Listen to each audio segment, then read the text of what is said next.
right. Tap, tap, tap, tap, tap, tap, tap. The opening moves start coming in. And welcome everybody once again to Goa, India, where the local time is 3:15 p.m. But really the moves you're seeing were played 15 minutes ago. A little delay here to prevent any Cheetah-Rooskies. I am joined by the very early to rise Jesse Cry. Yes, sir. Welcome here. And Jesse's here for what might be the biggest chess game of Sam Shanklin's career. And I think for many of these players, Jesse, they might be starting to feel like they're playing the biggest games of their careers, with one or two exceptions. But a lot of these Yeah. people Oh, yeah. might be there at this point. We have 16 players left in this tournament, and of those 16 players, there is only one who has ever played in the candidates tournament before. Right, Jesse? 1 out of 16? Yeah, it's ridiculous, right? It's just Levon.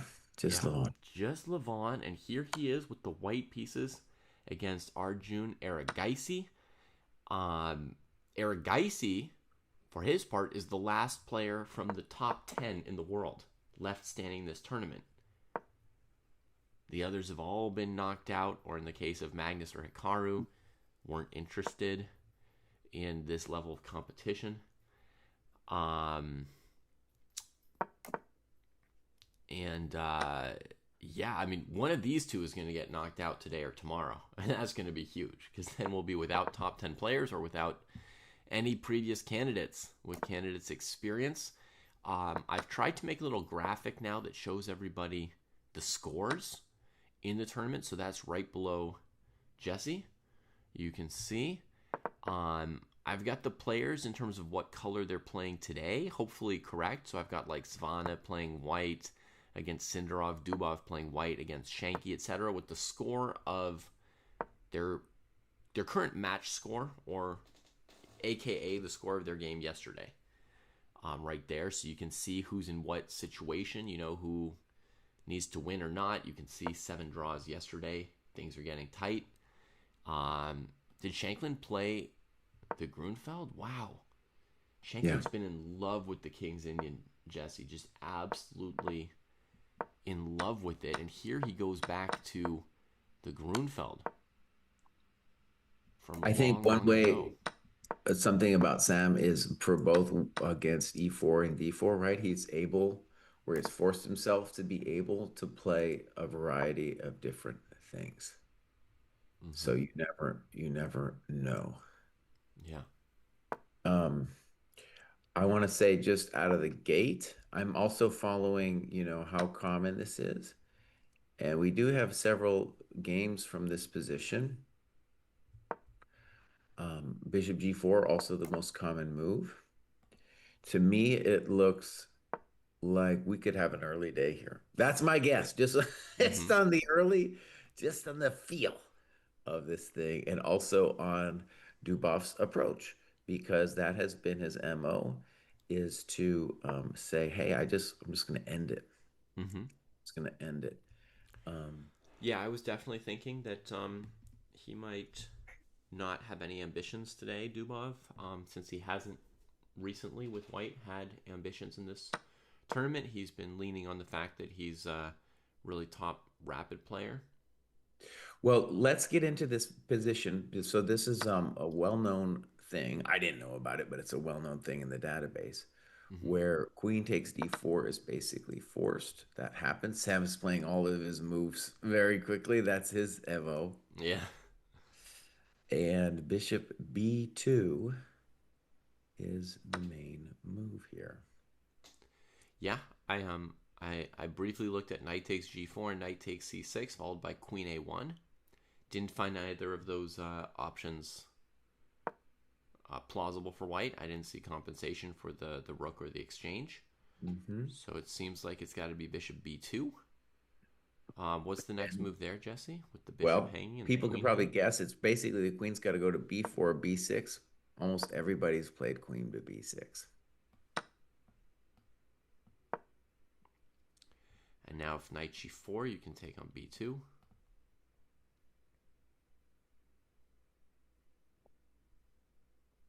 Yeah, and I don't see how white gets an advantage here. I mean, we can now he's Dubov's thinking no, he's thinking a little bit before Yeah, he's playing Bishop B2. I don't see anything else besides Bishop B2. But yeah, let me just how about this? I'll just kind of go through the main moves as they happen. yeah. So after Queen B6 makes sense that the main try is Rook A B1, and then everyone and their mom then took on E5. So we have bishops of opposite color. And now black can play queen a6 or queen a5. And just to my eyes, it feels like white does not have anything. I don't think black has the advantage or anything for the pawn, but it doesn't feel to me like we're going to get anything as white because black can always play f6. Now, maybe there's some kind of finesse after either queen a6 or queen a5, but it just feels like this is nada Hmm. for white.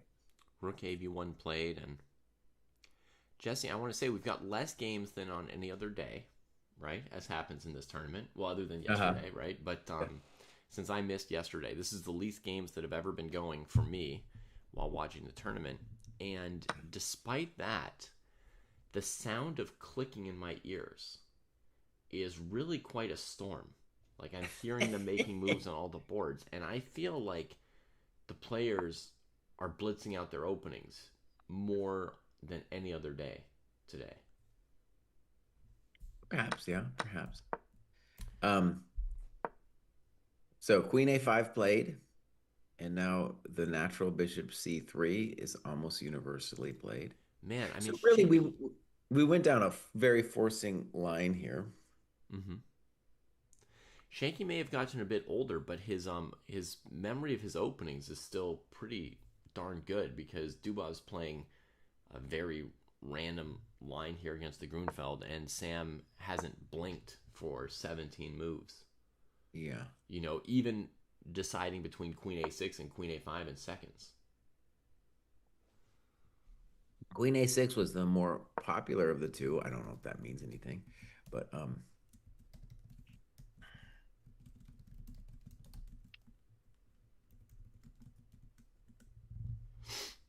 now let's just say about this position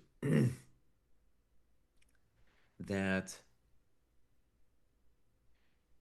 if players uh, assume to themselves, they say so that they create a story in their heads like, oh, this is a draw, Mm-hmm. then it almost invariably becomes a draw.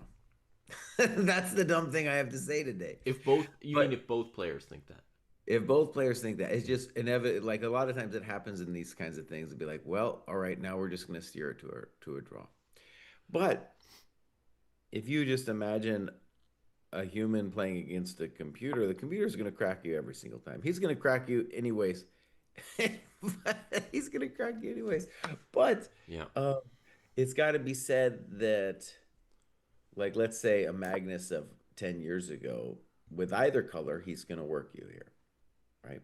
I think he's just going to keep playing. And I'm just trying to say, even though it's a bishops of opposite color position, I think there's a lot going on here. Mm-hmm. And I do feel white probably has compensation for the pawn, but not more than that. Not more than just that compensation. Personally, I don't even see the compensation. So I would rather be black. Okay. That's just me, but Okay. Queen B2 was played. Oh, excuse me. Bishop C3, mm-hmm. Queen C5, also main move. Queen B2, also main move. So it's quite. I'm gonna guess that Dubov as well has seen exactly this variation. All right. If I was going to try to describe compensation here, it's a big deal that white owns the B file.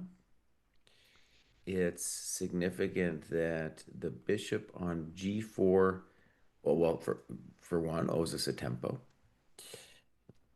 Um, and because the pawn on c6 is mostly meaningless going forward, the Hmm.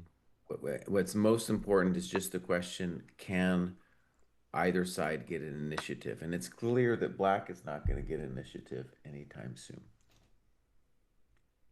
So in these positions, opposite color bishops, initiative, everything, and I don't, black is not going to get that initiative. Now, the good news for black is it's not so easy for black to do anything. Now, let's just stress the obvious. Bishop b4 seems like a reasonable threat. Hmm. If we win the pawn on e7, that's an example of a position where we would have not just a pawn, but an initiative on the dark squares. If we Hmm. lose the pawn on e7 or make that guy move, then the dark squares around black's king might actually be a meaningful thing. Yeah, I guess I didn't properly see the threat of bishop b4 coming at the speed we were going. Yeah. Um, Shanklin played a5 again faster than I could see it. Yeah. I was thinking I might play a move like bishop e6 in that position, and part of my thinking was that against a move like rook f to c1, which is what happens in the game after a5, by the way. Um, Hmm. but against a move like rook f c1, I was preparing to play queen b5 at some point, right, to pop out of the way of that Yeah. and keep my extra pawn by attacking a2. Um, Now, bishop e6, bishop b4, queen b5, bishop e7, queen b2, rook b2, rook f b8. I don't know how dead black is, but um, you know, we do seem to lose our extra pawn. It's pleasant for black, for white, for Yeah, white. We get the bishop f6 and all kinds of stuff. yeah. If black could play like f6, king f7, then we might start talking about, oh, it's an opposite colored bishop endgame. But for the moment, black still has a job to do to get the king out of that box. So Sam plays a5, Hmm. stopping bishop b4. Rook fc1 comes in and queen d6. He did think a minute on queen d6, so move Well, 19. Sam's let's kind of at the talk edge of briefly. what he So, knows, maybe. um, Blue Baum in a title Tuesday played Bishop D4 and won a nice game against Mkhitaryan. I might show you that game at some point, even though it's a Mm-hmm. blitz game. Yeah. But let's go back and we're looking at Rook FC1, which is the second move. So 10 games we have with Rook FC1, and then 10 games with Queen D6. Okay, so that's a And 100% several move. players here have played Bishop. Several players here have played Bishop E5, Part of this and one chump played H3. part of this degree of opening prep, Jesse, is like I feel like I might, once I knew bishop b2, queen b6, somewhere around here, I would stop studying the opening, much less remembering it later. I would say, Right. Yeah. I Yeah. would say to myself like, well, and then then there's a game, right? I'm going to trade the knight on e5 and play an opposite colored bishop position. You know, just yeah. So to have another 5 moves in the bank in this position is very thorough. Well, okay. So I think one thing about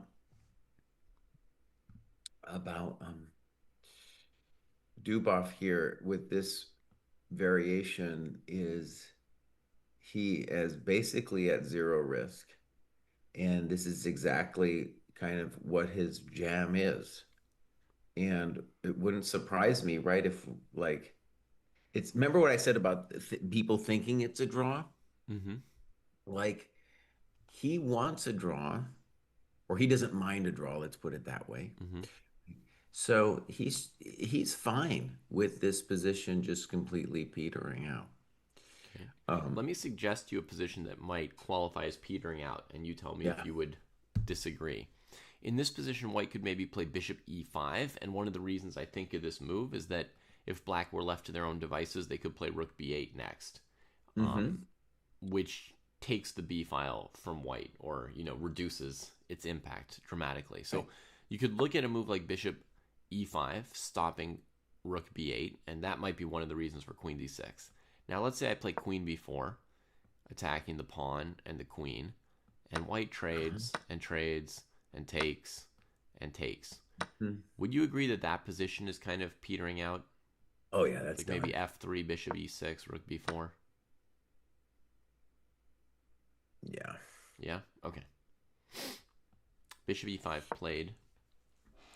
Of course, after queen b4, white can play a move like queen c2 or so forth. I don't even know that Sam will play queen b4, but So most people here have played Queen D7. mm-hmm, And I wasn't looking at Queen B4, David, but I suspect that Queen D4 is just fully playable. I don't think there's anything wrong with it. mm-hmm. After queen c2, though, we have to keep trucking. Yeah. Queen D7 just makes a lot of sense. I bet Sam will play it very quickly. Yeah. Um, Queen E6, by the way, is a blunder because of H3 G4. Um, so as long as he doesn't do that, I think he's well in the How running. heavy a blunder would that be? Bishop takes g4, A huge blunder because I have Bishop G3 at the end. and then queen e4. No, it's no, you can't play chess that way. Doesn't matter how many pawns. For one, he could pick one back with Rook E1 right away. Hmm. Fair enough. Also, once your bishop's on h5, I suppose white could wait for the perfect time to play g4 because you're not really coming back. Queen D7 played instantly. Wow. And I do have let's see, I got a game here that's been played in this position for a strong jam game with Draken against Antipov in 2023. Let's just maybe cruise through it a little bit. Amazingly, well, not amazingly, it went Rook D1, Queen Ace, or excuse me, H3, Bishop E6.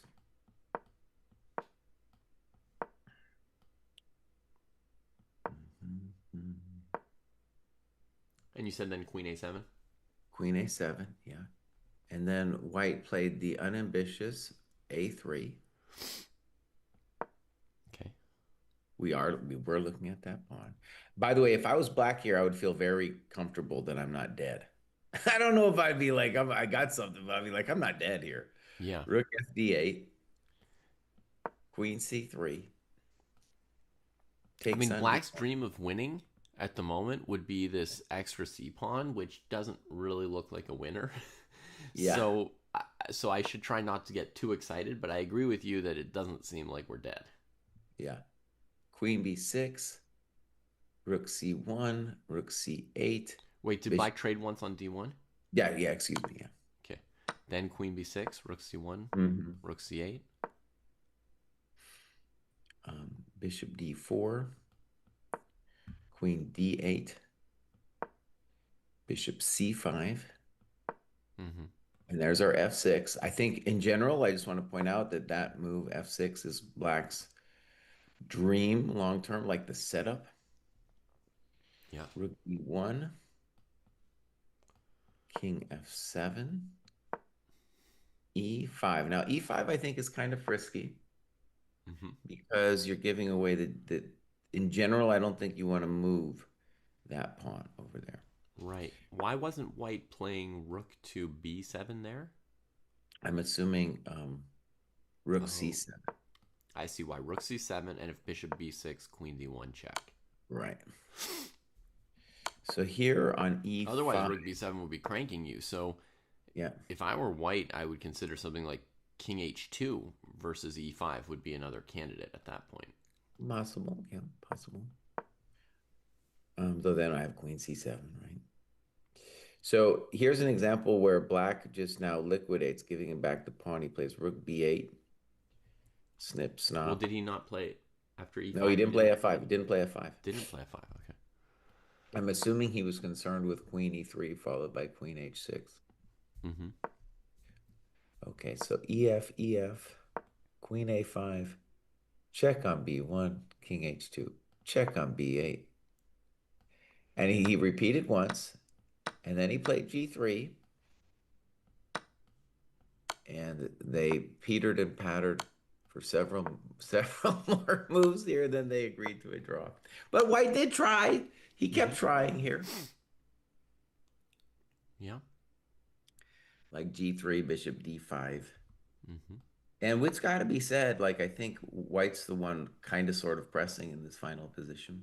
But it's, Well, that bishop on d5 looks very good now. it is very good. Yeah.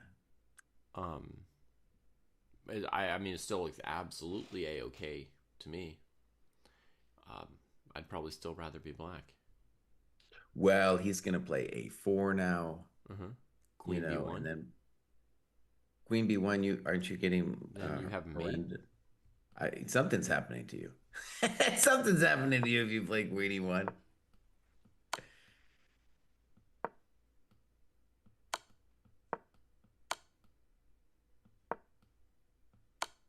Yeah, don't do that, buddy. Okay, yeah, that wasn't worth playing on for. In any case, that's an example of the kind of position I think we could be looking at here. Mm-hmm. Yeah. Yeah. Okay, so after a4, maybe a good move for black g5, providing shelter on the light squares for the king. Should be fine. Should be fine. In the game, we have a different move. Jesse, bishop f4 from Daniil. That's a little bit new, maybe? Let's see. So go back up here and bishop F4. I watched an interview Right. of Daniil's as part of my preparation for this Shanklin match. Yeah. And in that interview, I think he was trying to lay it on heavy, Like he said that he only spent 10 minutes preparing for his entire match against Prague, Yeah. which is just like, oh, come on. You're just like flexing for memes or trolling or whatever, ridiculous claim. Yeah. Nobody's believing that for a second. And the interviewer asked him, are you at all leaning on the fact that you're very good at rapid and you're happy to send the matches into tie breaks? And he said, absolutely. Yeah. He said, absolutely, I'm happy to send basically any match into tie breaks. But one thing about that interview, which actually I didn't see, but I had heavily reported on through the chat yesterday that I Yeah. thought was interesting, was apparently, and you've seen it, so you can comment how you felt about it, but he was talking, the way the person in the chat described it was, oh yeah, these Indian kids working like 10 hours a day, and here I am, I don't do nothing, and I beat them anyway, you Yeah. know? Yep. And that was an interesting comment, I thought, because like I was thinking about it, it's like there's no Russians anymore in the top 20. Oh my God, no Russians in the top 20. Mm-hmm. And it used to be the case when you think about those Soviet GMs, a lot of those guys were studying 10 hours a day, right? But then Russian chess, like there's a lot of talent there, but it doesn't have the discipline. I don't think Dubov, for example, he's not studying 20 hours a day, 10 hours a day. Mm-hmm. And so I feel like they've got to feel like this resentment and pain about, these Mm-hmm. kids Maybe so, yeah. crushing them. And the other thing about that I thought was interesting is like these people who are a bunch of these randos are going to qualify now for the World Championship candidates tournament. In a lot of ways, Dubov is not a rando, but in a lot of ways, if you're under 2,700, you're a rando. You're a rando, buddy. I'm sorry. And so, an under 2,700 player in a two-game match with then some rapids, they have a chance. They have a statistical chance against somebody like Prague. You set up a tournament like this, and then actually, it's not surprising we get what we get. where the top players are going out because you play a two-game match, anything could happen. Yeah. Anything, right? So it's exciting for the fans. I'm enjoying watching this thing, Yeah. but I think it's bullshit for the world for the tournament itself. Yeah, absolutely. And after round 4, so before the latest before the latest exits, right? One round to go. I looked at this I looked at a thing on chess.com about the standings, and 5 of the top 10 seeds were alive and 5 of them were out, Hmm. which seemed like a lot of upsets, right? But then Oh they yeah, showed that in the previous World Cup in 2023, after round 4, 5 of the top 10 seeds were out. So right. basically what you're saying is they're these two-game matches plus, rapid and blitz in the event of a 1-1 tie, which is pretty likely. So it's just normal to have this many people knocked out after a couple rounds. It feels like a lot of upsets, but this is the level at which the dice are being rolled. Mhm. This is just normal for this event. And if you keep running this event every year, you're going to get randos in the candidates every year, basically. Hmm. And here's another bizarre fact. The two that are left that I would consider not randos are Wei Yi and Arjun. Now, Right. when you look at their rating gain for this tournament, you'd think, oh, if you reach this round, you're doing really great. Mm-hmm. No, Wei Yi and Arjun have not gained any significant points through this run. Because why? Because they've played a bunch of two-game matches, and some of those were equal, and then they had to win on tie breaks, and the tie breaks don't even count for rating. So if you draw Yeah. to some rando in the normal set of the matches, you lose rating points. Okay, so Wei Yi is up zero point 0.1 rating points, 1/10 Yeah. of a rating point. Arjun is up 2.4 rating points, and that's partly because dude like 2 0'd somebody because he doesn't care about, making a draw to seal a 2-game match. Like, you know, Yeah. Arjun had to be warrioring to be up 2 rating points. So, yeah, it's nothing special for them to even make it this far. But a lot of pitfalls along the way where they might not have made it. And arguably the third person left in this tournament who's not a rando Jesse, Levon Aronian, Arjun's opponent. Just because, like, when you've had that 2,800 level of class, um, this is like a year where people wonder about, one more run for the world championships. Hmm. Um, but yeah, I'll bring us back to Daniil and Sam. Um, we're likely to get some new candidates for sure. Um, and Jesse, obviously, you're rooting for Sam. You've made that very Hmm. clear. Yeah. Is there anybody else left in this tournament who you'd be rooting for those Oh yeah. 3 candidate spots? Like, what are your dream 3 Mm. candidates at this stage? Well, okay, this is a little slightly different question. Oh, sorry. So, in terms of You can rooting answer for either somebody, question. Sorry. I'm really into Yo Spam, dude. Mm-hmm. And like basically it's very simple when if I'm left to stream alone, I'm gonna do Sam's game, and if that's done, I do Yo Spam's game, and if that's done, I look at Sevian's game in that order. Now, Okay. uh and if those are done, I'm not interested. I don't care about Donchenko's fauna or whatever. Mm-hmm. I don't give me a break, dude. I don't care. I check in on Arjun. I think that's interesting and yada yada. I think we're gonna follow some of his games later, you know. Mm-hmm. In any case, uh, on the other hand, like for the sake of the tournament, for the sake of this amazing candidates tournament, I don't really think that um like I love Sam, but I don't think he belongs there. Yeah. I don't think Yospem belongs there, you know? Mm-hmm. So there's different things going on as a fan, right? There's a fan of the tournament, and then there's just fans of like people's careers. Like this would be Yeah. amazing for Sam if he could put something together here. Yeah. I want to ask a question, David. Yeah. I'm sure there is a point to Bishop F4, but I'm wondering if you could help me understand what Bishop F4 is about. I mean, there was a 1 move threat to go to H6, which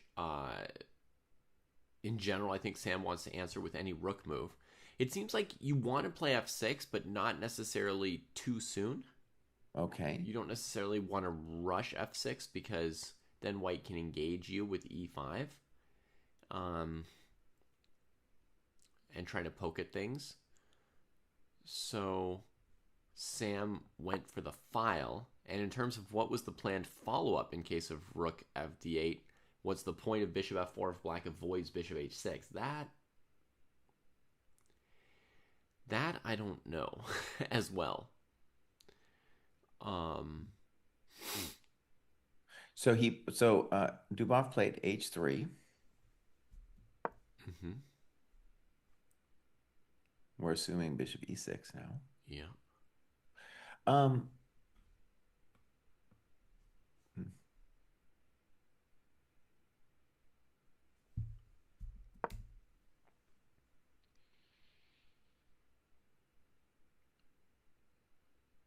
One thing I want to say that was kind of interesting to me yesterday, David, was, it was a very spicy game. And um, to Yeah. me, it felt like it was going in different directions. Like there was, chances for both sides. It was felt kind of yo-yo-y, just on a subjective point of view. But Mm-hmm. then after it was done, we turned on the computer and there were inaccuracies made, but it was on the whole remarkably well played. Mm-hmm. Like by both sides, like remarkably Yeah. well played. And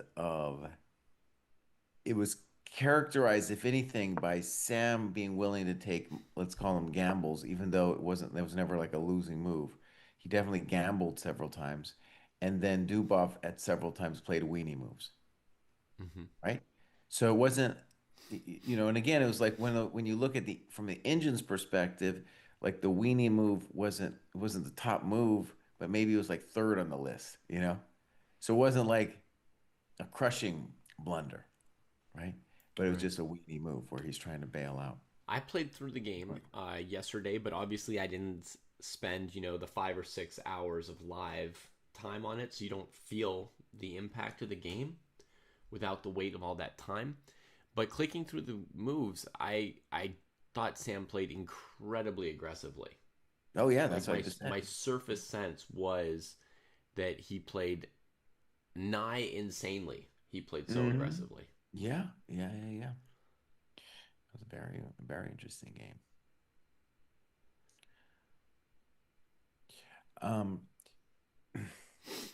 any case, I brought that up because this too, well, we're just kind of out of the opening here. And Dubov's playing quickly, but I don't think this is any kind of prep here. He's just a position that he feels like he understands. Like, I don't understand Bishop F4 yet.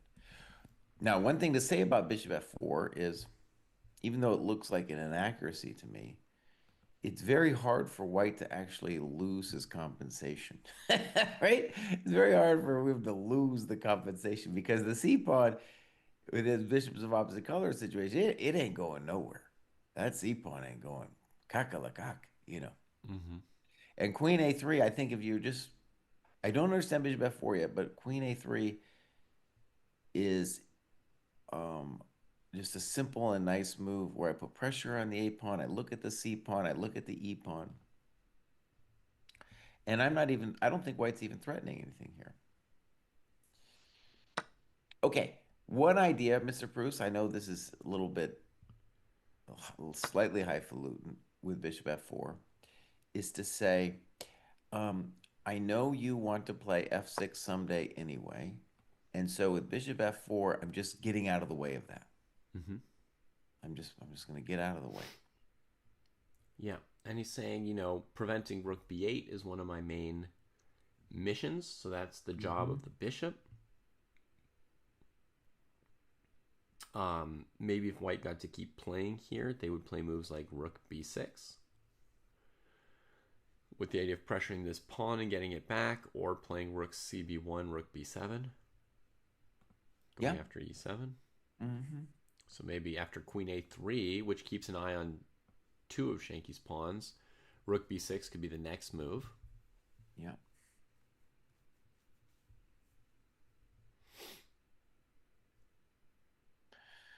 Still very hard to see what white's actually threatening. And if I was just playing blitz for Sam, I would be my first instinct is just to play f6. Hmm. Like if I was just to not calculate Yeah. what's going on in the position. There's a risky, heavy calculation on option in queen d3. Um, when you would expect queen takes e7, queen takes e4, and your dark squares are dead, but you've moved the game along in a certain direction. Mm-hmm. And you're also, you're opening up the board for your light squared bishop as well when you get rid of white's e4 pawn. Yeah.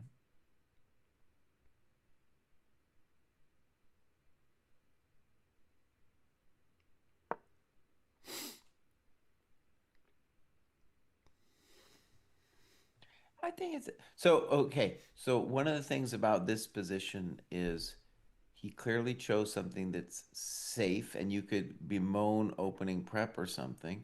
But when you just look at it, it's like, well, it's still very much a game where I feel you can't complain too much. It's like a roughly equal position and mistakes can be made. And maybe it'll be a draw, but that's the case with any chess game.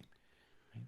So, um, I don't, and as a fan, I don't mind it all that much. It doesn't feel like, oh, we're just gonna have a draw now, kind of thing. Mm-hmm.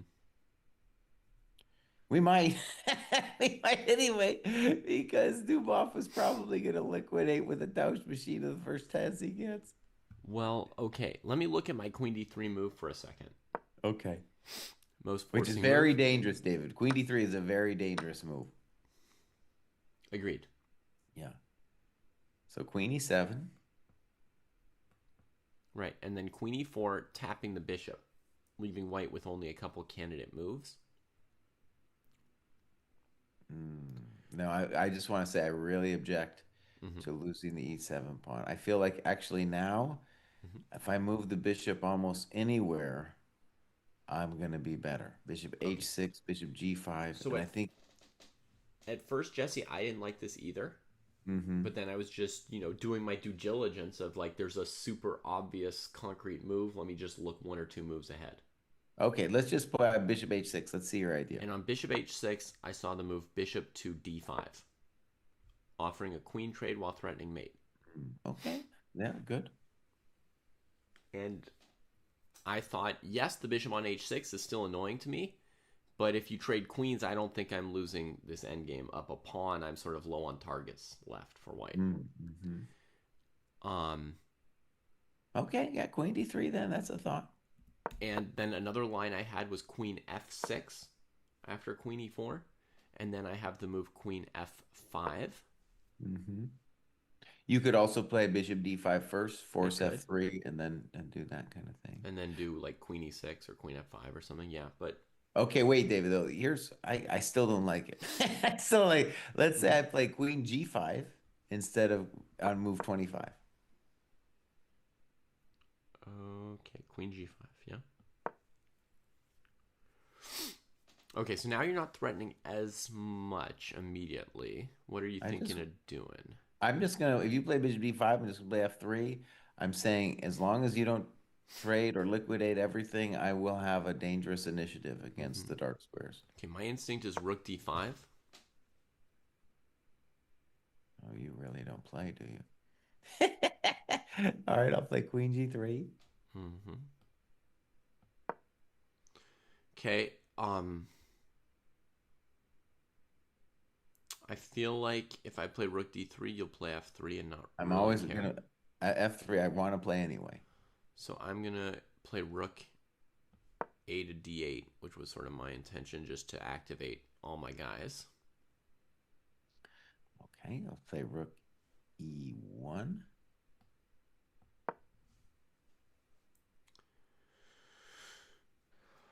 Queen f5.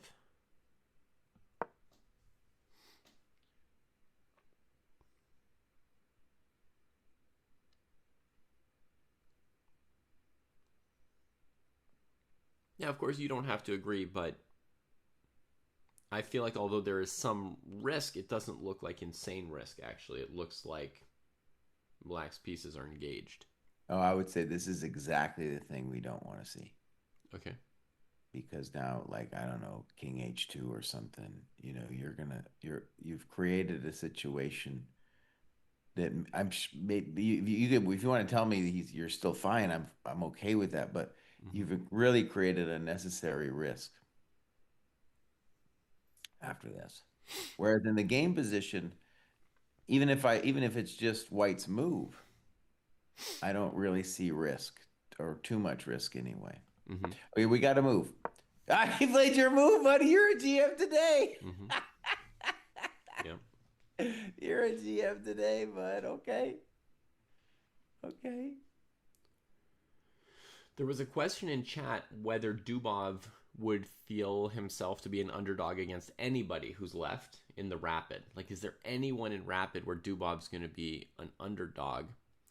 And I think Oh, the yeah. only two players where arguably he'd be an underdog in Rapid would be Wei Yi and Arjun Erigaisi. And I think against each of them, he's an underdog in Classical. So that wouldn't be a reason for him not to try and take those matches to Rapid. So, me personally, looking over the remaining, you know, 16 players, I don't see any player where Dubov would really feel like he has to change his strategy. You too, Baymoon. You too, yes. Enjoy the feeling. Enjoy the feeling. Um, our Super GM developer, Jack, yesterday explained to me that the Dojo drinking game Yeah. is to watch one of these live commentaries for 5 or 6 hours and take a drink every time Jesse says, "I'm a GM today." That would be that's a lot of drinking. That's brutal. That's like Soviet level games. Okay, I want to respond to a comment. Skevik says, but yesterday he said Blue Bomb doesn't belong there. And he wants to argue since he got second in the Grand Swiss, he necessarily belongs with the candidates. And I'm going to argue vigorously against that. So, Abbasov had a great event at this World Cup. Oh, man, he did amazing.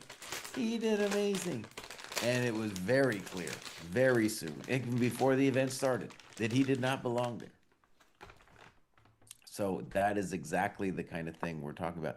So if you're let's say like he was about let's say 2660, 2650 strength, and you go into this event, the candidates uh, unless you somehow really up your game, and it's very difficult to up your game by 50 points or 100 was what you'd really need. You're going to get body slammed. And that's exactly what happened. But can I make a distinction between Yeah. the Grand Swiss and the World Cup? Uh-huh. The Grand Swiss Blue Bomb had to face like 6 or 7 top 10 players in classical chess Uh-huh. without losing a single game against them in classical chess. He beat Prague, he beat Arjun in classical chess. Yeah. He got his rating to close to 2690. Yeah. Um it's very different than this World Cup thing. Because look at Dubov, for example, who's 2 matches away from a World Cup from a candidate spot. Mm-hmm. Dubov currently has won 0 classical time control games in this tournament, Jesse. He's lost. He's lost to. He's a rando, so to speak, on classical rating. He's lost Yeah. rating points, Uh-huh. drawing people lower rated than him for 6 rounds, and then beating them in rapid chess. And it could be the same thing here with Sam today, right? So this is a whole different level of rando slash not proving that you belong in the world championship candidates tournament. Well, okay. I totally think that the Duboff method as a fan watching it is really sad and dumb. I understand it from a practical perspective. But he did take down Prague, dude. I mean, and if he's gonna actually make it, he's gonna take down several people. Now you could say, well, that's not a win in a classical game, but that's also the format of this tournament. Like Yeah, he had to tie Prague in a match. yeah, That's a big deal. And then he had to do a bunch of these rando blitz games. Also, he's going to have to play a significant amount. I'm not defending this tournament. I'm just saying though it's so difficult to do this, and he's going to play more games than Bluebaum had to play, significantly more games, Hmm. right? So like if you what is it, 8, 9 rounds? That's already like 16 games, bro. Oh, dang. It is epic. It is, you know, we feel it because we're commentating for all these days, and my health was falling apart before the end of the tournament, you know? So the Yeah. players, they could be pushed to the limits too. So it is an epic event, but also epically random and not all classical chess, you know? And the qualification for the classical world championship has to go through classical chess games. They can't be having blitz tiebreakers. Yeah.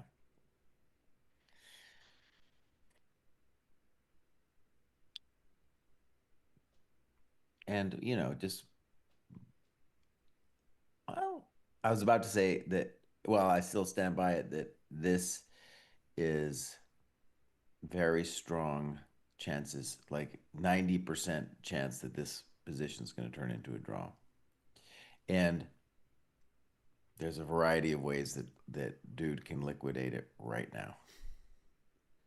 If Yeah. he really wanted, if he wants to end it, just take on D3, take on C6, take on A2, Rook A1. Oh yeah, that's sorry, it's already gone. Let's say he has no ambitions for that other position Hmm. and is as risk averse as possible. He could go for this position here. I guess there you're just down a pawn. Play Bishop B3. Play Yeah, Bishop actually, it looks B3 like the pawn might make it pretty far Yeah. here. Yeah, that one we don't want actually. Don't I do think there's that. still some risk if we can't win the A pawn immediately. Yeah. Maybe not. Queen takes queen.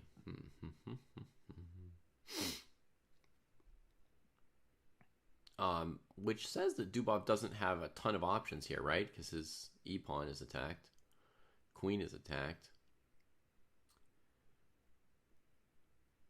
What about queen d3, rook d3, maybe a4? Okay, but here we're just having a little fun because we're like wondering, like, could he just liquidate it? Mm-hmm. I mean, Queen E7 he could still, there's so many ways to liquidate after Queen E7 as well, Yeah, because Black really wants to trade the queens in all those positions. right. Like when I played bishop h6, bishop d5 there, you get another opportunity to trade queens. Does that one look any better? A little bit better because with your bishop locked in on h6, Black's got to be pretty careful in that endgame. Yeah, and in general, with the queens or the not queens, White's king is always better because he has the option of playing F3 to block the bishop out, Yeah. and Black doesn't. Yeah, here the current extra pawn for black is not very scary since c5 is well under white's control. And because of the back rank mates, as white, you could almost just wait for the rook trades to come to you. And if all rook trades happen, then of course the opposite colored bishop endings are drawn. So black has to get the king out of the back rank without trading all the rooks if they want to pose some problems for white. Now, Mr. Proust, let me try to defend my original intuition here for a second. So, Mm-hmm. I originally said that Queen D3 was poor, and you kind of convinced me like he's not going to lose immediately.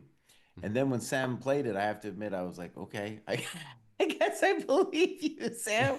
I guess I believe you. You can play chess this way. Let me try again. So, Queen E7, let's do this. Queen E4. And I have a feeling this is the position that Dubov's looking at. He's like, well, how can I waste this dude? So I just want to see or get some kind of pressure. Right. So Bishop And he's H6, thinking either how can I waste this dude or how can I Tausch machine of this dude. something like that. Yeah. There's no longer a list of key players eliminated, Blowhot. That's why Keimer's name is not there. If you look, these are all the players still playing.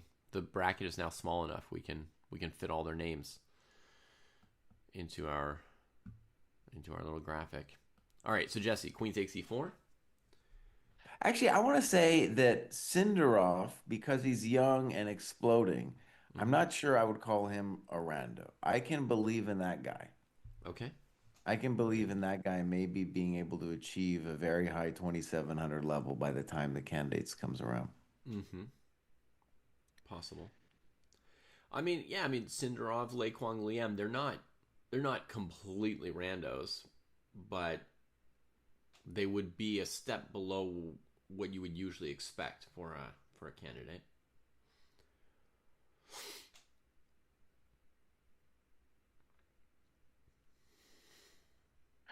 Okay, I'm staring at this thing, David, and I am not really seeing much here. Not finding the juice. Let me try Bishop G5. Okay.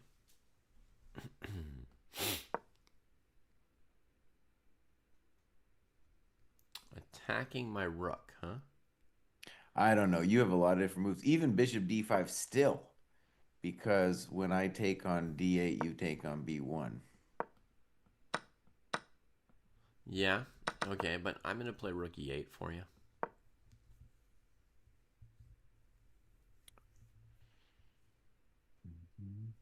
I've got my eyes on a prize here, Jesse.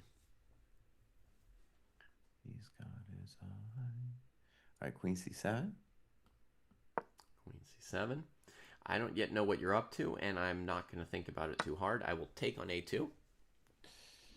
Okay, we got to move. Queen E7, Queen E4, actually, so we can continue our present conversation. Yeah. And then take on A2. Mr. Proust loves the Ponskis. Yeah, I don't have anything. I don't have I would anything. say Jackson Arando is somebody under 2,700, and the players between 2,700 and 2,740, let's say, would be outliers, probably a step below who you'd expect as candidates, but good enough that they're not gonna ruin the tournament in some way. The other thing, actually, one of the things that just in terms of math that was, it hit me when we had the Nepo Carlson match was Nepo was like 80 points below. And, you imagine like for one game, 80 points below, you have a chance. But you run the math on what happens when somebody 80 points below tries to do it to you. It's really bad. It's Right. really bad chances, Like if you know. like if players with that kind of a rating difference were playing in the World Cup, a 1-1 two-game match would still be the most likely score. So the Right. underdog wouldn't be a huge underdog, right? Because the most likely score would be 1-1, and there'd be a chance that either player scores 1.5, and then a chance that Hmm. you get some rapid tie breaks and so on. But when you're playing, a 10 plus game match, the odds of the lower rated player winning in classical for Nepo against Magnus, I mean, it was like below 10%. It really just disappears. Yeah. And I want to say the person who's not going to be there, which at this point is really a problem, is Keimer. Keimer's at fourth in the world.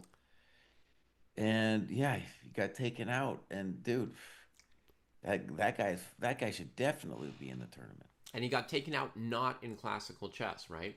He did Right. not lose a classical game, did not lose a classical match.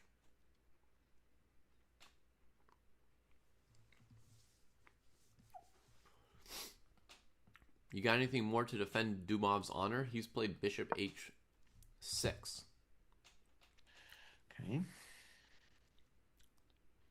So Bishop D5 looks like a pretty solid Tausch Machina from Sam.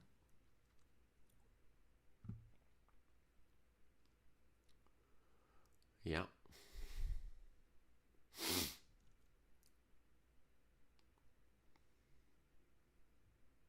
Yeah.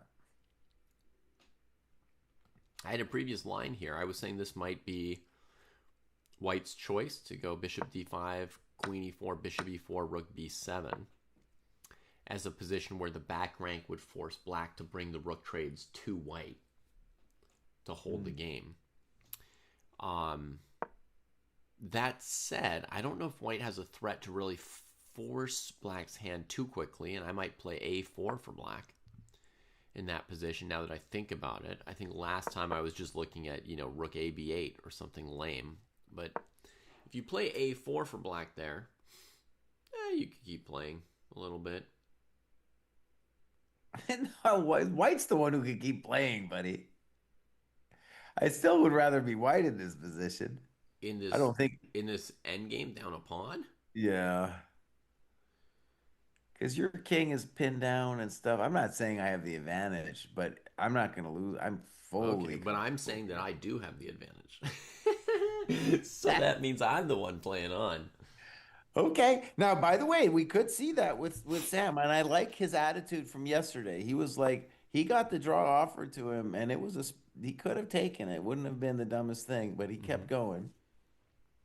Now, if So, Sam yeah. tried to be even more aggressive than Bishop D5, does he have any way to keep going and not trade queens? Well, it's got to be said, Queen F6 is not actually a death threat because of Queen D4. Hmm. But that said, I don't know how you improve the position. Right. Other than this. Yeah. Okay, well let's do a little fandango. You're saying that black is the one pushing, and I'm like unimpressed. But let's go Bishop D5. Queen E4 is forced. Well, actually, hold on just a half a second. On Bishop D5, I could also play Queen G5. Yep. Queen G5 is a legal move. Now, I might calculate F6 there just for the hell of it. Just looking at my forcing moves. Now, I think F6 is move you want to do anyway. Hmm. Let's say Queen G3, Queen G3. and then maybe Rook D7 for black, right?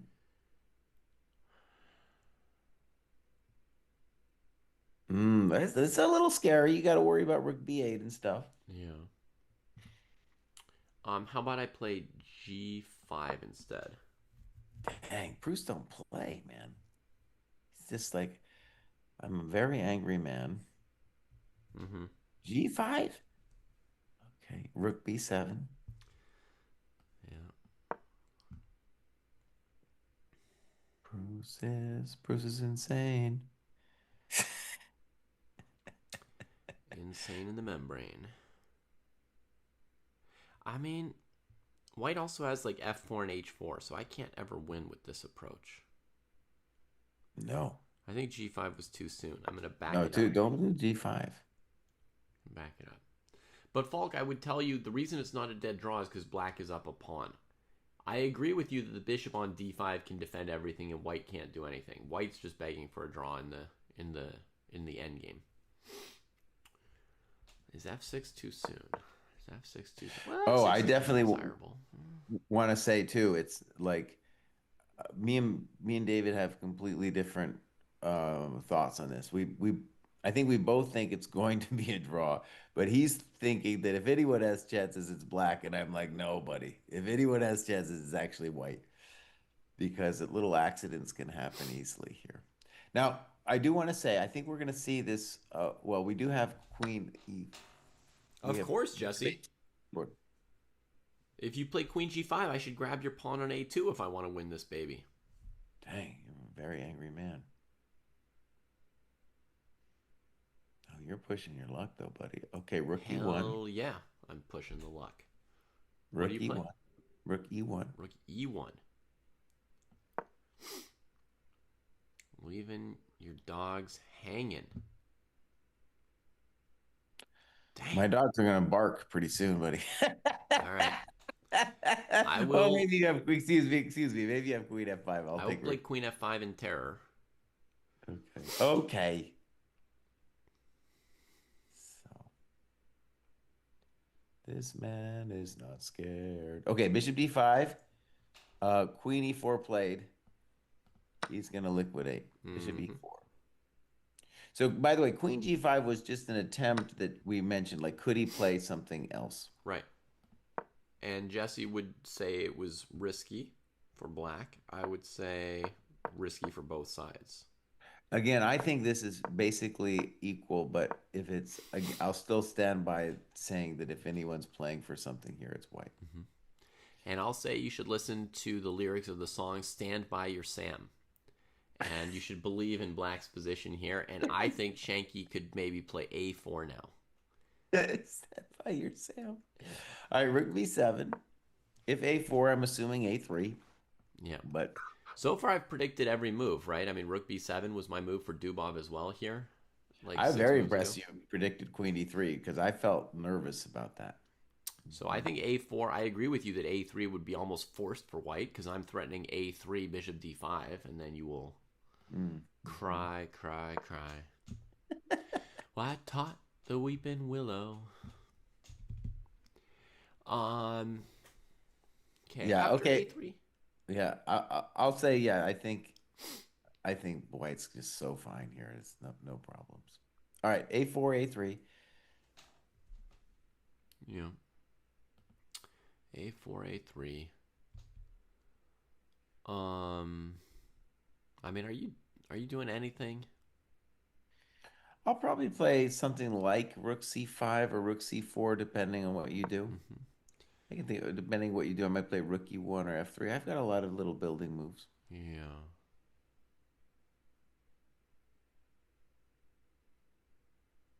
Mm. The move I want to play, of course, is rook to d3. But then after rook c4, bishop d5, there's rook a4.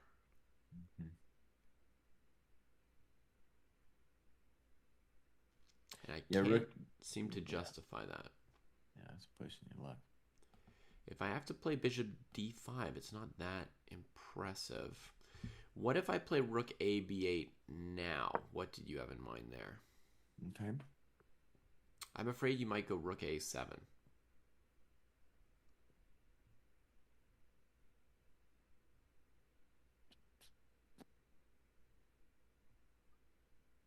Well, Mr. Bruce, if I could also play Rook B8, Rook B8, Rook C4, and at least say, hey, David, look, I'm the one that's pressing.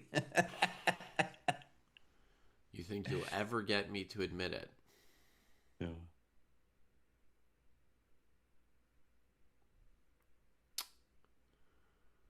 Hmm. Shanklin's played a4, Jesse. Okay. Yeah.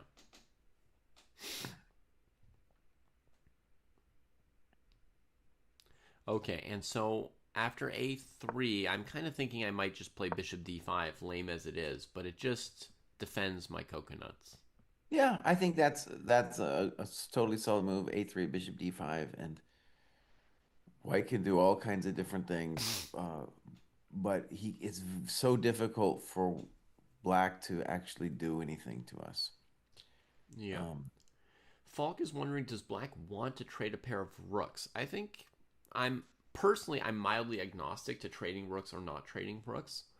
I'm okay with trading a pair of rooks, but what I really wanted to do was start bothering white on a3. My real dream is to attack the a pawn with a rook, because that's the only way I'm going to win this position. That's if I can get the a pawn, that's the only way that that Jesse's going to start feeling, or Dubov's going to start feeling that there's trouble. A3 played, and now I think Rook D3 doesn't work. Unfortunately, that's the dream. Rook D3. I haven't really looked at F6, but I don't have good feelings about it. Opening up G7 to white, you play F6, white can check mhm. you, go to F7. Then let's say you have to play F5 to stay up a pawn. Now their bishop can take this diagonal at some point.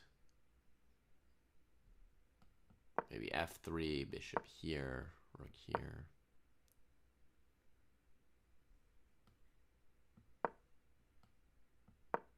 I don't know. It's looking hard to win. Looking hard to win. Harder to imagine a winning scenario for white than for black, to me. But Well, we just had one with that Rook A7 thing. I mean, there's like accidents. Will there's possible creative things that if you make one slip, like it's objectively drawn, but if you make one slip, there drama could happen. mm-hmm. Yeah, Foos. I thought of the same thing that rook b8, rook a7. Maybe I should put the other rook on b8. But once I saw rook takes rook, rook takes rook, rook c4, I thought, man, I'm not going to spend any more time on this. So bishop d5 is We're the move. GMs today, by the way. We're GMs Yeah, today. for sure. And I think, Falk, you may have a point that perhaps black will just plunk a rook on c8 and ask white to start thinking about c5, c4.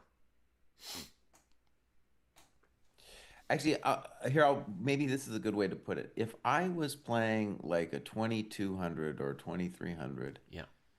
I would be happy with my chances. With Like white just or with practical black or either? with white, with With white. No, with black, I have no chance. I I mean, can tell maybe you I'd if I have were a playing at chance 2200, I would be fairly confident I was going to win the game eventually as black. as black. Oh yeah.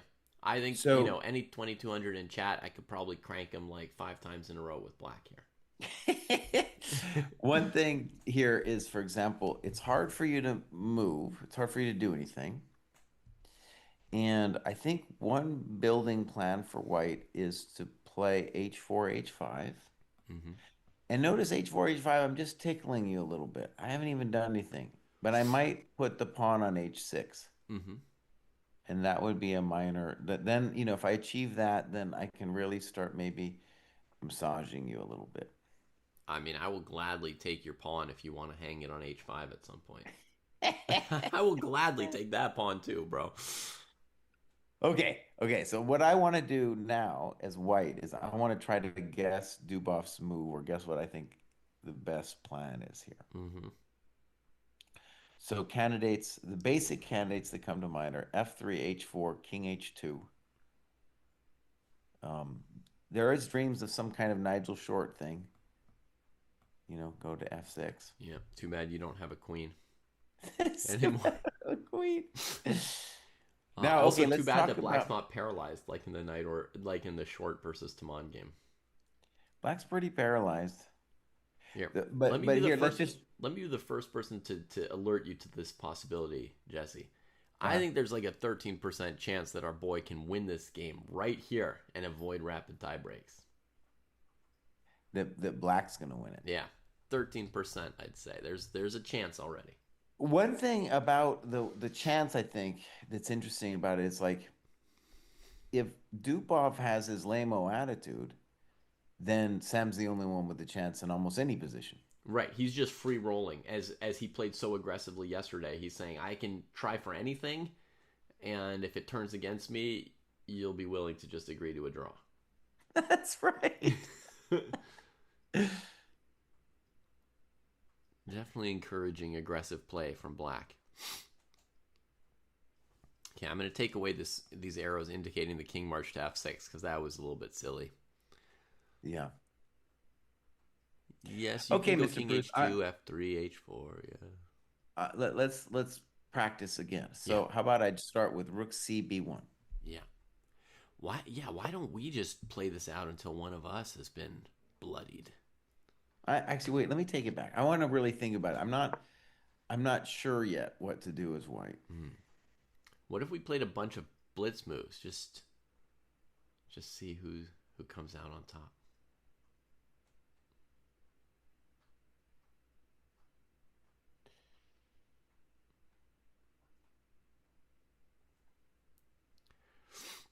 On a serious note, Q, Z, and everybody else out there, if you happen to be watching this game with an engine eval as well as with our comments, please don't share the engine information with us.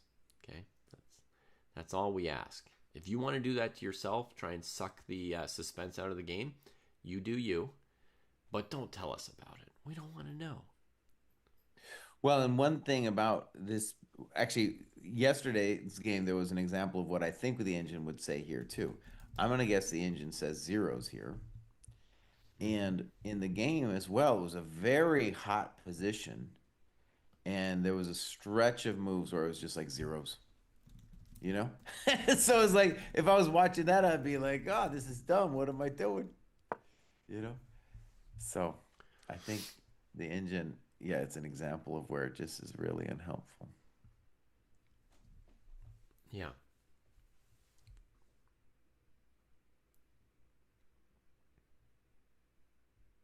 Sensei eval for this position. Oh, that would be controversial, Jesse. You want to put the sensei eval up here? Well, we I might mean, still both just say zeros. I would definitely say zeros Yeah, here. I would say Definitely zeros say too. zeros. Sorry, Ivan. We can put that up if you want. I got the bar right there. It's all ready and it's set to 0. It's already and it's set to zero. It's already set to 0. Let me check if any game is finished real quick, Jesse. I'm not even Hmm. gonna look at the positions. I'm just gonna see if there's a result, Okay. Aronian, Hari Krishna. Look, I didn't even look where the pieces are. I don't know what's going on. Nothing. This one we don't have the updated position here. Okay, everybody's still playing.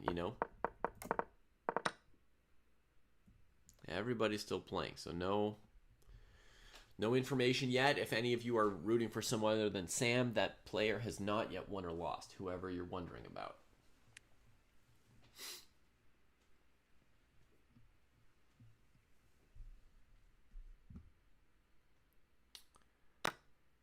Now, could I beat a 2200 from the white side of this position? Also, yes, Jesse. But it'd be easier with black.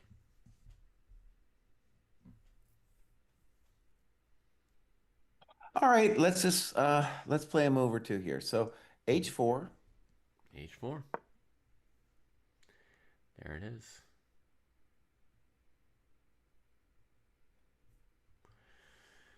I was thinking of maybe putting my D rook on E8.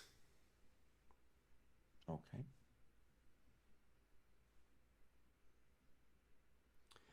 White's compensation Skibix is the bad position of black's king. I think that's the main thing, which then in turn forces the black rooks to be more passive than the white rooks because at least one of them has to be guarding back rank mate at all times.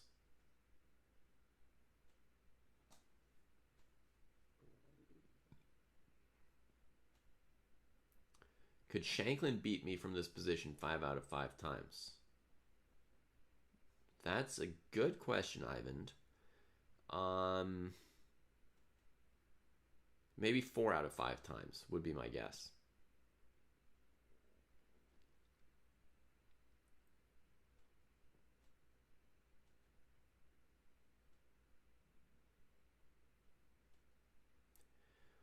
And I think he could beat Dubov out of this position about once or twice out of 10 times.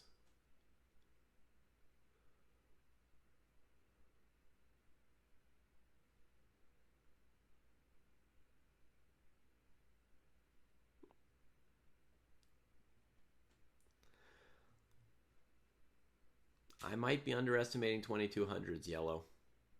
In the old days, I could beat 2200s from Philidor's position. So, I know they've gotten better since then.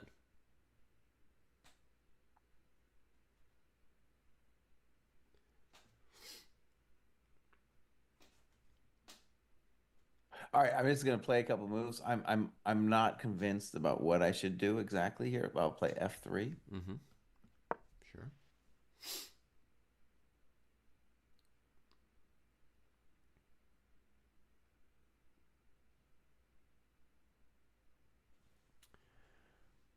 Okay, I will play Rook A to C8.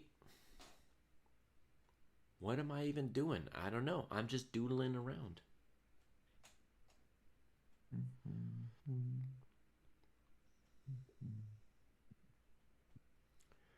Skibix, you can consider playing F6 or F5 for black at some point, but notice that you'll give white access to G7. So they'll be able to play Rook G7 check, force your king into the corner, move the rook away, threatening Bishop G7 to F6.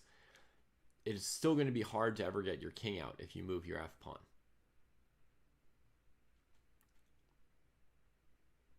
You can look for the right chance to do it, but it's not always going to get you out.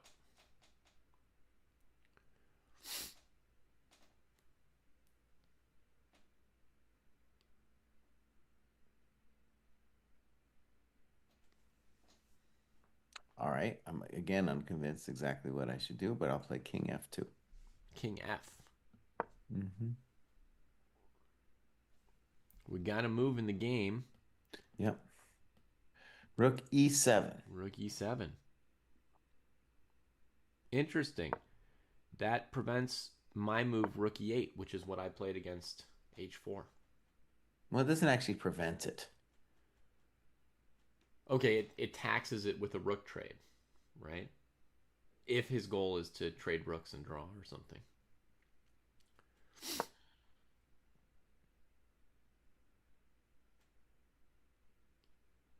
Ooh, Chiben. Yeah, these live positions we get from chess.com's events page.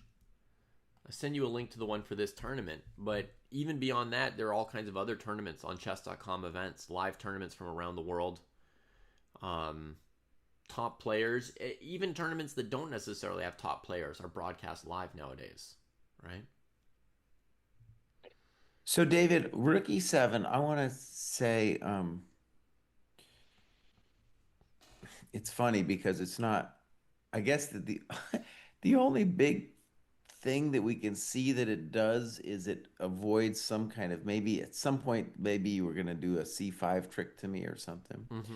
But maybe the other question is let's just try rookie eight for a second. I have a feeling you don't like it, but let's just pursue this for a second. I might have So, to play it even if I don't like it. well, that's the part of the point. So let's play rook takes, and then I want to play. See, I was going to play rook c5, intending rook Mm-hmm. a5. And Yeah, I think if I get rook a5, maybe I can massage you a little bit. But on rook yeah. c5, you could just play rook a8, you know. So I don't know. So Well, maybe a basic question. I think I can also play the move f6, Jesse, and then against rook a5, if I play king f7, I'm threatening g5. So I'm kind of forcing you into something like rook a7 check or bishop e3, aren't I? Okay. So let me just state, like rook e7, I don't know if I get it yet. Mm-hmm. It feels on the surface, it's like, oh, he's thinking that if rook e8, that's a bad thing for black. But I don't get it. Like I don't understand actually why it would be so bad with rook I think e8. maybe he might just play rook ce1, rook takes, just trying to stay in charge of the position. c5, rook c7, c4, f3. Yeah. Just try and prevent black from getting active, right? It's not foolproof, though. I mean, maybe it's foolproof. Can I state the obvious, Jesse? With Yeah. one rook, it's harder for white to make hay out of black's king position. It's harder to like really try to win somehow. Like your h4, h5 ideas are less scary. Hmm. And Q's in, tears in.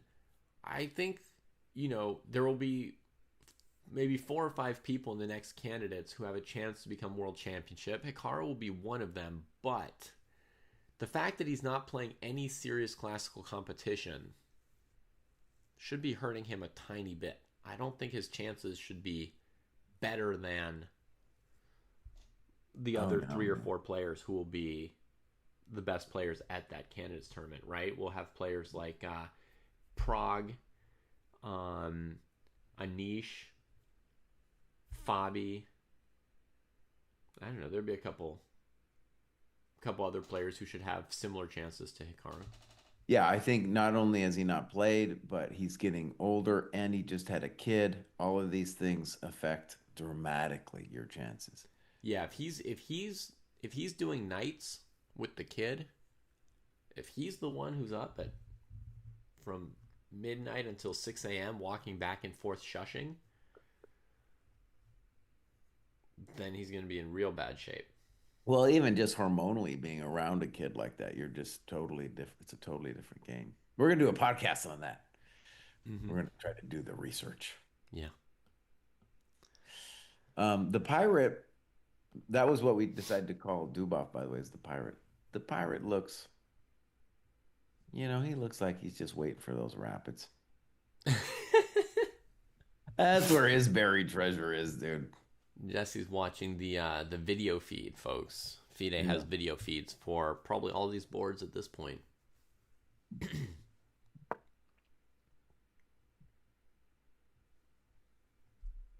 My technological consultant is joining me now. Nice.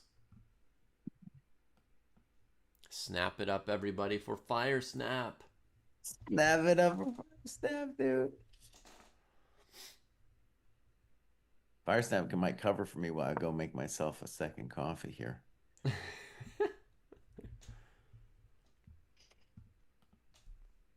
Yeah. Rook e7. I suppose we should look if Shanklin's got some options other than rook to e8.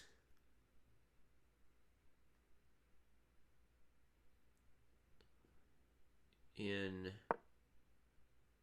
traditional chess, one might look at moves like rook a to b8 going to an open file. Mm-hmm. But Looks like we got to move. we already got the move rook Rook e8, E8. so we weren't wrong to Yeah. focus on that. I'm gonna say I'm a GM today on that one. You are? Yeah. Okay.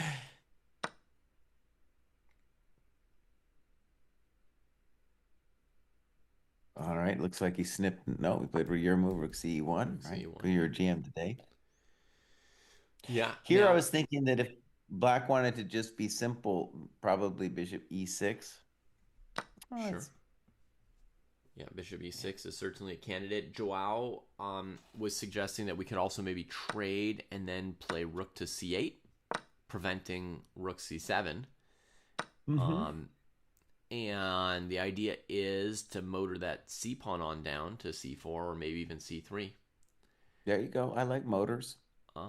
So that's very plausible for black. And black could also do a version of that, Joao, probably with bishop e6, probably something similar. Bishop e6, white's maybe still in the market for a rook trade.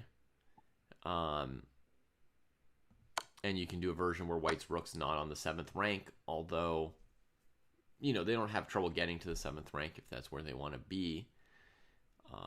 Maybe they'd play rook e5 to c5 in case of bishop e6. Keep that pawn from becoming a big deal. We got a snip and a snop. Yeah. A snip and a snop, and now it's a moment where we could see rook c8, or the first time around I simply played c5. There's nothing terrible about c5. Let's check rook c8, rook a7 to see if there's a reason not to play rook c8, right? Well, first of all, David, on C5, doesn't white have Rook E5? c5, rook e5, what's that supposed to do? Oh, rook d8, bishop g5. Something like that. I'd be a concern anyway, yeah. All right, let me just walk into that just for kicks. Rook d8, bishop g5, rook d6, bishop e7, draw.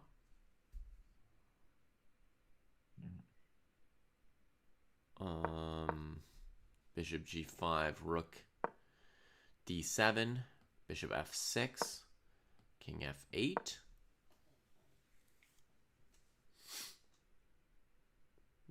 I think I could play this as black. What did you do to my position? Oh, sorry. I played. I played rook e5 for you. That was your suggestion for yourself. Yeah. Yeah, And Rook E5. then I played rook d8 for black. Okay, Bishop G5. Yeah, that's what I did for you. Then I played rook d7. Rook D7. Then I thought you might think I was threatening king g7, so I played bishop f6 for you. That's the only thing I took it upon myself to do for you.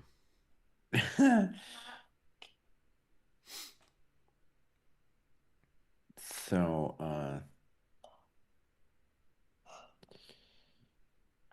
Folks, I think we're about 20 seconds away from Jesse saying that only black could be better.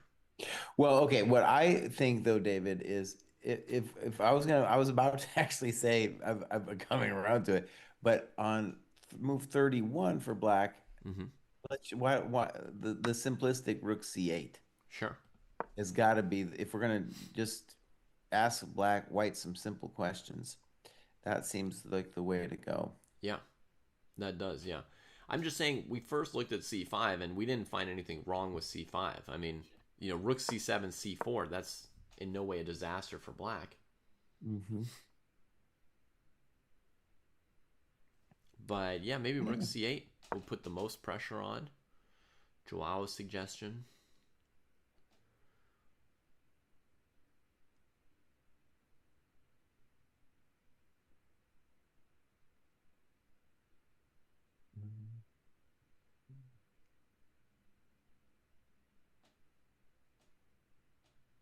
Mm-hmm. QZ is asking us, do top GMs like play games with facial expressions and acting and stuff like that? Oh yeah, the pirate makes all kinds of expressions, dude. Kasparov, we made all kinds of expressions. C8. Hope you enjoyed your Okay, lunch, Yellow. so if white wanted to bail, I think bishop f4 wouldn't be dumb, just playing for rook c7. Um, Sorry, how would you that play for a bail here? like bishop f4 and then just play rook c7 next. Uh-huh. But see, once you let my king But out, your king doesn't get out though, because if you go okay. king d7, I have bishop e5. If you let my king out, though, I probably will. Oh, sorry. I might not trade when you play rook c7, right? Let's just say I'm allowed to not trade. Right. Okay, dude played rook a7. I'm Mm-hmm. assuming that forces bishop b3. Yeah. Well, I mean, let's say black played c5 here. Rook a4, c4. He plays bishop b3, but yeah, you're right. He could also play c5. It looks like the pawn makes it to at least c3, Uh-huh. and black is at least in charge, like very much in charge. Bishop f4. I'm a GM today. He's bailing. Bishop b3, bishop f4. So now with the pawn undefended, he wants to go rook c7, right? Yeah, I'm strong. I'm strong. So David, what you should show him on my coffee break here Yeah. is like the fact that, and it's a bummer for chess that if the rooks come off, then it's just a draw. You should show that position. I'll be right back. Okay, folks, let's say we play c5 for black, rook c7, attacking the rook and the pawn, Tradovich, Pushovich, and by the way, f6 doesn't change this because the bishop can still get to c3 like this. So maybe Pushovich, bishop e5, king here, king here. These positions are unfortunately unwinnable because the dark squared bishop's going to keep the c pawn from moving, and white's light squared bishop doesn't ever help them to get control of that square. These positions are unfortunately dead. So if Shanky wants to preserve some kind of chance of winning, he's going to have to find a move that sort of avoids a rook trade here. But he's played c5, so I think this is about to peter.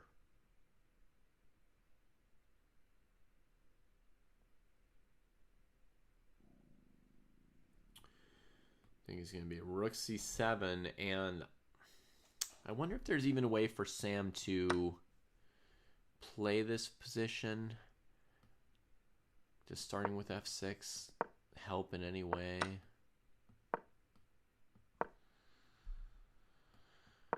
I don't know.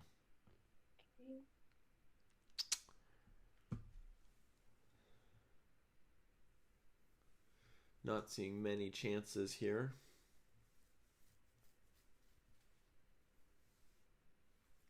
Yellow, I haven't done enough endgame sparring with CGM specifically to answer that with any real confidence. Certainly now that two rooks have been traded, I could not beat anybody here.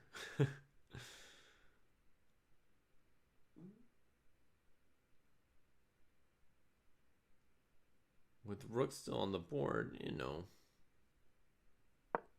there was maybe a little more to do. The rooks have been traded. Sam has played f6. The bishop will come around like this.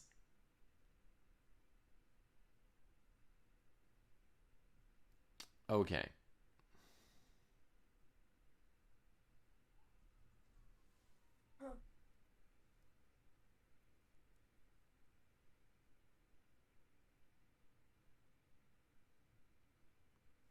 Peter Lecco is out.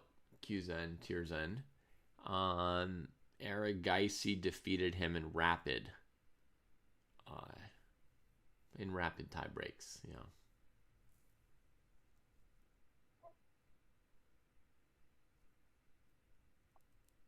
Drow, you're thinking maybe scarier to push the C pawn and sack the A pawn but not trade rooks versus this endgame here. Bishop B6. So he's going to D4. Okay. Not a big difference.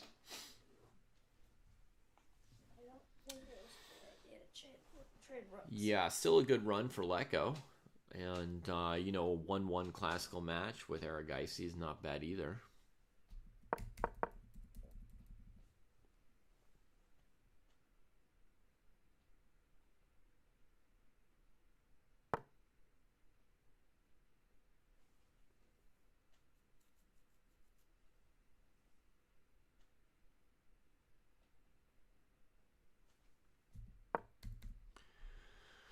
F3.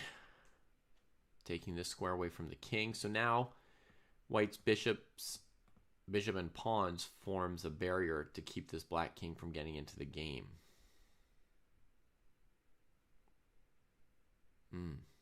It's dead. It's dead. I'm sorry.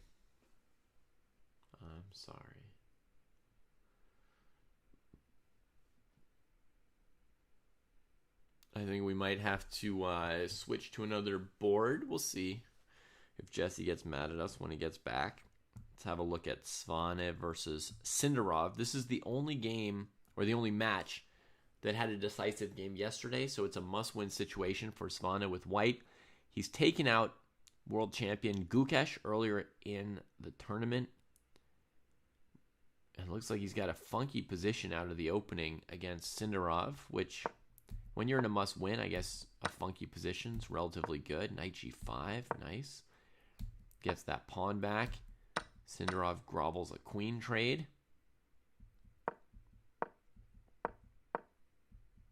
And a rook trade. Uh-oh. I would say this is not looking super hopeful for White here.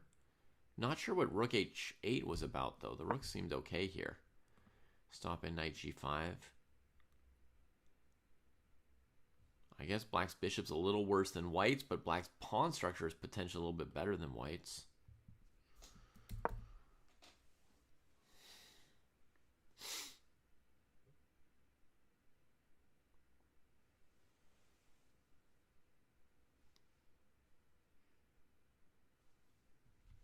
Thank you, person, for following the dojo. We got a boring game here, so David switched. David switched, yeah. Oh, thank you, Yellow. I'm glad that you did that. Yeah, I did spar that a little bit with them as well. So CGM, plays that open. Just to relax, bro. Just relax. I gotta relax. It's Saturday morning, bro.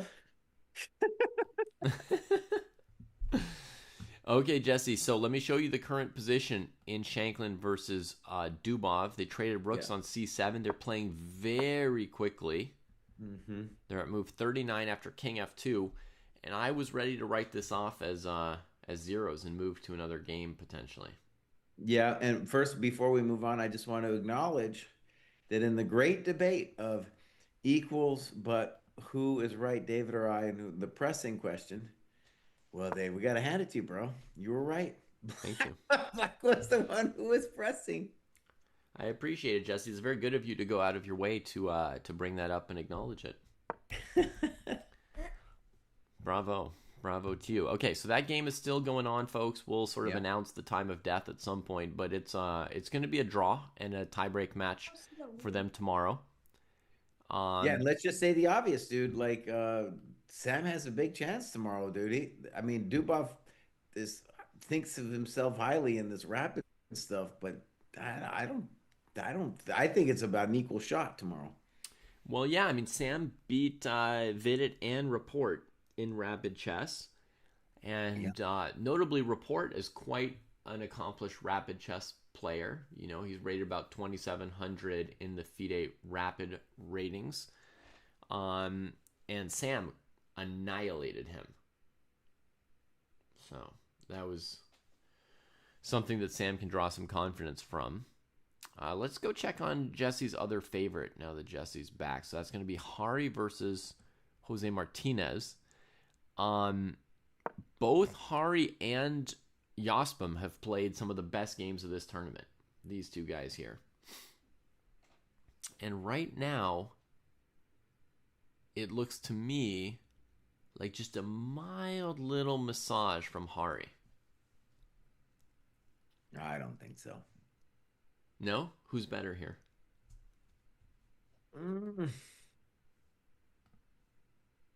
Yeah, I think I'd rather be black because the knight's going to come to d6 soon and then be very strong. And the knight on c2 needs work. He plays queen d6, maybe a similar thing. Mm-hmm. Now, maybe queen d6. I don't know. Maybe I have some misgivings about queen d6. But it's a move that he went deep into the heart of the position to drag this move out. That was 19 and a half minutes. Yeah. On queen d6.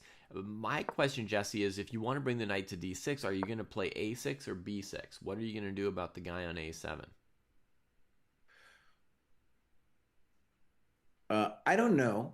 I don't know. But I just want to say about queen d6, which I'm just thinking about it. Well, okay, so it makes me nervous because if your intention is to take, you're gonna my one piece that's poor on c2 then suddenly gets to be strong going to d4. Yeah. So then my question is on queen d6. I don't know, by the way, what white's gonna do yet, and maybe that's part of the point of queen d6, but I don't know what I would do as. Yeah, my intention here would be to double rooks on the e file as white, but the rook e5 basically doesn't work because I hang a pawn to this knight d7 as I just showed folks. Mm-hmm. But my dream for white is, well, let's say I play rook e2 instead. My dream is for black to take on c5, honestly, and I play bc, owning that poor steed on c8, introducing d4 to my steed, and I'm just taking the e-file from you. So I feel pretty good about that for white, but maybe black busts out with b6. I mean, knight d4, pawn takes, knight c6. That looks bad for black. Okay, but David, maybe his intention is on rook e2 that he then wants to play b6. Mm-hmm. Right. Fair enough. So then I trade, I think. Right. I also have to move queen b4, but let's not get overly fancy-pantsy for now. I'll trade queens and play knight b4. Yeah, I don't like this for black too much. So we don't. Okay, so maybe one of the cool things, it's partly psychological about queen c5, a move 21 for white, is that black doesn't want to play b6. Because once you play b6, then c6 is softened. And the bishop on the whole idea of the black setup is to put that big fatty on d5 and say your bishop on g2 is just a kind of a chump. But the second you play b6, you're softening that whole structure. So I'm not sure I get queen d6. Let's try again with rook e2 because I didn't like b6. I thought that didn't work out for us. Okay.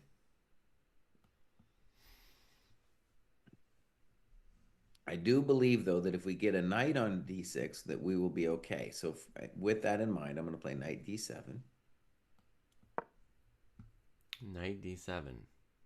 So you're trying to avoid that mild softening of c6 and my bishop's prospects.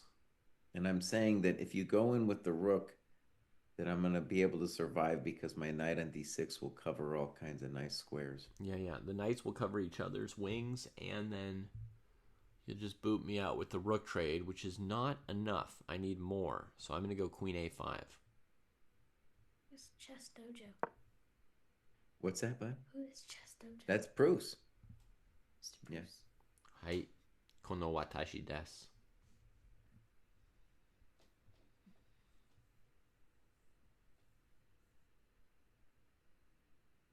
So it's like queen a5 is just still messing with me. Like, please play a b6. Please play b6 or something like that. Yeah, I'm begging you to play it. I want you to weaken the light squares. My bishop on g2 needs a taste. He needs something to dream.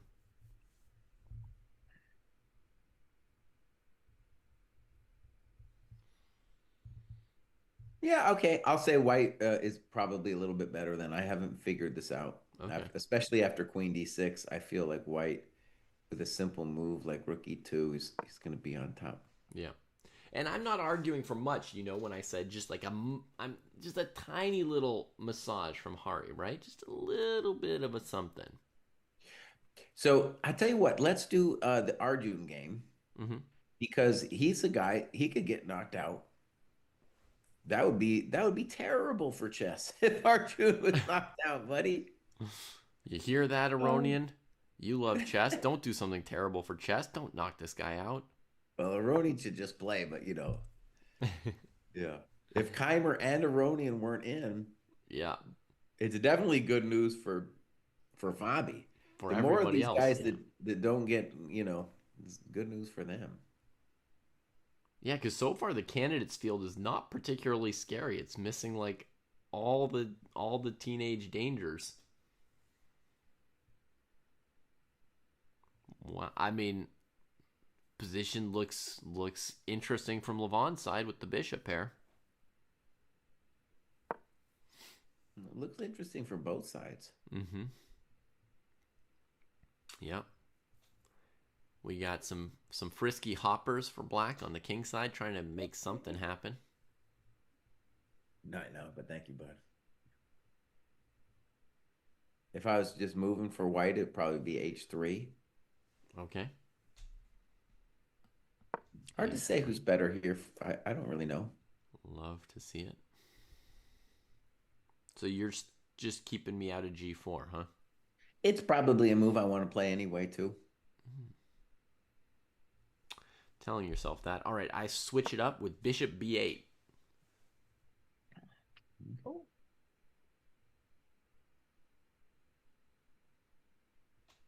I might go full horsey here and give up my second bishop. Yeah, I wouldn't recommend that, bro, but okay. Mm-hmm. You know, Dima always used to say, "Horsey show no remorsey." Um, That was that was a Horsey, show no remorsey. that was a great one.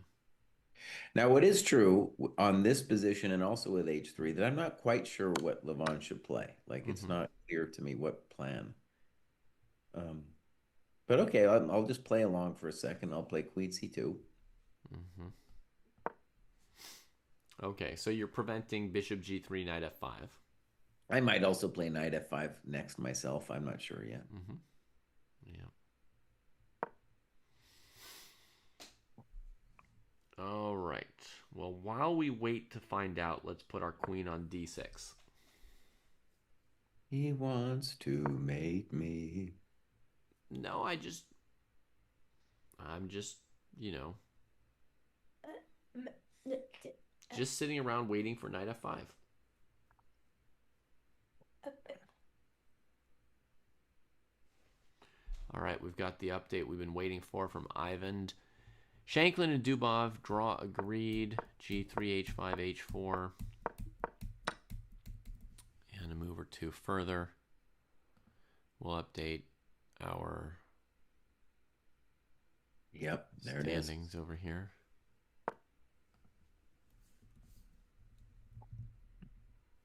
Yeah, Dubov he's clinical with his approach, dude.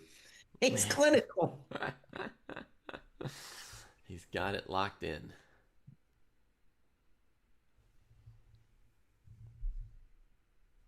Jesse.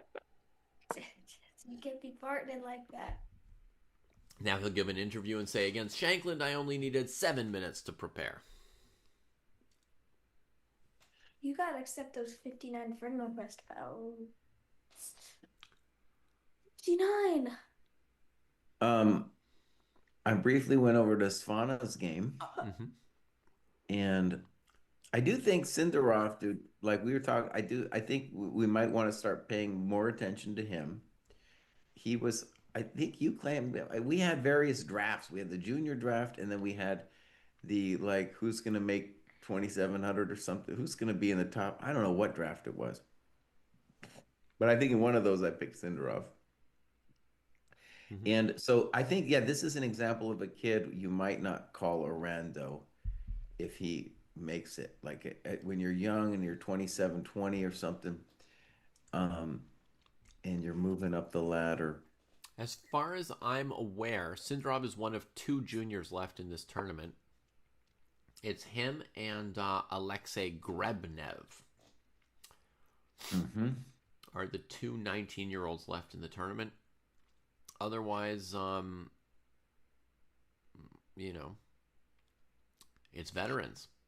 Yeah, and he's at 27, basically 27-30 now. So yeah, he's making it. And he's playing pretty good chess here as Black. Um, to me, it seems like Black is totally fine. Let's see, he drew one match, 1-1 with Yu Yang Yi in this tournament, who has the same rating as him. His other matches he won in Classical, including beating Nicholas Theodoru, who's a dangerous opponent. And he's the only one to win a game yesterday against Svane, so he's playing pretty well so far, and I don't think he looks like he's in huge trouble in this endgame. Let me address Skebix over here. Mm-hmm. He says, I was watching the Carl stream yesterday, and he argued the difference in rating between them, the top dudes, and the 26 to 2650 players doesn't show up that much in just 14 games. That there are no favorites in the candidates. And what do I think about that? I think that's full bull BS. And That seems wrong at both a mathematical and an empirical level. that's right. I mean, look But at the it's last out. candidates. Yeah. We had Nijat Abbasov, who was above 2650. He was 2675. And I think that we needed less than 14 games to see that he was in a different class than the other seven players. Mm-hmm. I mean, -7, it was extreme. It was self-evident. Yeah. I think, though, if there's something interesting about that comment, it seems to me it says something more about Hikaru already making excuses for himself to his fans, that he's going to be talking that way. Mm-hmm. There's no favorites. There's favorites. There's favorites in the candidates. Oh, yeah. And a way to understand it mathematically is when you took just the 80 points difference, and that would be a higher than like be a higher difference, especially if you had somebody below 2650. But if you just took the 80 points difference in the Nepo Carlson match, then it's a very similar thing in a 14 games candidates match where the difference is not the same difference every round, but there's a difference every single round, and then that starts accumulating in terms of the statistical probabilities. Yeah. I mean, Gukesh was playing H6 Interesting. against Abbasov. All of the players were Do you know targeting where to find Abbasov. tea and milk? Yeah. Do you know where to find the tea bags? Those ones that's in the. Yeah, so be able to let's say black tea. But Kalen, every single one of the favorites finished a couple points ahead of the player under 2,700. And this Hikaru claim is 2,600 to 2,650. That's another level below. I mean, That's another level that's below. saying like you could get a 2,630 in there and you couldn't tell if they were better or worse than Fabi over 14 games. I think it shows up probably after 6 games. There's almost no chance that Fabi's not ahead of a 2,630 in a tournament.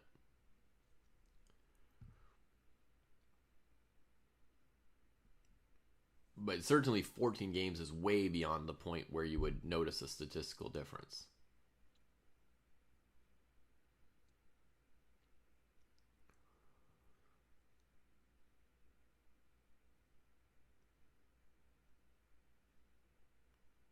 Sindarov in the World Cup 2023 beat MVL.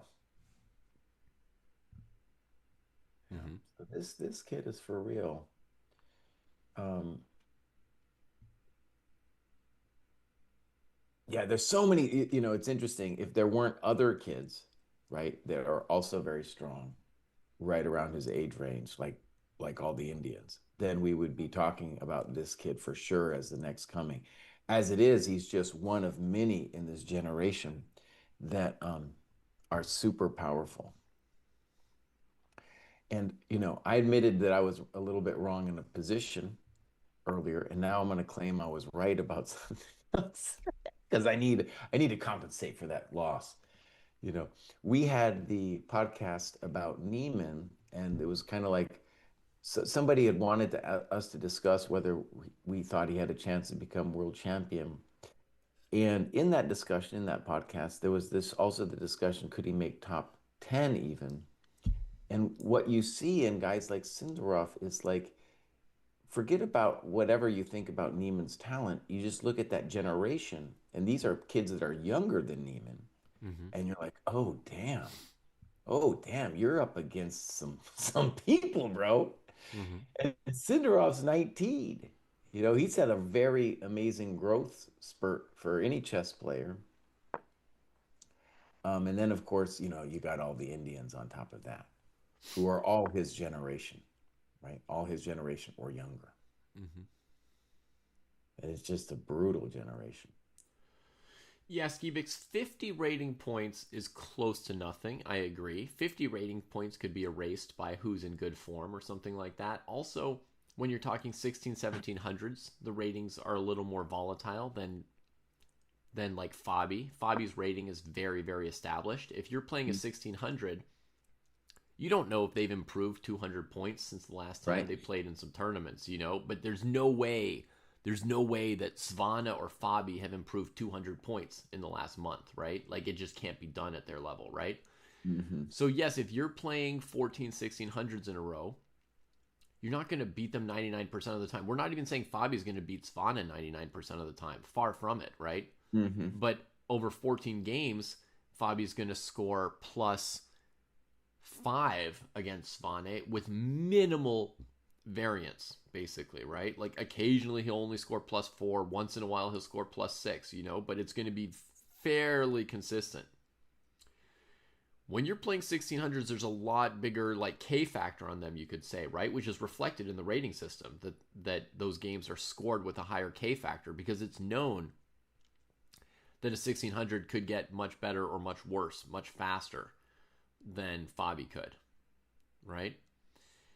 But again, even if you're not beating someone 99% of the time, even if somebody's 1600 rating were perfectly true and you were rated, 1700, if you play 14 rounds, yes, your expectancy against them might only be 55% in a single game, or let's say 57%. But over 14 games, just multiply that out, do some basic statistics on the distribution of results. And over 14 games, you will be finishing ahead of somebody you're 100 points stronger than. You will.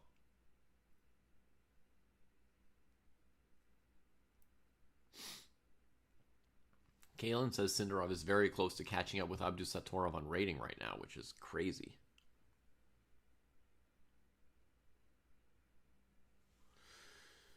So I did a little math, and if a 2780 played a 2730, so 50 points, and I chose 2780 because that's about where Fabi is right now, Mm-hmm.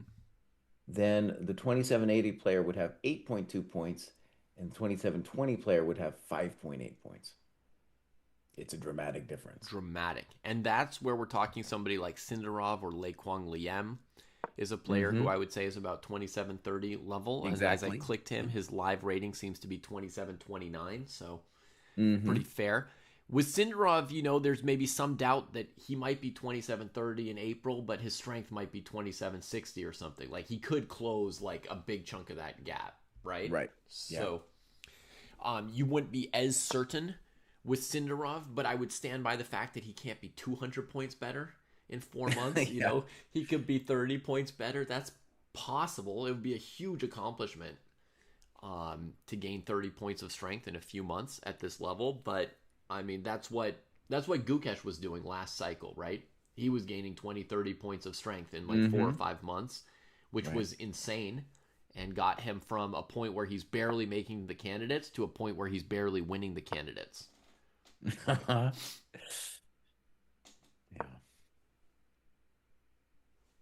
Do you have an evaluation, Jesse, for the Sindarov endgame here as he lashes out with f5 against Svana, sort of fighting for some space in the center?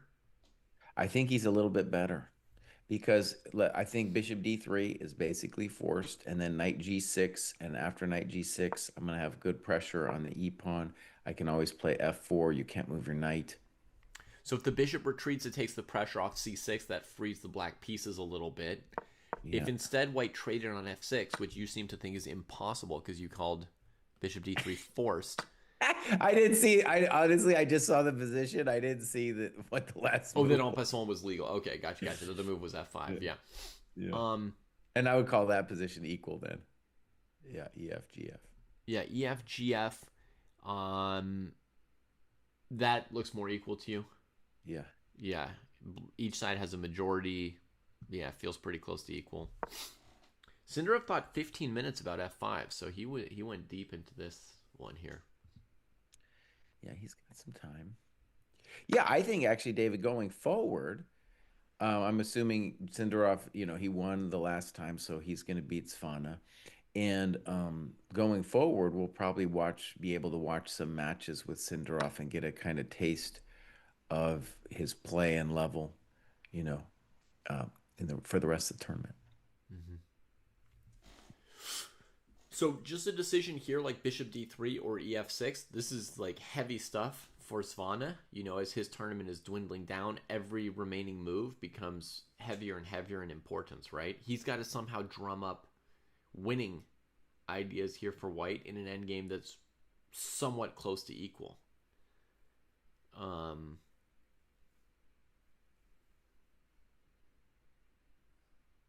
If he goes ef6, he makes the h-pawn a passer, but he gives up the slightly cramping central pawn.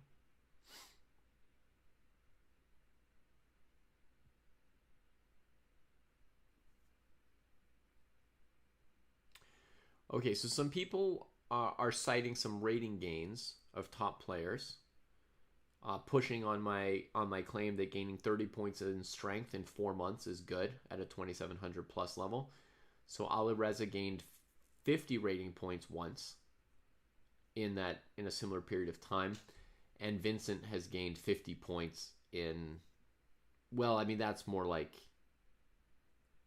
6 or 7 months, Depesky. Mm-hmm. But what I would say is, like, I was talking about gaining in strength, right? So Firouzja, his rating immediately dropped down a bit after that gain, and also a lot of times you might be gaining strength training at home, and then you play some tournaments and you might gain extra points, or have one lucky game, and that could be a rating point change of 10 points, right? But like what your stable averages or your playing strength is what I'm talking about. It is possible to gain rating points faster than that in certain scenarios, but I think I will stand by gaining 30 rating points as a plus 2700 in 3 or 4 months would be tremendous progress in your base strength. And yeah, about Keimer, I just want to say that's why I think it's so terrible. I mean, he's a young kid and he made that immense gain. Yeah. Very impressive. And now he doesn't even get to play. Dang. Yeah. Gukesh also made a huge run. Yeah. Okay, David, let's check out the Arjun game just for a second here. Mm-hmm. I think at the minimum, it's a very interesting strategic struggle. Mm-hmm. After fighting for Levon played him, frankly, I didn't consider because I thought it was impossible. He played f3. Mm-hmm. And what's fascinating about that is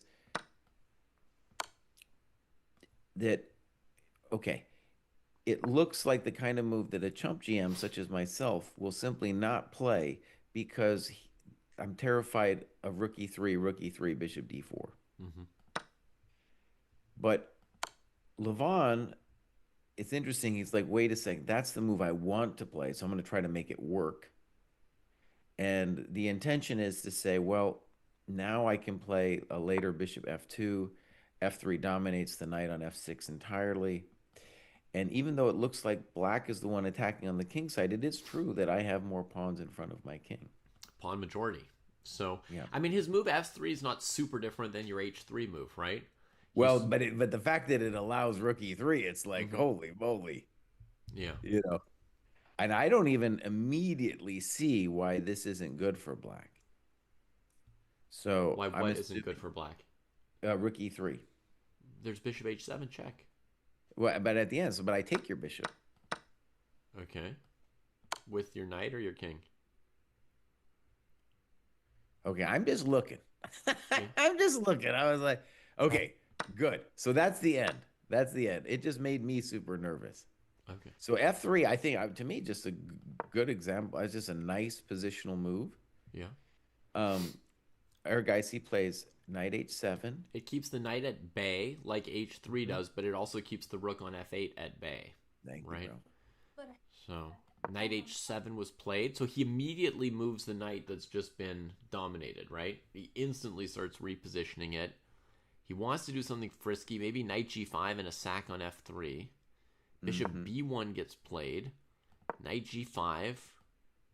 Okay, asking him about bishop takes G5. Bishop takes G5 might drop a pawn tactically, right? To bishop D4 after rook E1 check, Right. rook E1 check. Bishop D4, there's bishop E3. No, he can't do that. Okay, so he's really offering white the possibility of doubling those pawns. Dynamic Well, play. yeah. I There was guess he's something wrong. thinking Yeah. the D pawn will be in really bad shape long term with him having a dark squared bishop against the light squared bishop. Right. And I like Levon's move, Queen C2. So one of the reasons, there's a lot of reasons that this game is interesting, but dude, if Aragaisi doesn't win this game, Mm-hmm. or if he actually he could go to tie breaks if he draws it, but if he loses this game, that's it. His Yeah. turn, his dreams are over, at least for a couple of years. So Levon bravely allowing knight f3 check, which I think doesn't work because there's queen h7 at the end. Yeah. Um, And then Aragaisi bravely playing I G6. think g6 is going to be the move, right? Yeah, because I was thinking that was Arageis's intention here was if bishop takes g5, h g5, queen d3 or something. I think his intention was g6 there. So when I saw queen c2, I figured he's in the market for g6. But Mr. Bruce, help me understand, why did he play Queen C2 instead of Queen D3? Oof, that's hard to say, dog. I would have put my queen on d3 if I were blitzing, right? Well, right, because Um, it's like we have a D pawn issue. we've got a d pawn issue and f3, right? We might want to support f3 at some point to stop these breakthroughs. Maybe there's some knight f3, queen h3 variation that he would be worried about in some positions. So, Hmm. I mean, it doesn't quite work with queen h7 on the table, but once g6 is played, maybe it threatens it. But let's say I play a3 just to show the idea. Knight f3, pawn f3, queen h3. If your queen were on d3, you'd have to play some kind of move covering g2, giving me a tempo. Then I'd take on f3 as well. Come raging in. I think it could be that. King h1 played for similar reasons, right? Take the sting out of the breakthroughs. Nice move. Okay. Sacrifices.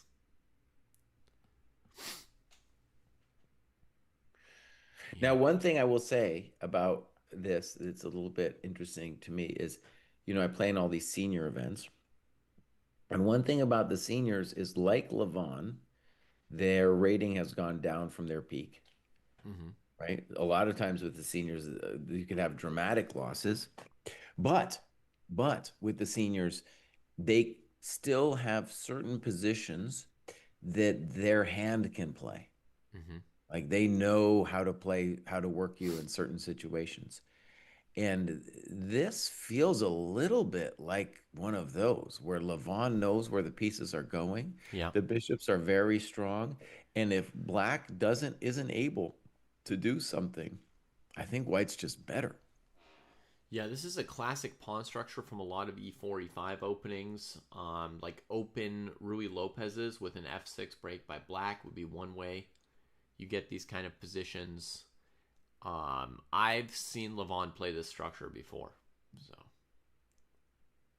By the way, Fire Snap, thank you very much for this tea. You did a good job, bud. He doesn't even drink tea, but he can make a good tea, bud. nice. Nice. He drinks some tea sometimes. Good Okay. work. I don't drink tea either, but I can't make a good tea, so that's the difference between us. Black's dark squared bishop is just bad, says Kalen. Black's dark squared bishop is beautiful. I'm going to have to disagree with you on that one. I think that bishop's great. I think that doesn't mean there's nothing to be said for bishop b8. I've played that move myself in similar positions. It would be great on b8, but it's not doing nothing on a7 either. You could play knight e6 here as black, and I think if I put knight e6 on the board, you can feel that d4 is shaky. Also that I could play knight f4 hitting g2. You might have to trade me, and let's say I play queen c3, knight f4, bishop f4, rook f4. I mean, you got to be feeling that bishop on a7 a little bit. h6 hangs, yeah, but it could be funky. Knight e6 here, bishop h6, knight takes d4, hitting the queen. Rook on e1 is hanging if you play rook takes d4. So I'm not gonna get into a long calculation battle with you, Caitlin. I'm just gonna tell you, like, you can feel the bishop on a7 here. It's not just bad. Okay, I want to reiterate my next point, which is that black needs something now. Something concrete, or else white is just better. Long term, white's just better because my king's airy or because of the bishop pair? Both. Okay. Resounding both. So white can play just sort of like moves like king h1, just avoiding black's tactical ideas, and black has to keep coming up with juice. Right, and I might be threatening bishop g5, hg, queen d2. I don't need that threat, but that might just be a simple thing that I got on the table for myself.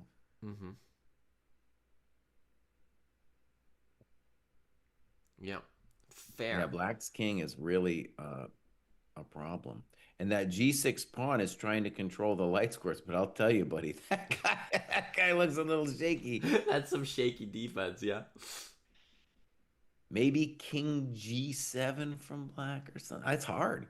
King g7, like, even if I don't have anything fancy, queen d2 is going to be a hell of a drug. Queen d2. Yeah, maybe I should go to h7 instead. Maybe. So on queen d2, I can do yield knight f3, which is one of the main strings to black's bow here.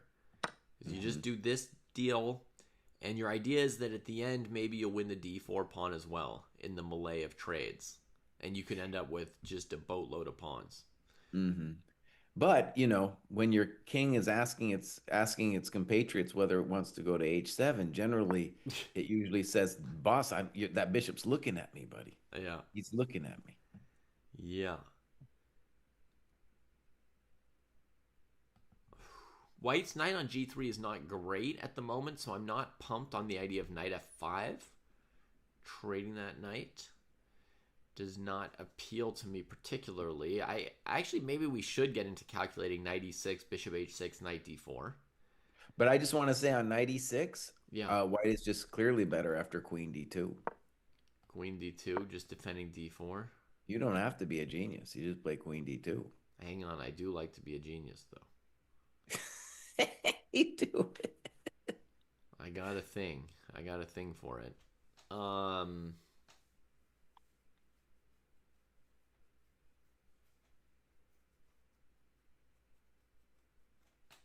Like right now you play queen d2 and I'm thinking, well, maybe I've got rook takes f3, right? So obviously I'm always trying to be a genius.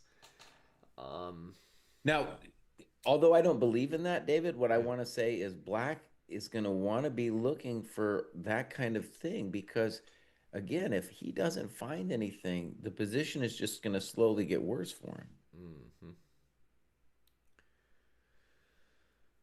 I feel you, dog. Queen d2 looks pretty painful to me, honestly. But I mean, you'll do that to me with the knight on g5 as well. Like queen d2 is coming, kind of. It's a very natural move for white. I mean, white has other moves, but that's a very natural thing for us to play.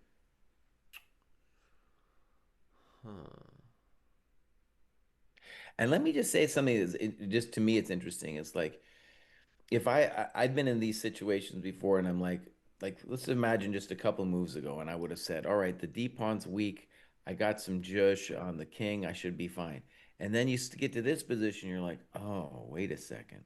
The pawn on D4 is not that weak. And maybe my knight on H4 is a tourist. And then I'm in trouble. I mean, it's not a tourist. It's It's in striking distance of the king. It's not getting threatened. But if it either strikes or it doesn't strike, and if Yeah, it don't its strike, buddies then it's need a to tourist. its buddies need to join in. It needs the buddies to join in. Hello, Uh Rainbow Teddy.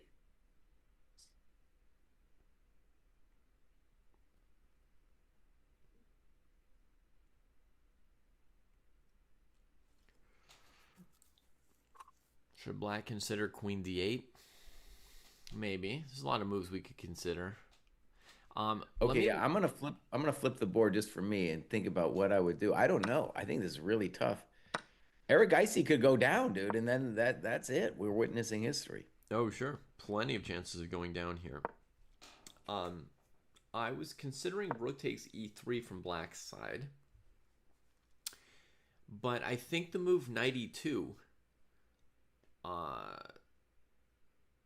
is as far as we need to look, and we can say it's not sufficient Yeah, I don't know what you're doing, buddy. because the bad knight on g3 finds a I don't know purpose, what and you're then doing. what do you mean? I was emphasizing opposite colors of squares, Jesse. Okay, okay, okay. I'm sorry. I got the bishop on a7. Wants to assert dominance. Yeah. Also, your bishop on e3 was ruining things on g5 and h6. Okay, okay. I just thought it was white's best minor piece, so I looked at an exchange sack. That's normal. All right. By the way, me and Firesnap are sometimes watching the live stream, and there was models of concentration from these people. Levon gets up and walks some, but they are really concentrating deep. And I'm about to watch a move. He's playing Queen F7, which wasn't really on my radar, but it does talk to the G6 pawn. Yeah. Threat is knight gf3, gf3, queen f3 check, king g1, and then rook takes e3. Very, very simple.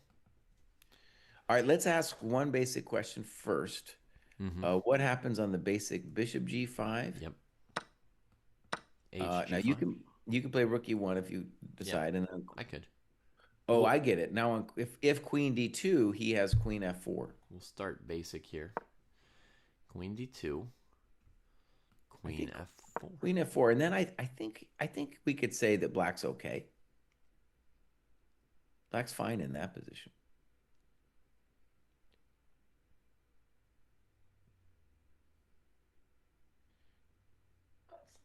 Neck massage going on. Yeah, Levon's an old man, dude. Not as old as me, but still, he needs a neck massage. Now you got me you got me a tea, buddy, but I'm not going to ask you to give me a neck massage. That would produce painful overtones of the Danny Wrench of foot the Dark massage. Squares book. Does Jeronian look like he's in pain in the video feed, Jesse? Is he No, I don't think working he's on in pain. himself? I don't think he's in pain. No, okay. He likes to hold his neck. That's his standard pose. Oh, that's true. He does often just have his hand there, but he's done that since he was young. Yeah. In fact, okay, so we're going to say Queen F7 looks like a quality move. At the very least, it defends against Bishop G5, and it defends against Queen D2. Yeah. Jesse, even in his little chess.com bio picture, his hand is either on the way to or from his neck. Okay, Queen F7, solid move. Great move. Yeah, great move. So, all right. And one of the things to say is that any kind of Bishop F2 not only might run into Knight F3, but also the Bishop on E3 is kind of an interesting piece because he kind of wants to move out of the way, but also he wants to keep that pressure on G5 and H6. Yeah. Nah, yeah. Okay, so what are candidate moves for white after Queen F7? We saw Bishop G5, Hg5, Queen D2, Queen F4. Black's perfectly solid. Let's generate another idea for white. Queen D2 first. But then Knight Gf3 looks really bad. Knight F3, Pawn F3. Knight F3 again, or Queen F3? I was thinking Queen F3. You thinking queen f3, king g1, Rook takes e3, rook takes e3, rook takes e3, bishop d4. bishop d4. Welcome to the dojo. Welcome to the dojo, yeah. Oof on the rook and the cook.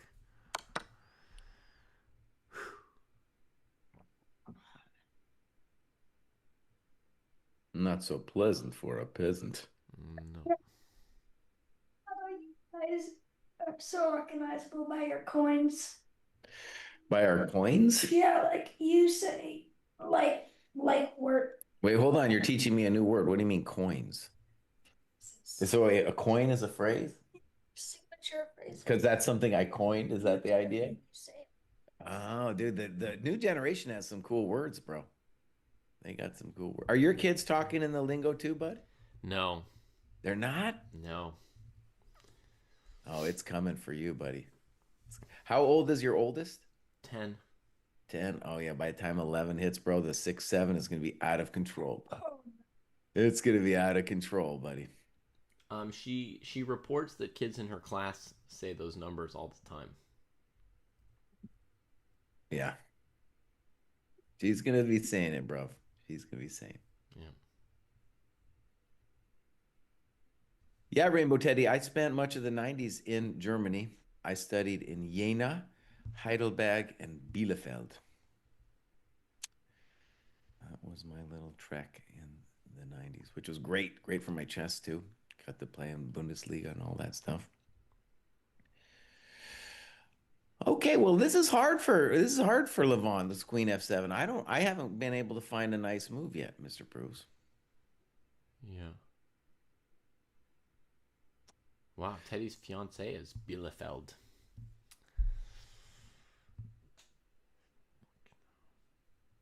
Jesse, this bishop d4 move that we were at the end of this line, if white plays rook d e1, is the line truly fatih? I guess there's rook e8 there. Yeah, part of the drama is you're not threatening anything as white, right? Humorously leaving like every single piece hanging for black. You know. And I guess you could try knight f1 if you like to suffer. Eddie's in Austin. Maybe rook e5 there. I don't know. It's looking grim. Welcome to the dojo.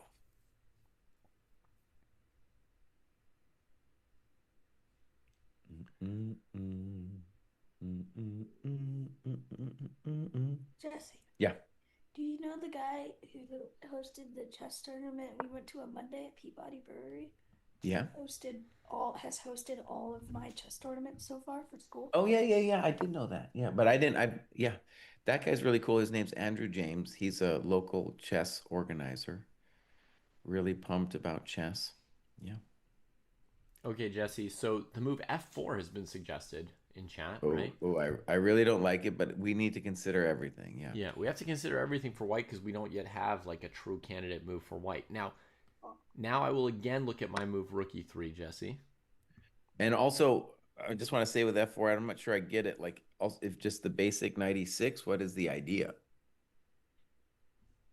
In addition to your rook e3, which is fine, but I just don't know what the idea of f4 is. Knight e6. I mean, then maybe rook f1. I guess, but black has a lot of moves like knight knight e g7.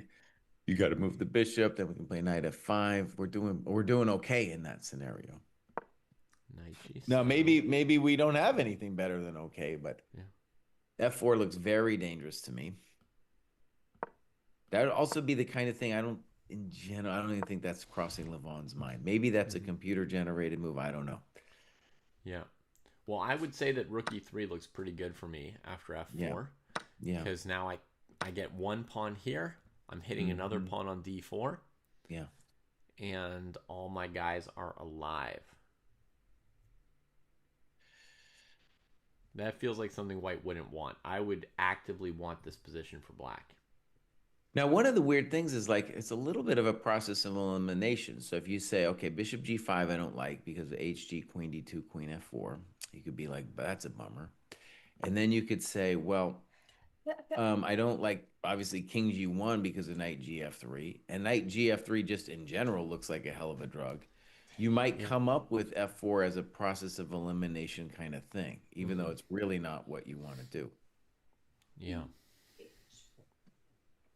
There's not a lot of candidate moves for white other than taking on G5 here. It's very surprising too. I mean, we were talking about finding something concrete for black, Hmm. and it looks like he found it, dude. Like Queen F7, it's Yeah. like all of a sudden, it's like, oh, what is dude supposed to do? Okay, here's a weird, ugly looking move. How about Queen F2? Okay. I also think Rook E2 might be a candidate, but let's look at Queen F2. Wow, Rook E2 also looks like a traffic jam, but yeah, could be the move. My attention on Rook E2, by the way, oh, I don't know. It's very spicy. I don't know if I believe in Rook E2, by the way. I might do a take back. Hmm. There's Knight HF3 against it, right? There's a couple things, I think, honestly. But Queen F2, I think it. Okay, so obviously we're just trying to stop some stuff. But no, let me ask you something about Queen F2 before we go down the tactical Hmm. road. If it's White's move after Yeah. Queen F2, what would we do? Well, what we would do is we would say, "I'm a GM today." Oh,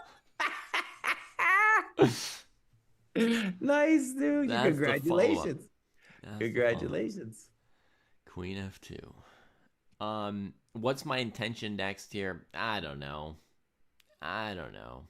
Maybe I maybe Rook E2 next. Okay. Yeah, I think Queen F2, but like it's a process of elimination move that I think is probably maybe even on only move. And I wasn't really thinking of it at first because I was like, I want to be the one as white who's pushing, but the argument could still stand that black still needs to show something, or else I'm gonna slowly unravel out of this business.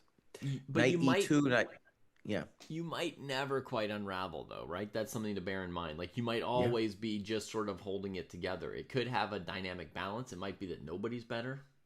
Mm-hmm. And one thing I'm noticing is if I ever move my knight on G3, Mm-hmm. dude has knight F5. Mm-hmm. Then you'll have to concede your unopposed bishop, basically. Yeah. Okay, we got to move bishop B8. So now Manhattan transfer has happened, and he's looking at our poor knight. And so Wow, bishop b8. I think the claim is that if knight F1 or E2, that knight F5 black is at least fine. Putting a little Arjun pressure on with that move coming quickly. I was thinking of another move also, Jesse, Queen F6. Uh-huh. Just, putting extra eyes on the D pawn, right? Keeping white a little tied up. And I was also thinking we could move the king up to G7 or H7 to defend our little pawnies. But So, bishop B8's more consequent. So what is he threatening to take on G3? That knight's not very good. surrounds Well, I think first of all, he's preventing white from doing anything himself. Like F4. Like, well, F4 or knight E2, knight F1. So it's a nice practical move, and then I don't know what to do. Maybe rook E2, but rook E2 is kind of like you called it a traffic jam. Mm-hmm. Okay, but we also have to reorientate ourselves because the dynamics of the game really shift with bishop B8, right? Because now black is like, well, I'm gonna stop talking to that D4 pawn, and I have like, yeah, the question is what? Like, if it's black's move, does he have a threat? I think maybe my first interpretation is he wants to go bishop F4 and trade white's bad bishop just to break up the bishop pair and have his knights really set up shop on those dark squares so they're sort of set for life. And then Uh-huh. he's going to keep trying to worry you on the D pawn. And he's saying, like, technically the bishop on A7 is the good bishop in the pawn structure, and white's bishop is the bad bishop, but they're 1-for-1 on defending this pawn. So he wants to swing around maybe to F4, trade the bishops, and then fight you for the E file while your D pawn is dangling. Dang, dog, take it easy. That all sounds plausible to me. The other thing that's interesting is even though we're the ones that have the extra pawn, our king is having a really hard time finding a luft possibility. You Yeah. know, like I definitely don't want to play h3 now, and I can't get any luft. So like long term, I'm gonna have a back rank issue as well. Right. So we're going to fight over the E file without any luft. Sorenzo says all gems should go to the gym. All GMs should go to the gym. Yeah. Yeah. We can You been extend going to the that. gym, boss? We can extend that to non-GMs too, right? Everybody Yeah. should go to the gym. I mean, or you can just exercise outdoors. I mean, You I been will admit that for the first 40 years of my life, the idea of going to a gym essentially seemed silly to me. I was like, have you ever heard of going for a walk, dude? Like, just go outside, pick up some rocks, run around, jump.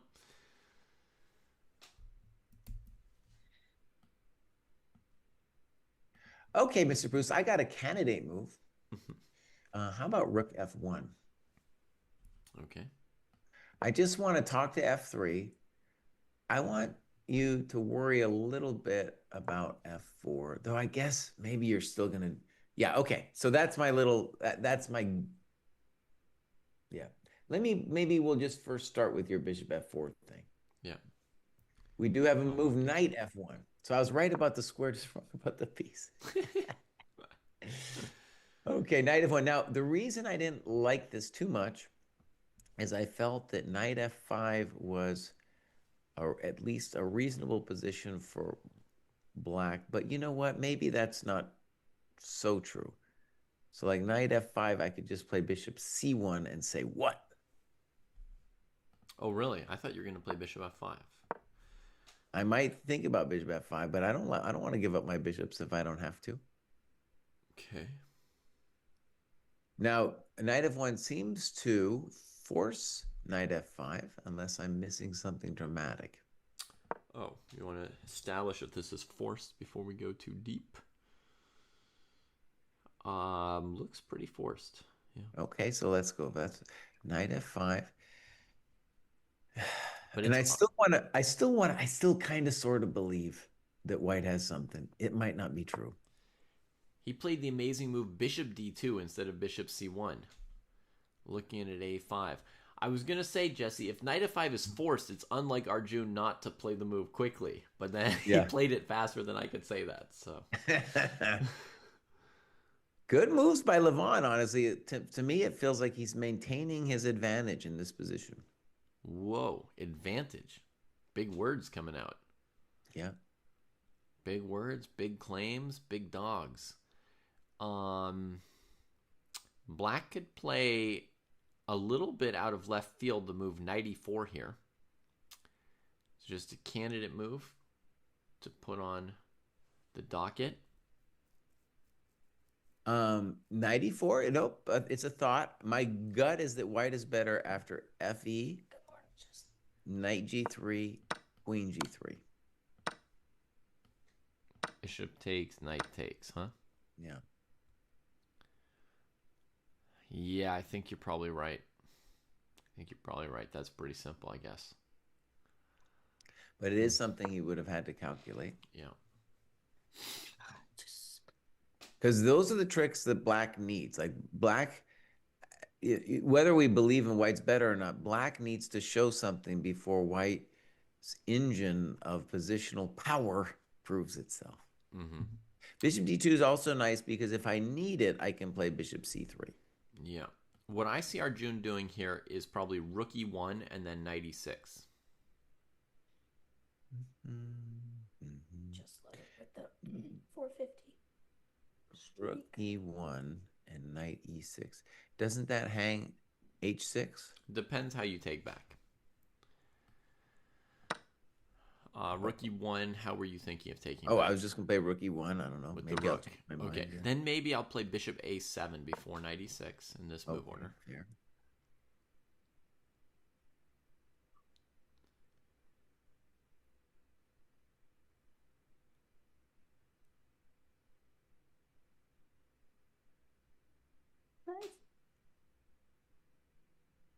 Now know that you're a pawn grubber, so let's just first grab the pawn and see what happens. So bishop f5. Okay, queen f5. Interested in my opinions. Bishop a5. Bishop a5.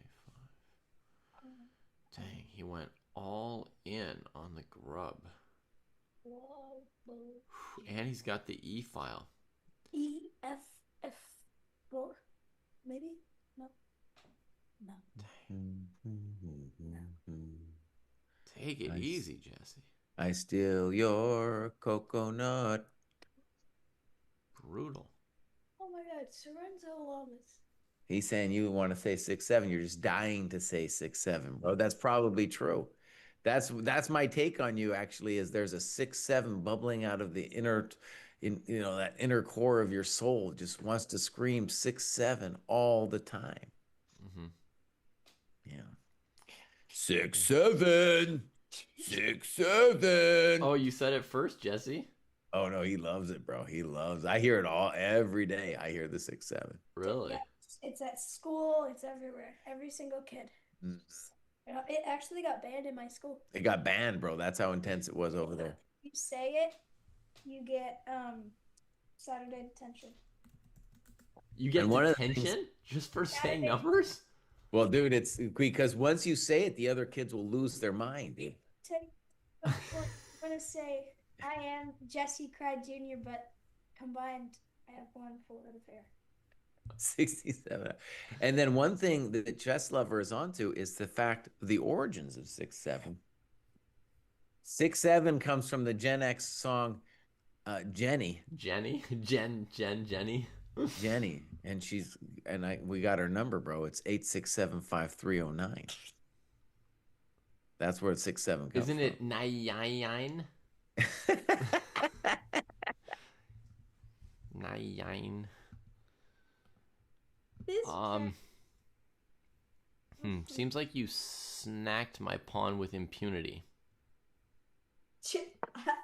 Jules says he had a group of kindergartens start chanting it in unison and prompted. Yep, dude. Yep. It's rough, but it's a disease. Dude, yeah. You got to ban that, dude. Send him to detention. And then less than 67 hours of detention.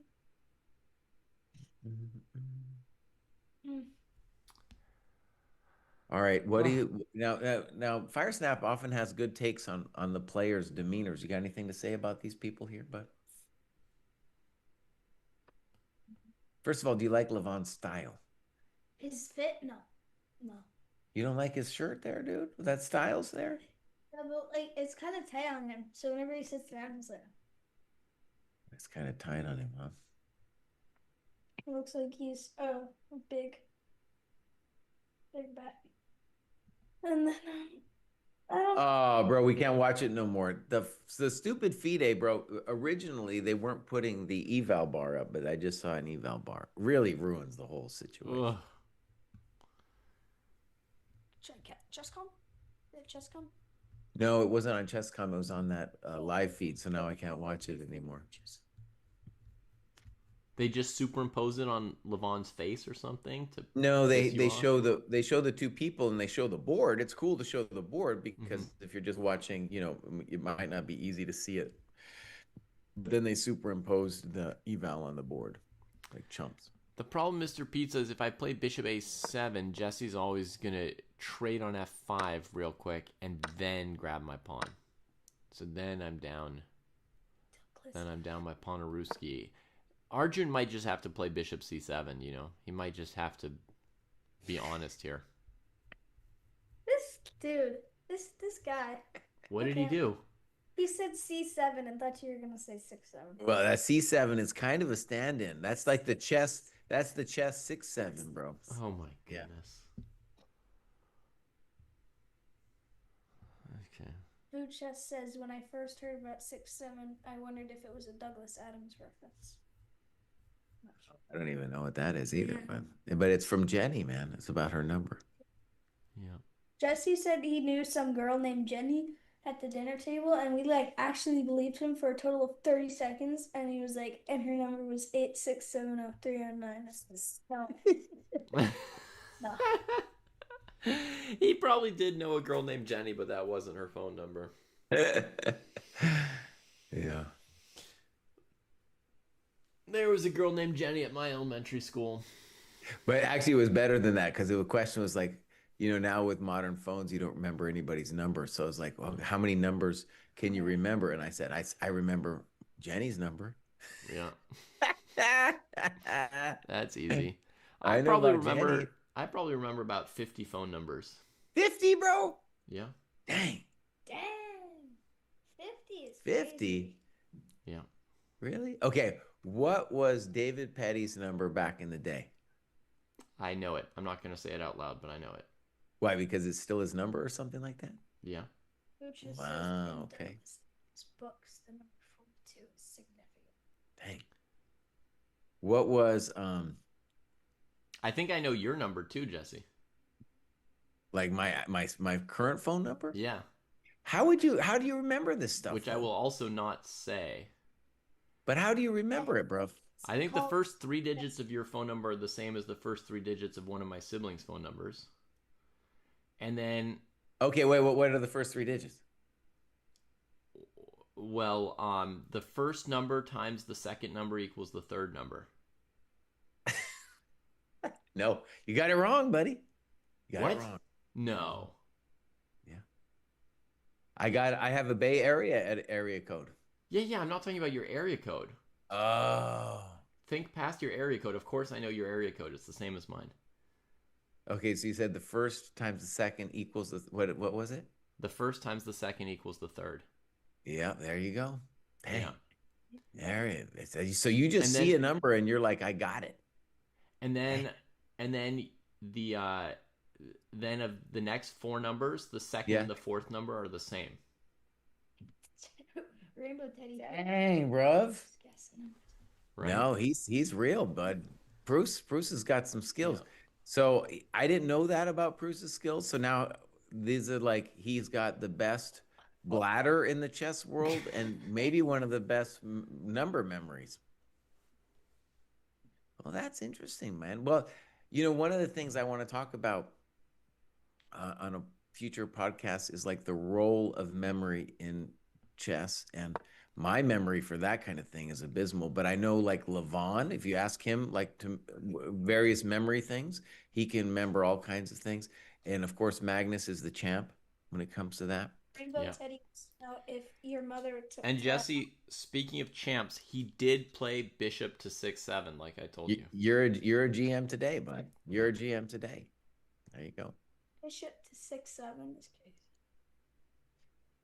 Okay, so let's think. What should white do? Oh, there's you have and Fantasia. He's got aphantasia, yeah. Bruce has got the aphantasia. Rainbow Teddy wants to know if your mom took Tylenol when you were pregnant. I have no idea, Teddy. David, how many games would you say? Like, is it possible? Maybe it's a dumb question, but how many games do you think you could rattle off by heart? Yeah. Not tons. When I was younger, it was tons. Mm-hmm. When I was younger, it was tons. Now there's some little, like, some little fuzzing, some missing moves and things. It's like, but like the end games, do you think you could botch up?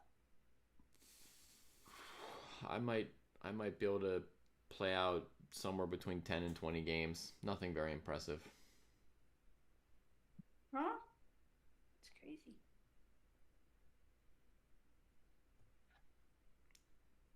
Well, David, one thought for Aronian here is if I didn't know what to do, maybe I would consider knight g3 with the pedestrian thought that if you play knight h4, I'll go back to f1 and we'll do a little drawing dance. If I felt nervous as white, is what I'm saying. Mm-hmm. I don't know if I should. It's like kind of a difficult position for me to know. So I don't know. I don't really know what to do as white here, even though I like the white position. All right, let's say I trade on g3, play knight e4. You can give the bishop and then take h6 and trap the rook. There's Oh, I don't queen think that's any h7. good though. Maybe you Queen shouldn't h7. eat that pawn. That might No, give I you actually, if indigestion. that's the case, I shouldn't play knight g3. If you've got that, I should be playing knight Okay. g3. I was just checking it, you know. Yeah. Oh, it's an interesting moment for white. Like there's like kind of like with queen f7 and bishop c7, black held his ground as like what? What do you want to do? It's very difficult for white to actually do something. Yeah. H4 for who, Nordovik? Food chat says I occasionally sell stuff on Facebook Marketplace. Oh, I see with the queen here, h4 right now. Whew, okay. Respected buyer, mastermind number. That is tricky. Um, What about? I think h4 looks insane, but Yeah. honestly, if you're white, you're gonna look at it because it's hard to find ideas Yeah. for us. I agree. I agree. H4 looks kind of insane, yet maybe it's a move. Maybe, maybe not. We could also play G3. G3 is also. G3 looks like you're really weakening the f3 square. No, you're. We got to move, I think. Okay. Knight e3. That's more the pedestrian thing that I was kind of thinking of. Yeah. I had a pretty lame-o thought as well, Jesse. I was thinking of playing bishop takes g5, h takes g5, knight e3. Mm-hmm. And then like plunking it on g4. I really like the way Levon's played the last several moves. I mean, Arjun's played great too, but he's making it look easy, like queen f2, knight f1, knight e3. But those were all not the first moves that came to this chump GM's mind. Right. And remember, I didn't want to play knight f5 and trade the knight on g3 back when my knight was on h4. Right. And he's kind of like engineered me into position to do it. Mm-hmm. That said, I think tactically he has now allowed knight e4. Uh-oh, we better look. So I think knight e4 is playable. I don't think that Arjun is in trouble. Okay, well, let's go down that road. So we queen comes off. What do you mean queen comes off? I think against knight e4 you have to just trade it with your bishop. No, fe4. Fe4. Knight g3. Knight g3. Queen g3. Bishop g3. Queen g3 now. Yeah, sorry. Man, I keep getting this wrong somehow, this simple line. I'm sorry. Now, sometimes these positions are really nasty for white because the king is a little open, but this one looks reasonable for white because I have knight g4 next. No, you're totally right. I keep getting this wrong somehow. Right. Go back. Gotta take a break. I guess I get de4. I get one pawn for my stupidity. And then the knight comes raging in. Yeah. Okay, knight e3. Be great if I could stop blundering that. Okay, maybe knight to d6.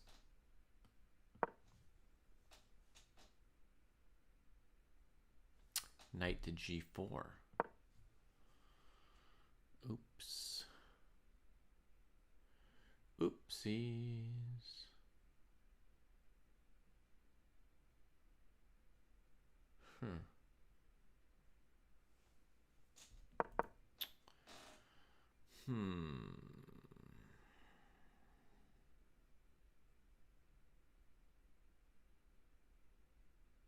Dang, 93.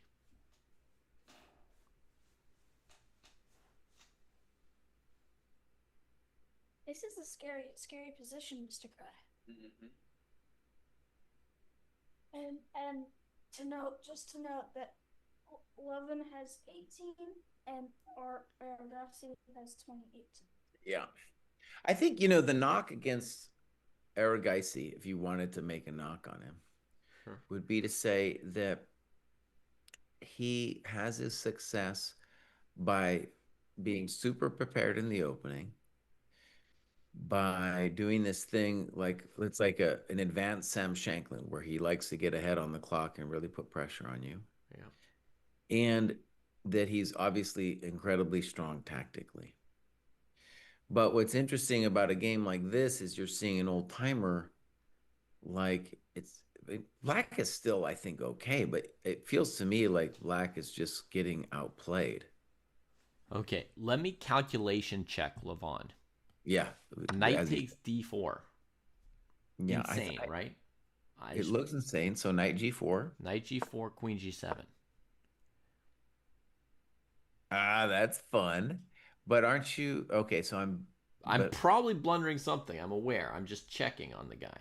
okay. So let's say I play rook e8, Yep, rook e8, bishop g5. hg5. Oh, so on rook d4, you're going to play bishop b6 on me. Now against queen d4, I've got the rook e1 trickarooski. Yeah, yeah, okay. And against rook d4, I'm going bishop b6 and saying, wait, you got no more dark squares. Yeah, and this would be the example of a you know Levon doing nice positional things, but maybe knight d4 is playable. It's hard to believe. It looks like a huge blunder, right? So it's like, how deeply do you check knight d4, knight g4 before you say, like, knight d4 is not going to work? I'm going to play knight e3. And then somebody comes up with something funky and they take and they queen g7 you. And, takes, rook e1's hanging. They trade and they still can't take. Okay, hold on. Before we celebrate black here, Yeah. let's play bishop c3 instead of knight g4. Okay, bishop c3 instead. Good point. But now you took my pressure off this h6 blah blah blah stuff, right? H6, blah, blah, blah. So I play c5. Maybe you could play queen f4 there.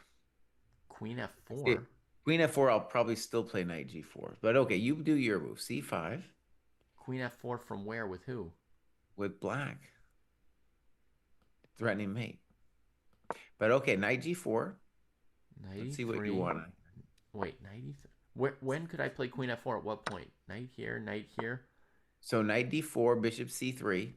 Yeah. No. I played bishop c3 first. That was the whole point. Oh, you didn't play knight g4 at all. Yeah. Oh, sorry, I had your move order wrong. Bishop c3 here. I had knight g4, queen g7 already included. Okay. Okay, so you go bishop here. So I could just retreat my knight. What are you doing? Where do you want to go? I don't know, e6 or f5 or somewhere? But then knight g4 looks really powerful. Then you go knight g4. Wow. Okay, bishop d4.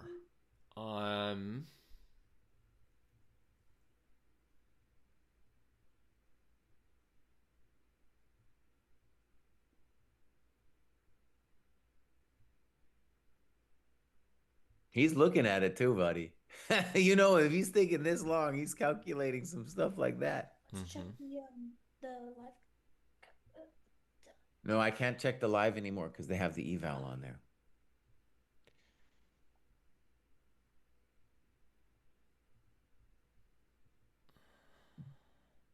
I'm trying to cook you here, Jesse. I'm calculating knight df3. Mm-hmm. Now that I know the move order you're playing, I'm not looking at queen f4. I'm not looking at c5. I'm looking at knight f3. What's wrong with c5? But wait a second, Mr. Bruce. So c5. bishop c3, queen f4. Yeah. And then if knight g4. Mm-hmm. Queen g4? Simple Well, does it? Well, on queen g4, there's rook e8. Ay. Okay, so rook e1 check after knight g4. Check. And then I'm assuming no, I can't throw in knight h6 check. Well, you're in check, yeah. No Zwischenzüge. You're in check, right? What are you doing? Kein Zwischenzüge, wenn du noch schon in Schach stehst. All right, something like queen e1, I guess, is Queen e1. forced. But then you can do your knight df3 stuff. Yeah. Assuming. Okay, so that didn't work out for me, actually. Okay, so knight takes d4. Could be a thing that happens right now. Yeah. So knight g4, queen g7, knight h6, check. Queen takes h6. Queen And we're d4, cooked. queen h2. I'm just double checking one of my... Yeah. Cooked, by the way, is an old chess term. I know it's a 6-7 term these days, but cooked is an old thing like Fisher and the old timers used to say. Yeah. I'll have to let Oscar know that. Dog, I don't see a refutation to knight takes d4. I don't see anything conclusive for Mr. Aronian.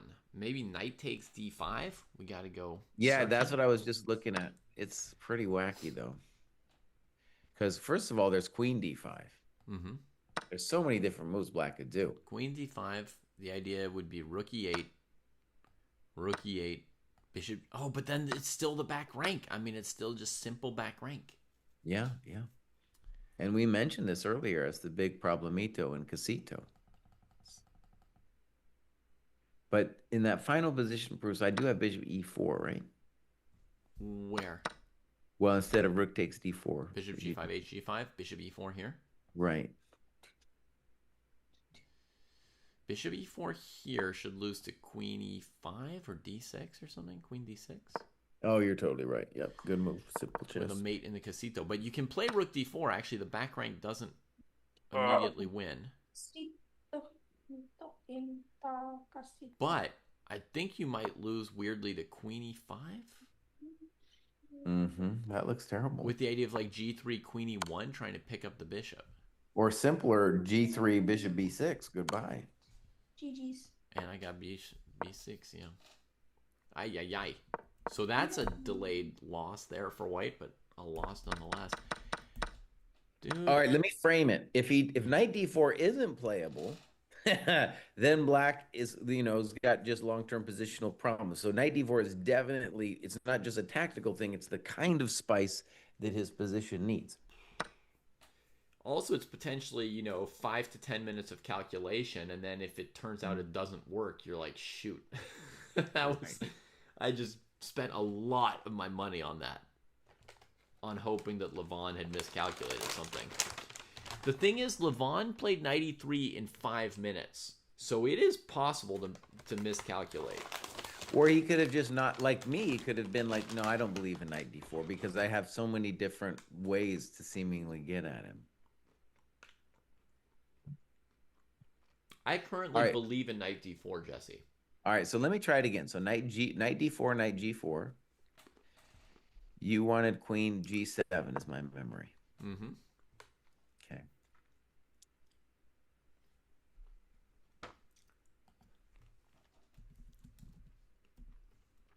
Now, I don't know yet. But let's try rook e8. Mm-hmm. Rook e8. Queen h4. No, then yeah, queen h4. Knight e3. We have a move, by the way, knight e3. So he didn't believe it. Wow. This queen h4 though, I think there's a lot of different concerns for Black, but that was one of them. Okay.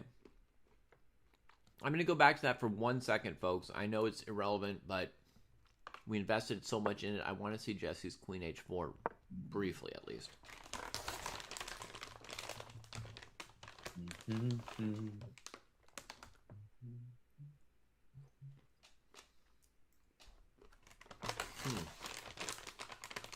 Big old threat there from queen h4, Jesse. That's a nice move. I played rook e8 first, thinking it made a difference, but it might not make a difference. Oh, sorry. Rook e8, rook e8. No, I think you're right. Now queen h4. That's much better.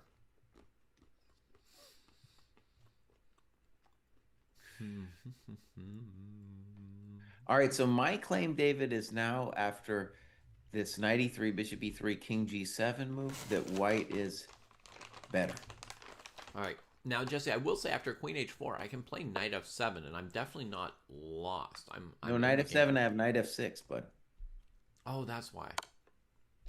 That's why I was like, let's take on e8 first. Mm-hmm.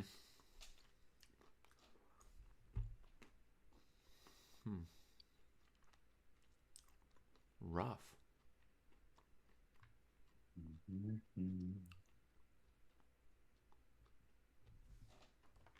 Yeah, so I think Where Wow. now it's an interesting spot where now they're getting close to equal on time. Mm-hmm. And like I said with the old guys, they a lot of times their hand knows where to put the pieces. And let me say that knight trade was huge for white. Yeah. Huge. Really Looks helps like the we got to bishop move pair. Queen F1. Whew. That's definitely not a move I would have thought of.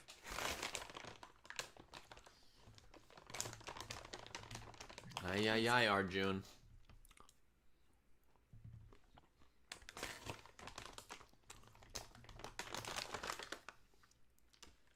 So I Dang, think the old guy didn't even miscalculate knight takes d4.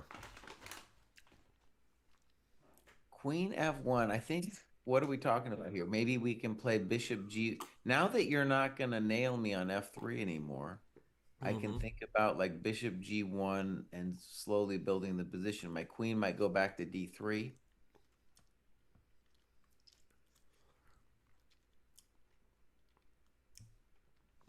Ay, ay, ay. Now I want to stress it's not like black is toast. It's just that white has what looks to be like a classic two bishop advantage. And what white's really dreaming about telling black is that my king will ultimately be better than yours. Mm-hmm. But that's about easier said than done. Well, for argument's sake, Jesse, it's not a traditional plan with a bishop pair. But what I'm thinking of from white's perspective is queen on d3 to tie them to g6 a little bit, and then maybe bishop f2 to g3, and try to put your rook on e5 in some move order. So, by the way, I'm not sold entirely on Queen F1. It looks fancy, Mm-hmm. but I'm not totally sold. Arjun plays Rook E6, and I think the intention is to say, well, if you play a Bishop G1 or something, I'm going to play Rook F6 like a champ. Jeez, Louise. That's insane. And just trade on f3 no matter what, or sack on f3 no matter what. Well, I'm just going to hang it over you. Got this amazing game going on. Okay. Yeah. Okay. Probably until this either that situation outside collapses and I have to tend to screaming children, or until this game ends. There was another hectic possibility here for black, which was rook e3, bishop takes h2. Holy moly. As pointed out by somebody in chat. We're gonna go to knees, right? Kind of put this whole thing together. So, will there be time? That's a very playable exchange sacrifice. To go there and back? Yeah, go for it. You should. White can't take, I don't think, because of queen f4, queen e3 with like a plus pawn and a pretty good position for black. So after bishop h2, you just get one pawn back for your exchange. White can do whatever they want, something like queen e2. You drop like back. Rook de1 would be the critical question, if right? you like, and something if you prefer. like that. Yeah. But either way, the bishop just drops back to d6. Now all the squares are covered, and just black just plays the position. It's possible. It was possible.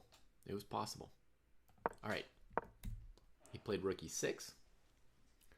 So Jesse's saying he's going to go rook f6, and then what, Jesse? What's the point of three heavy pieces attacking the f pawn? Well, the point is this: is if I play bishop g1, as I thought maybe Levon's first intention was, I want to trade a rook or two. I want the more I alleviate the immediate tactical BS that black has going on, the more I think long term my bishops and better king position will shine. So on bishop g1, I think maybe the intention with rook e6 is to say, well, if you play bishop g1, I'm just going to play rook f6. I'm going to say you can't actually do anything to me, and I'm always going to be threatening garbage like knight f3. Okay. I think white would play bishop f2, not bishop g1, because... I'll still play rook f6. Okay. Because white's got to control e1, otherwise black just, doubles on the e file and takes the file from white. Okay, yeah. Same thing, though. I think rook f6 is still coming.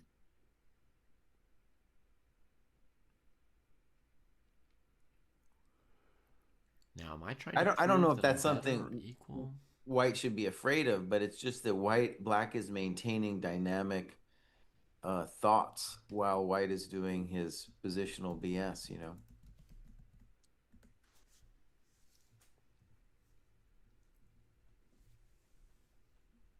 Let's call it a tall versus Botvinnik dynamic. Yeah. Where's the dojo eval right now? We've been on one game for a while, so we could put a dojo eval here if we wanted to. Sure, I'll put in +3 for White, plus +0.3 for White. I figured you would. I was already typing it for you in your spot. I put +0.1. Okay. I'm admitting finally that with the Knight trade, it's become clear to me who's better. It's White. Yeah. Before I didn't know who was better, Jesse. Before that Knight trade, I thought, I thought Black had a lot of play against the D pawn, lots of interesting themes. And man, Levon, Knight F1, Knight E3, making that work out was impressive. And I do slightly like his position now. In fact, I'll even say +0.1 something. +0.1 No. 6. And also with the other senseis would not allow me to use time as part of the equation in the sensei eval. They banned me from that. But if I were allowed to, I would say that 6 minutes, that's worth something. It's probably worth like 0.4. It's probably what it's worth. So if you want to think about it from that perspective, Black's better. Yeah. If you add the clock, then Black's better, even though his position is positionally a little bit worse.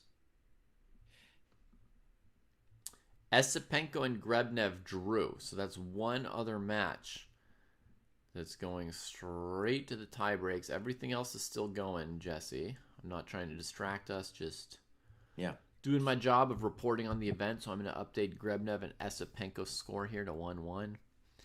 They played a game, folks. It was probably interesting. Bishop G1's been played, Jesse. Bishop G1, not F2. I'm a GM today. Wow. Now, the simple point of Bishop G1 is just to hold on to the H2 square and say that's really your only point where you're touching my coconuts, and I'm just going to hold that thing. And I think you were concerned about Rook E8. Yeah. But honestly, I could take, and you're not invading anywhere on the E file. I'm invading on E2. No, I can cover that. That's a light square. I own the light squares. Okay. Puedo play on the light squares. You just Bishop D3, and what do you care? Or I could play Queen D3 and say you're not touching anything. Mm-hmm. Okay, Rook E8 was played by Arjun, though, instantaneously. Now, there I was wrong because I was guessing that maybe his intention was Rook F6, but you were a GM in that case with Rook Fe8. Okay, little detail here. I was thinking, in addition to Rook E6, White could maybe play Bishop F2, but now I'm a little worried about Knight F3 as I think about it.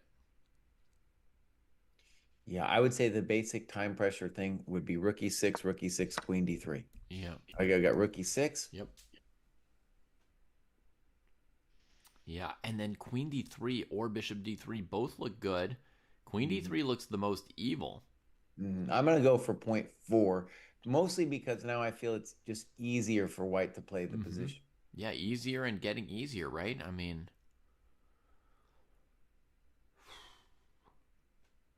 maybe Black just plays Knight E6. He's hesitating on the recapture. Knight E6 is a thought, yeah. Rook takes E6. Rook takes, okay. So that move tells me he wants to trade another rook. That tells me he's looking forward to Rook E1. Now, if I play Queen D3, I don't see how you ever play Rook E1.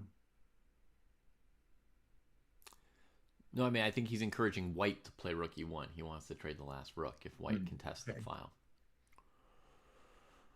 And to be fair, I like Queen D3, but Rook E1 also an advantage for White. But actually, a Rook E1 fails dramatically, right? Because Rook E1, Queen E1, Knight F3. Yeah, I guess so. Rook E1, Queen E1, Knight F3. Oops. That's lame to get mated like that. Yeah. especially when it's a bishop instead of a queen. But yeah. So I mean, something like your queen d3 could make sense Oh, he's gonna play here. queen d. He could play h4 as well, Jesse. Okay. And let's just say the more pieces that leave the board, the more plausible little building ticky tackies on the king side will become. Yeah. Queen d3, I think, actually threatens h4, h5 because you Mm-hmm. have to go back to h7 and then h5 Yeah. is a hell of a drug. Yeah. Yeah, the closer we get to an endgame, the more h4 becomes a typical move, just shunting the knight, gaining a little space. Did you say that you wanted to move his valuation up to 0.4, Jesse? Yeah, 0.4.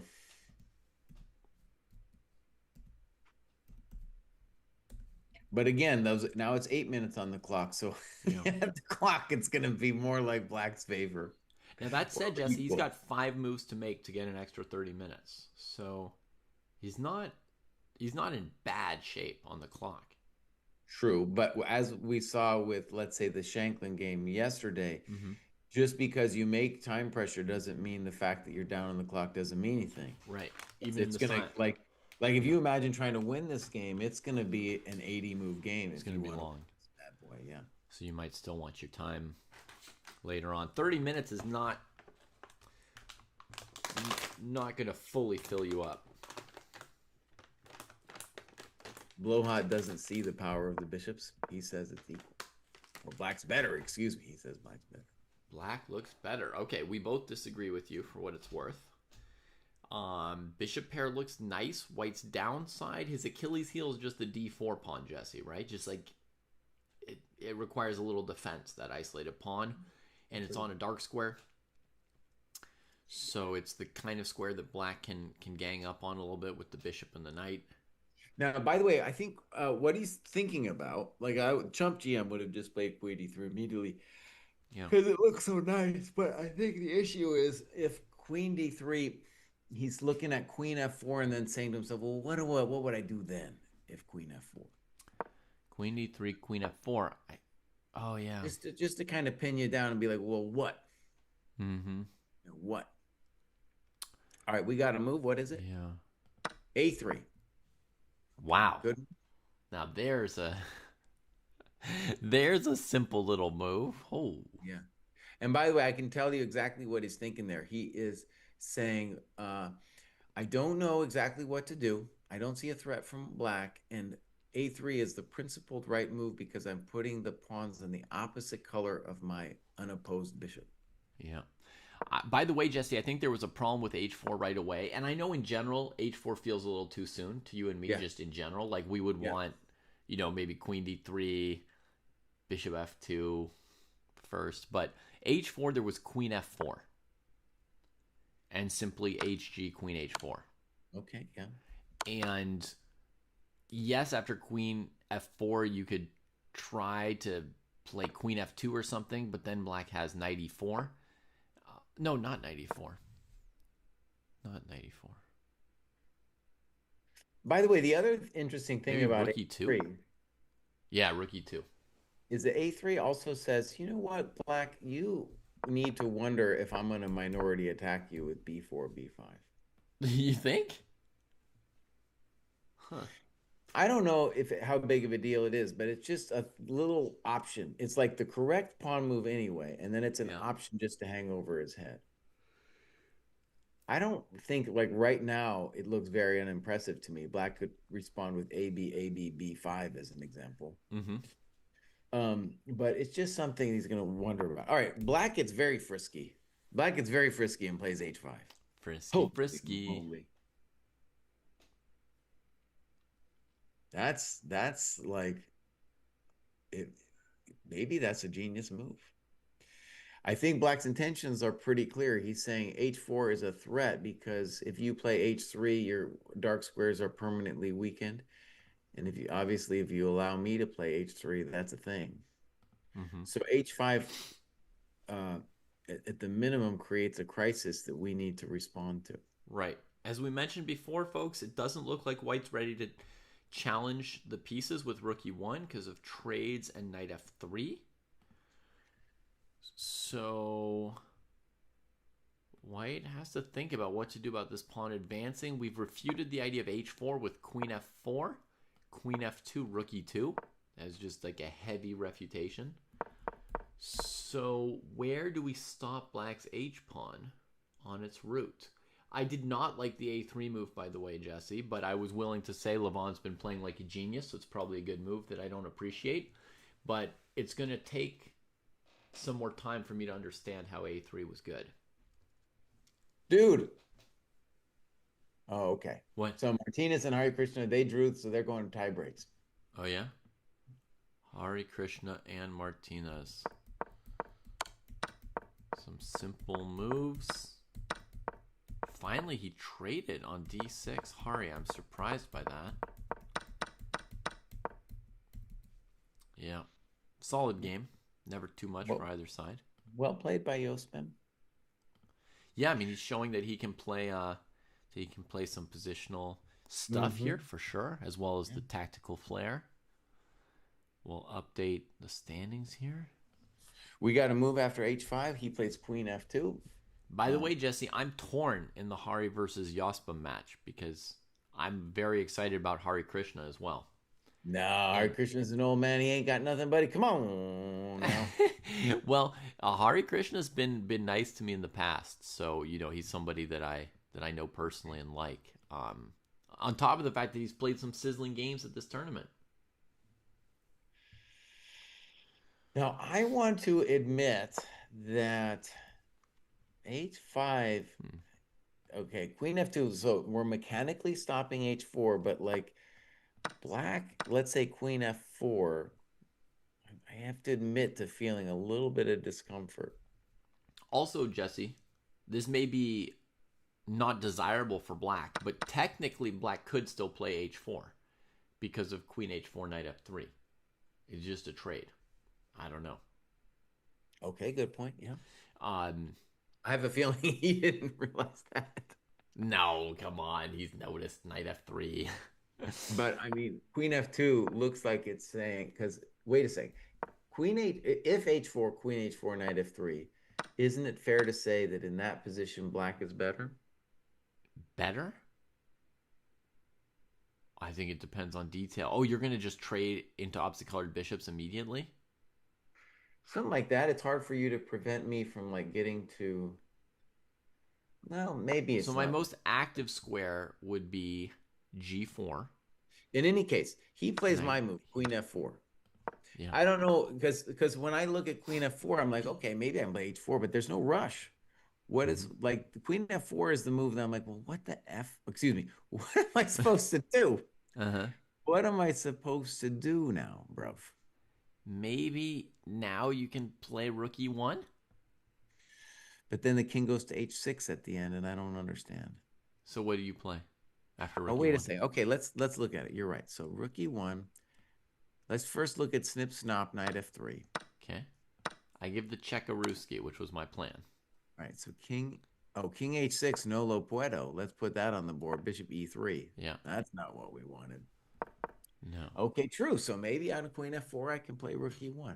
Now, if you back up with your king, I have queen e8, and then I'm taking on g6 with check, and I'm liking my chances.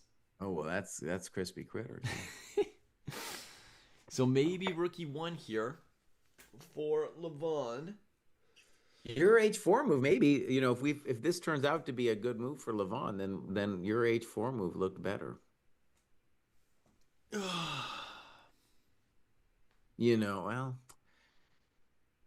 yeah, okay. I mean, Black could still play h4 here. Right. Even now. Yeah, just rook e1, h4, right? Mm-hmm. Idea rook e6, knight e6, queen e3, queen e3, bishop e3, bishop b6. Right. And again, you've got the bishop pair in the endgame, but if I just win the d-pawn instantaneously, I'm not going to lose an endgame like that, no? I hope not. All right. 3 moves to make for time control, by the way, folks. That was move 37 from Arjun. Patrick says Rook E1 might run into Knight H3 here. Wow. More forcing version of Knight F3. Rook E1 on the board, Knight H3. I have a feeling that's something you could miss. Rook E1 got played. So, okay, we played H4 and we didn't think black was in big trouble. Knight H3, bro. Rook E1, Knight F3 didn't work. So he was paying attention. He knew about Knight F3, Jesse, right? Because he didn't play Rook E1 until now. And this was the first moment where Knight F3 didn't work. But now Knight H3. Okay, let's say I play Queen F1. What's the dirty trick then? Okay, Queen F1. Let's try Knight G1, threatening mate. Oh, that's so cold, dude. That's so cold. Here. Can't take here. Rook E1, Knight H3. Or something. Knight H3 played in seconds by Arjun. Oh, and Levon's shaking his head. I can see the feed here. We're going to call it a blunder. We're going to guess -3 from me. Dude, dang. That time pressure showed itself. Knight H3. Welcome to the Indian. I don't know what the Indians call it. They got their own dojo. That's game.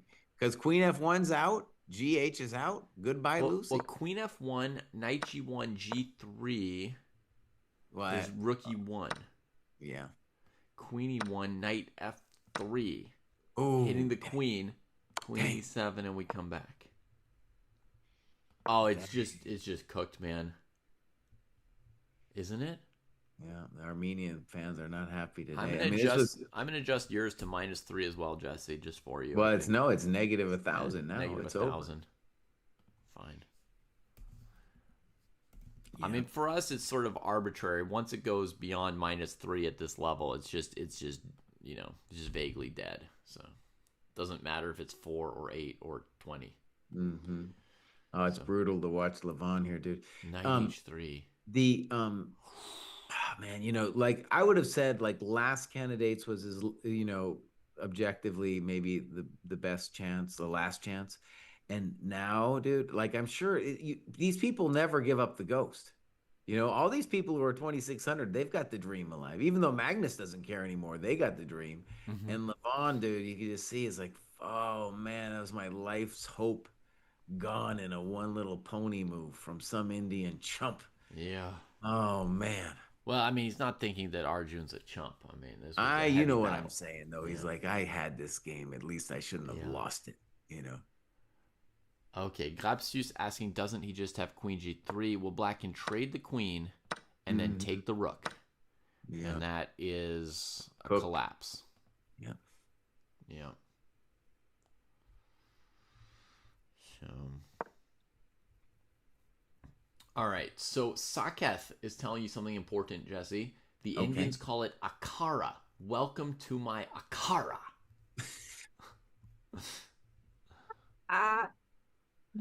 Okay. Welcome to my Akara. Yeah. All right, I obviously have to Google it now. Yeah. Akara. Yeah, Blowhot, we respectfully request that you not give engine evals under any... Oh, dude, this is an important word. This is a cool word. I didn't know about this word. Yeah. Okay, here we go, bud. An Akara is a training school or wrestling ground where practitioners of traditional Indian wrestling, known as Kushti or Pelwani, live, train, and practice. Life in Akara is often highly disciplined, focusing on rigorous physical training, diet, celibacy, and devotion. Nice. Dang. So I didn't even know about Akara, dude. That's kind of amazing. I never knew that you could focus on celibacy. I thought it would be enough just to ignore not celibacy. You would, like, focusing on your discipline would be enough. Whew. So it also within Hindu ascetics, it's a kind of, they use it to refer to an organization, sect, or monastic order. So it could be religious as well as martial, so to speak? But these are often armed militant orders that historically protected religious sites and pilgrims. Militant orders of... Yeah. of Hindu sadhus, Hindu Right. sadhus who Sadhus. are I've heard that ascetics. before. Yeah. So yeah, kind of like the Christians had an order of knights too, who were like, we're slaughtering you, but in the name of Jesus or something, right? But Like they the didn't Knights have an Templar. The Knights Templar. but the Knights Templar never had an Akara. They didn't have a dojo, as far as I know. You Oh, know. I'm sure they had some kind of thing that was a cross between a military and a praying place to focus on their celibacy. Did the Knights Templar have something like a dojo or Akara? Ooh, other results. Some games are some blood is being spilt in the last moves of time control, Jesse. And you said the Mhm. 6 minutes. And Aronian did make a miscalculation, a slip Yep. up before time control. Yakubayev has just taken down Gabriel Sargisian, he of the epic defenses. Mm. But he seems to have hit him with some kind of something before time control. Why is this a resignation? It's just a transition into an endgame that Sargisian didn't want to play? What? You've survived worse than this, Gabriel? No. The bishop after the queen trade will go to f8. And the H file is lost. Mm-hmm. Ooh. Ooh. Aronian has resigned, folks. Yeah. Um, GM, you are not banned. I can see your comment.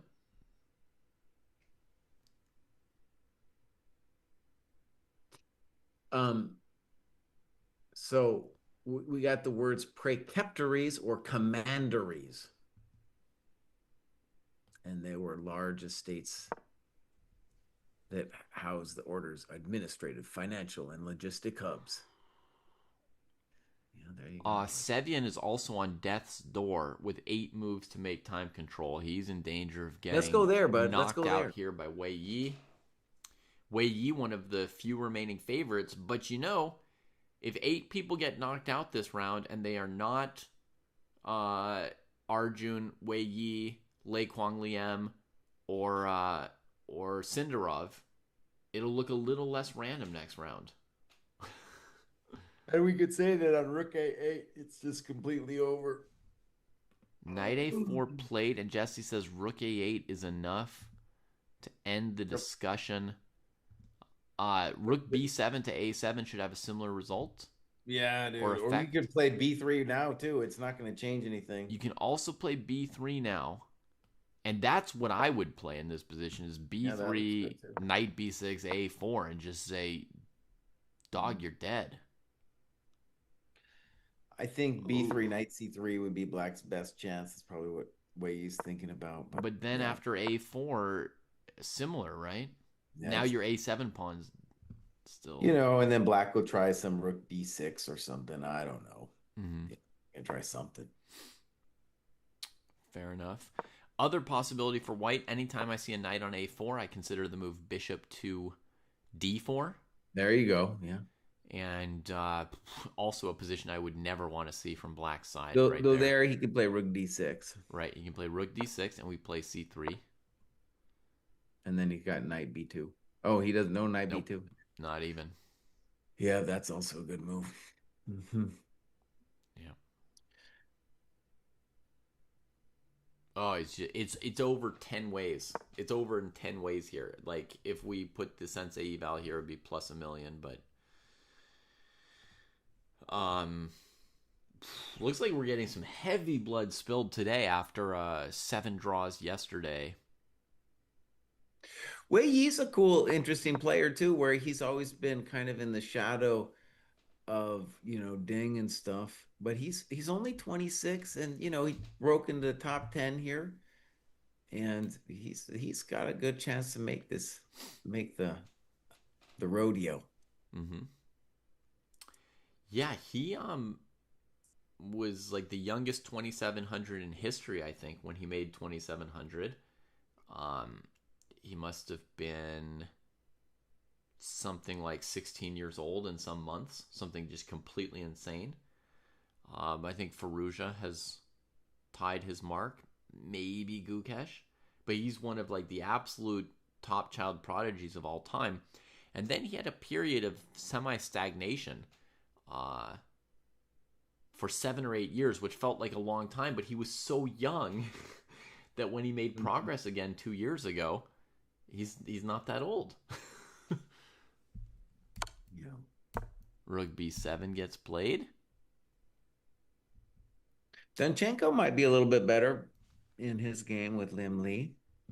Let me see. Liam Lee. That would be another 2650 player who's like, no one guessed that guy as the only German player to advance. No one guessed that one, man. Dang, so that guy's up a pawn. Oh, c4, cold.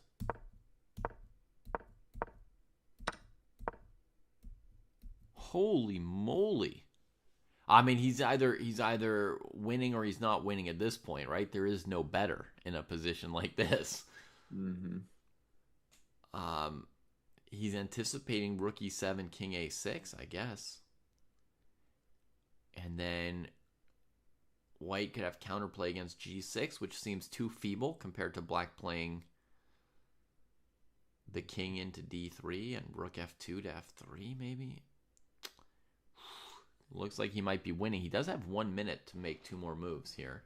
Yeah, mistakes are going to be made. Who do you think is the favorite, Francois asks, in the Hari versus Martinez tiebreaker? I would have to say, as the time control gets faster, Jospim is a favorite against the older players. Absolutely. So Absolutely. I think Martinez is a noticeable favorite. Mm-hmm. No reason that Hari couldn't win, but maybe 60 or 65% favorite Martinez.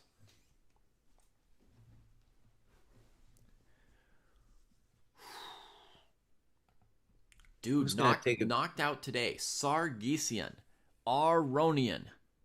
Mm-hmm. Perhaps Svane. I don't know. Has he? I think he's done, but it's not officially over. Has he found any chances? Pieces into the middle of the board. Isolated pawn. Chekaruski wins a pawn.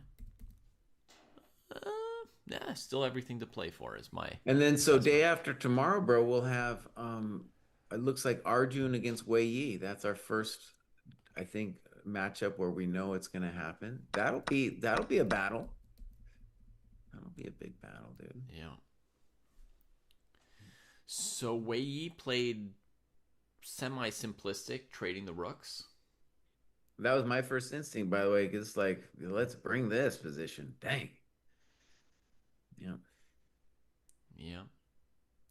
Because my sensei said that in positions with bishops versus knight, we want pawns rolling on opposite sides. That's what he said, man. This is what we got. Yeah.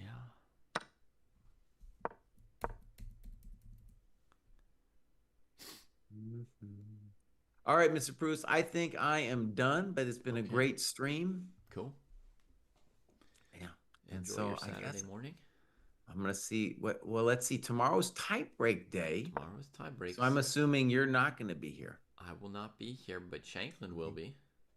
Shanklin will be here. Yeah, so I'll be here tomorrow morning doing the Shanklin show. Whew. Looking forward to it. Intense. Shanklin, Dubov. Shanklin takes on a former world rapid champion in a rapid and or blitz tiebreak. Yeah, but let's hope for him. Let's hope for him. I've been logging my hours here with the Goa custom thing on the dojo. Goa task. And so that's my custom task that I've given myself. Right on. I haven't been logging my work. You got to be logging your work, bro. Yeah. You got to log your work. And also, on that note, before I go, I will say, if you use code GOA, when you sign up for the Chess Dojo, you will get 20% off of this amazing website. And David should show, as a mark of shame, he should show his heat map that he has not been updating. Oh, buddy, I yell at those people on the grad show. I Yeah, yell at them pretty good. here you go.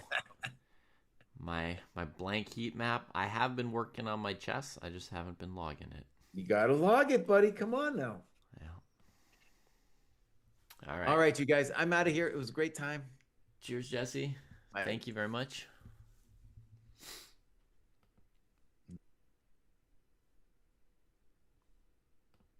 All right. Let's go to World Cup view over here. Whoops. Sorry. That's not right at all. Apologies. Trying to fix the camera here. Just gave you all a lot of camera. All right. So you can see the standings below. We've got Aragaisi and Yakubayev through already. And we'll probably have one or two more decided matches here today. It's not going to be as many tie breaks as it looked like at the start of the day. I think that Wei Yi's probably comfortably winning. So maybe I want to focus on the Donchenko game, maybe? Maybe that's an interesting rook endgame for me. Let's see how it's gone. So c3 here, king comes over, deals with the a pawn. And white deals with the c pawn instead of g6, which makes sense because also here, if you go rook f3, there is rook check, rook takes. So maybe black wants king b5 or king b6, something like that. I bet it's one of those king moves. Oh, they've just made time control, so they might play a little slower. Maybe we should get back to them after time control since we got some other games still going. Which games are still going? Savannah, Wei Yi, these guys. How many games are still going? 1, 2, 3. Oh, only 3 games still going. So far we've got 3 matches headed to tie breaks, 3 still going, and 2 decided. So we got here, here, and here. They're 1 move away from, 24 minutes to play bishop c8 for Sindarov. On the second to last move of the time control, rook c5 gets played. Still hope for Frederick. For sure. I mean, he's just up a pawn.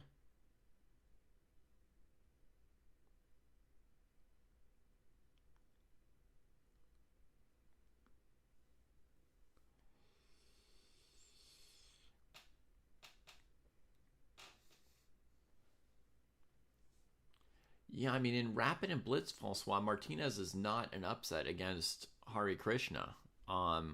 He's a mild underdog in classical, but he's drawn the classical portion 1-1. So now he's going to be the favorite tomorrow.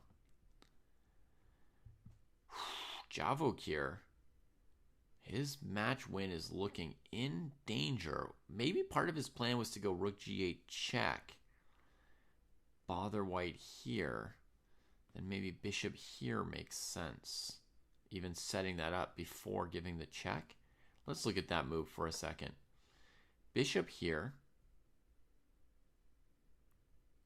What could white do that deals with rook g8? Most any knight move is going to run into rook g8.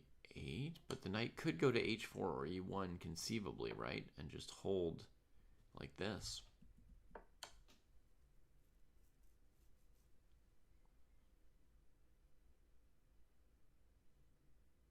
Wow, down to 1 minute is Sindarov at the last move of time control.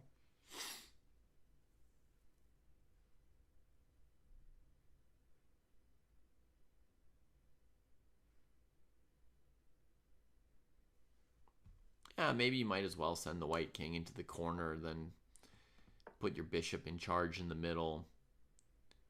It does still feel holdable, but bishop takes h3. Oh, you mean he could make it all the way through all the rounds? Yeah, that is still a little bit of a long shot for anyone, but yeah, it is possible. And if I look where he is in the bracket, he would Martinez would next be up against, where is he in this bracket? He would next be up against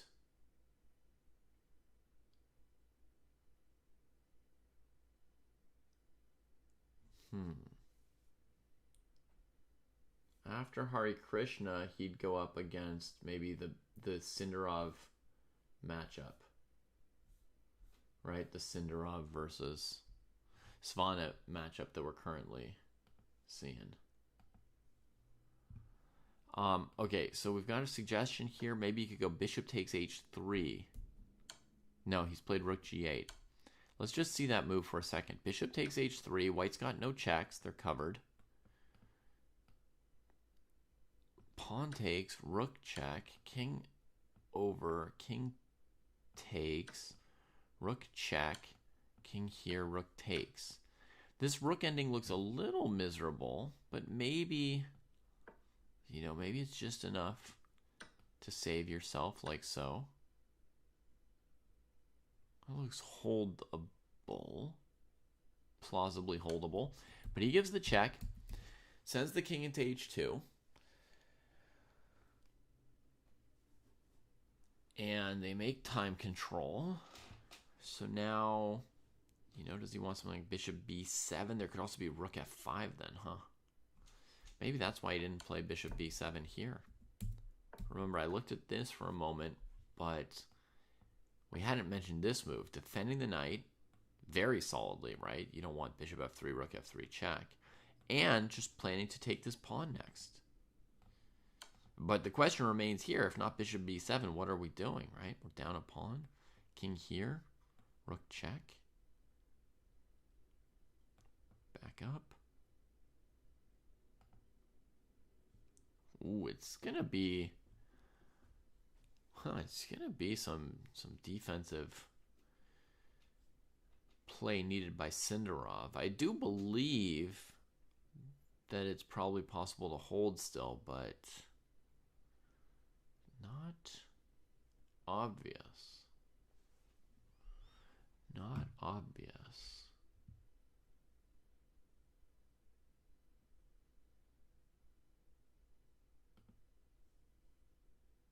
No move yet from Donchenko. He spent at least 7 minutes on this move because it's move 41. And he got 30 minutes added to his clock last move. So there's a little difference between king b6 and king b5. King b5 allows maybe the move rook c5 check. And then if you take, there's rook here. And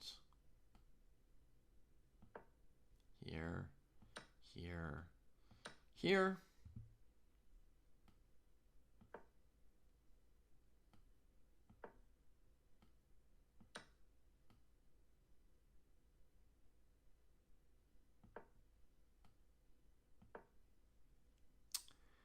This looks like the shape of holding for white, to me, at first glance. So to king b5, rook c5 check, I think then you'd have to go back king b6, which is possible. You can play king b5 and then step back and not allow this counterplay and say now this pawn's not defended. And next we're coming for these guys. Maybe rook here threatening check. Ooh la la. Ooh la la. That's saving the game for white, I believe. So then it should be king b6, which he's just played. He's just played king b6. That seems to be the correct move by Donchenko. Rook c5 gets played. And now you go here. Actually, maybe with this move order, rook g2 is simpler. You don't let the king start activating. Because I assume that white's looking at, bringing the king up towards counterplay in some case. Here, maybe rook here is next. So you've got this available. And that keeps the black rook honest from going after other pawns. So maybe slightly better is you come here you come to rook g2 first after this. Don't allow the king to get up. But if white goes rook e5, we just have to take and we get the same position.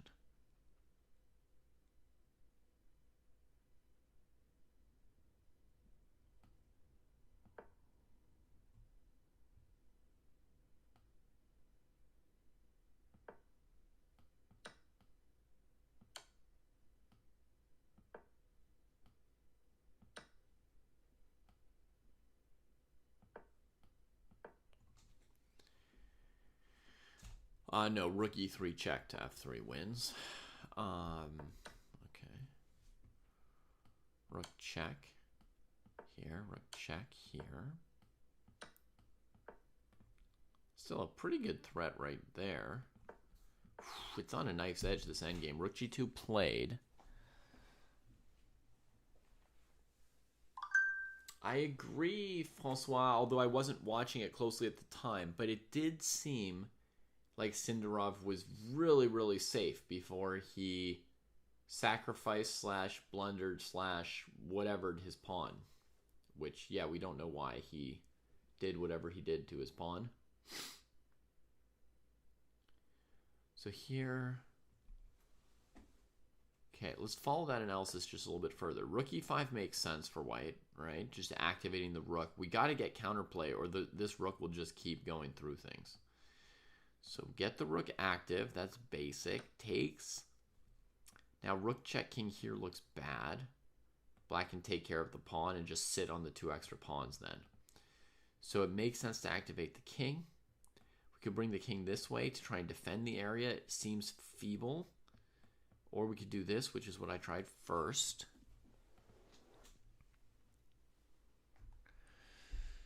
Last time I played king d2, rook g4, king c3, rook h4, rook e6, king b5, rook g6, rook h3,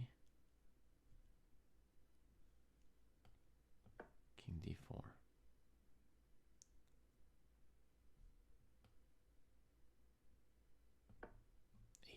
h4. My idea is to set up rook f3, h3 at some point here. Maybe white can be tricky about it.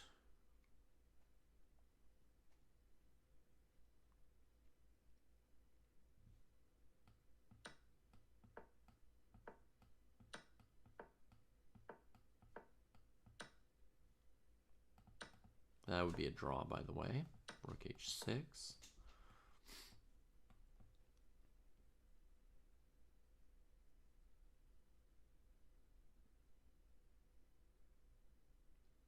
Rook h6 looks holding. King d4.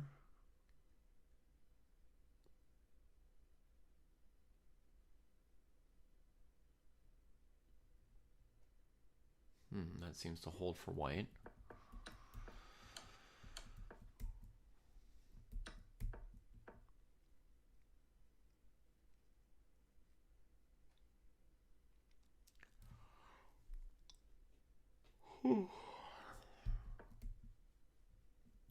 King d4 was nice.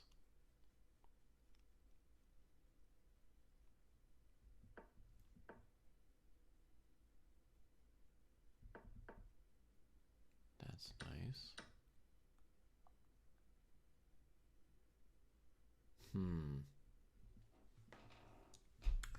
I'm not quite able to beat white here myself so far.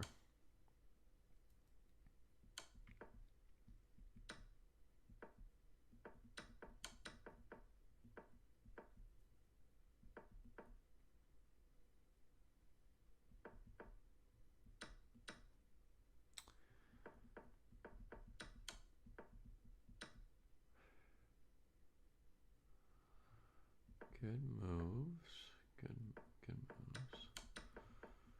Oh, yeah. Rook g2, rook e5. Gotta take. Okay, maybe I don't need to go after the h-pawn right away.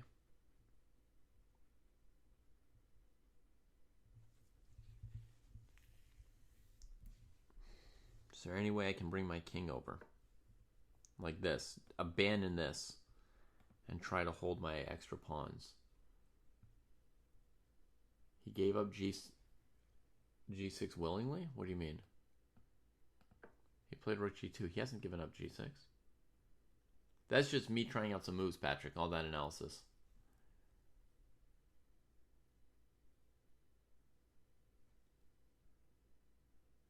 Yeah, Renga, get paired with him. Do it. Rook E5. Yeah, predicted that. That's all in the analysis over here. Okay, so let me try my new move here. I'm going to try King C7. So white could still try and get after this pawn, or they could play B5. I think it's too early to commit to the B pawn for white. You play a move like B5, and I will play King D6, which sucks for your rook. Here. Oh my god.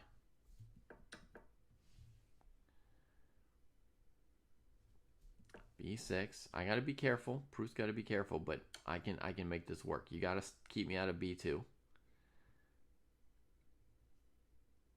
Here. Ay. My rook can't get back if you go this way? Maybe even here. And then this. No, you gotta stop me from that. And then I could come this way. And I'm winning. It looks very tenuous, but I'm winning there. So King C1. King C6. Rook check. King B7. King's down here. Does black have any juice, though? White's basically going to say, moving back and forth, come and get me.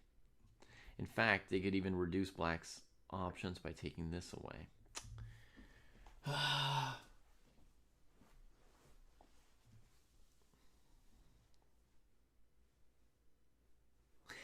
Yeah, Renga. Yeah. Hey, Dave.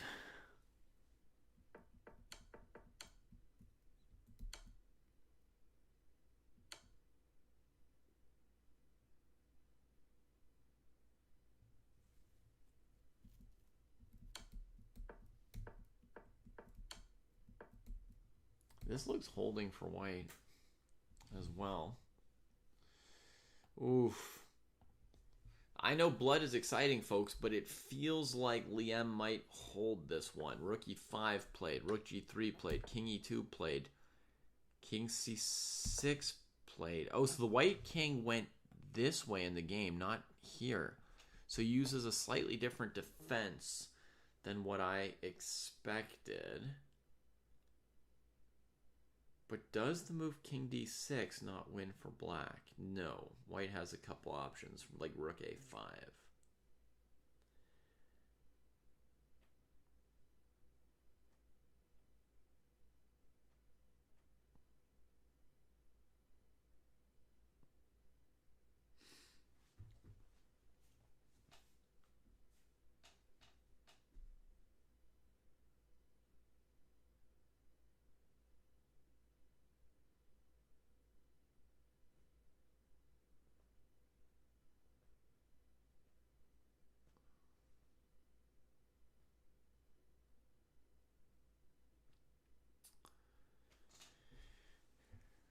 Yeah, black can't lose, Patrick. I was just trying to win. Just trying to win. So Kaylin, I think, is saying Rook G4, just take H4. But white's going to check you here, right? And then you make some king move, perhaps? And white just waits like this. And in general, if you play rook takes H4, rook takes G6, that'll be a draw.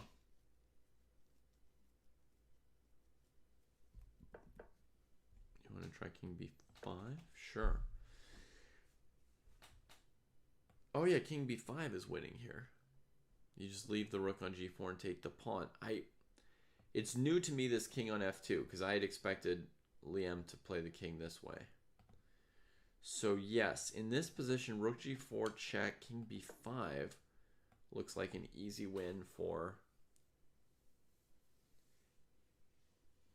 black to just take that. So let's say b5 check here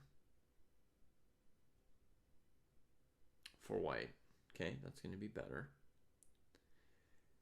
If king here, we can just wait around. Rook g4 has just been played, by the way. Here, white can sort of wait around. And anytime you take here, white will check and grab here, with the idea of attacking the f-pawn before your king can get over. Maybe black could win like this, you know, just yar, king.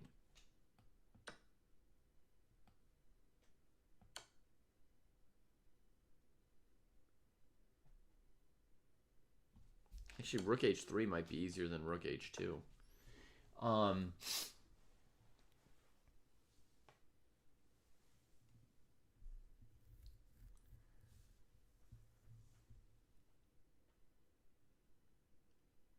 And this move saves. Okay, so hang on. So I gotta get my check. This happens.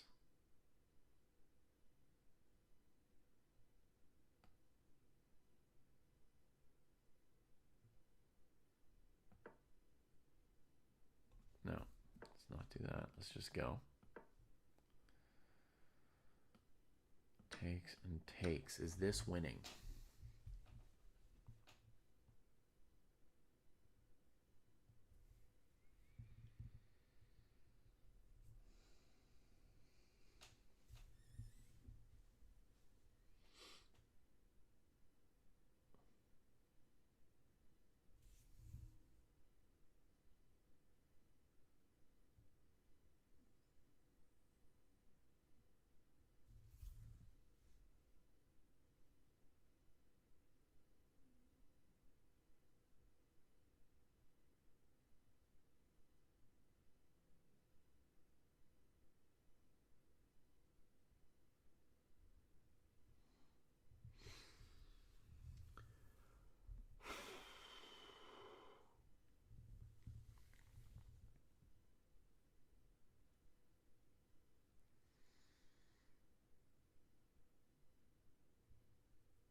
I think white can draw.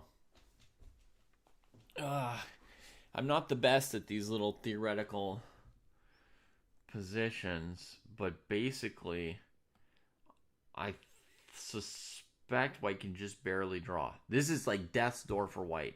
I think you can go here, here, here, check, for example, right? Here, here, and now you take this, and checks from the side. You take over the A file with the rook. The thing is, if black can achieve this position here, king e2, e3 with the rook on the A file, it's winning for black. If you only get the distance of the B file for white, you lose. But I think rook e5, king f4, attacking the e-pawn forces the black to cut you off on the f-file. If they ever come this way, you come here again, right? So they have to give up the a-file, I think, to advance the pawn this far. Now black's threatening rook a2, maybe winning, but now rook a5, drawing, I believe. Even here, it looks like the pawn's about to just go through, right? But it's the checks that hold it. Yeah. I'm only like 60% confident on that. I'm really not very good at this, at all the positions right around the long side defense. This is called long side defense, by the way, folks. And there are many scenarios where this is drawing.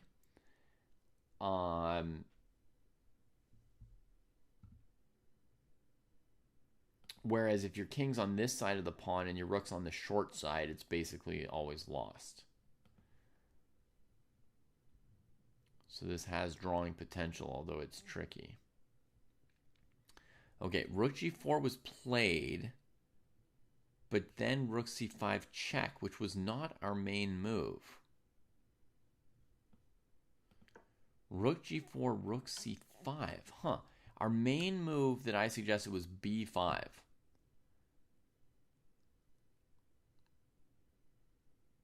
Instead, we get rook c5. So 2 options for black here. This one looks like it'll allow too much counterplay. This is threatened.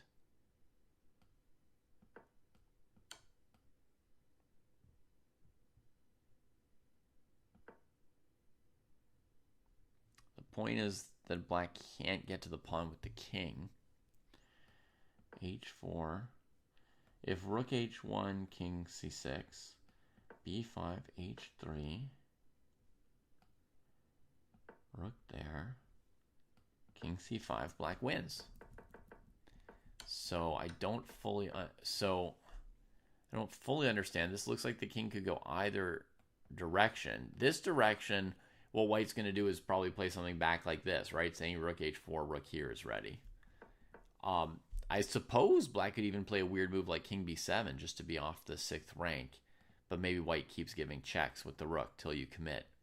In any case, Donchenko didn't think too long about it. After 1 minute, plays king d6, allowing the rook c1 b5 thing, which I think doesn't quite work for white. The black rook can't quite be bottled up in this area. It gets back before the pawn queens. Maybe if the pawn were on b5, it would be enough for a draw here. Because in this line here, this h pawn takes a while to get there.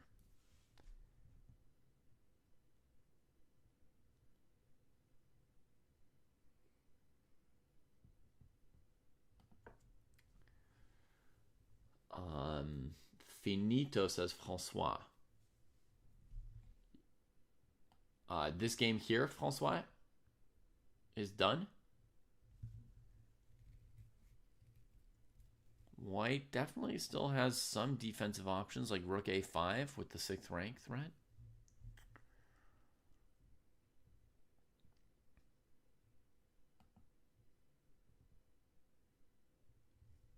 Well, I don't know if you mean it's finito draw or finito win. I don't know for sure here.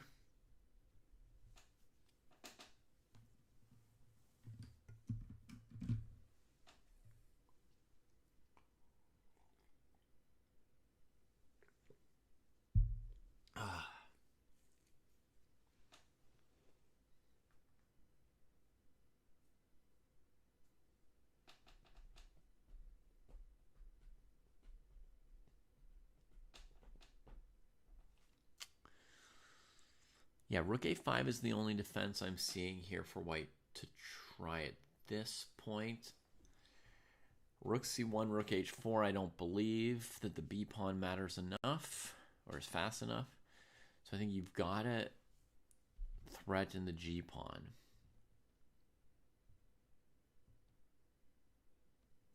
The other variation was finite. Okay, yeah. So here's rook a5, and then what do we want to do for black?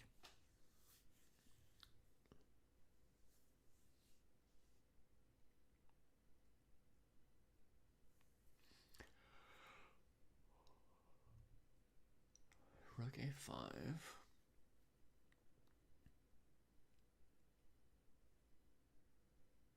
It's not even ideal conditions to make the trade, honestly, because after the trade, our king's not even getting to b4 so easily since c5 is covered, right?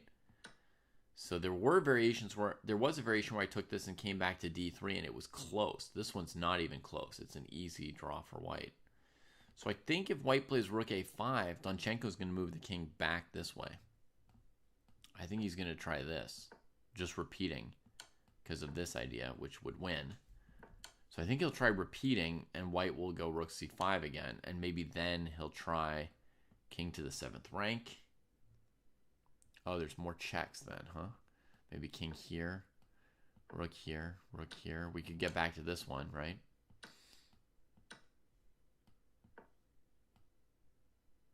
Oh, this one I'm like a full tempo slower than before.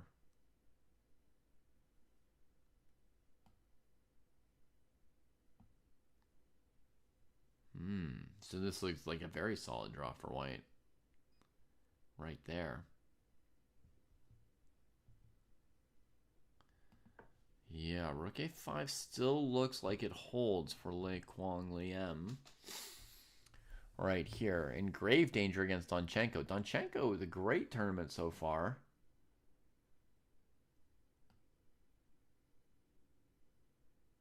You know, I don't know if there's anyone else in the tournament in Donchenko's situation. Donchenko has not played a rapid game yet this entire tournament, folks.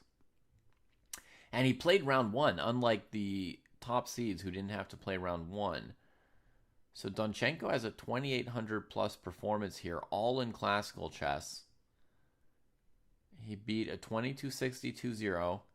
Then he beat a 2650 David Anton of Spain, who has been 2,700, very strong player. He beat him 1.5, 1/2. Then he beat Anish Giri 1.5, 1/2. Then he beat Matthias Blubaum 1.5, 1/2.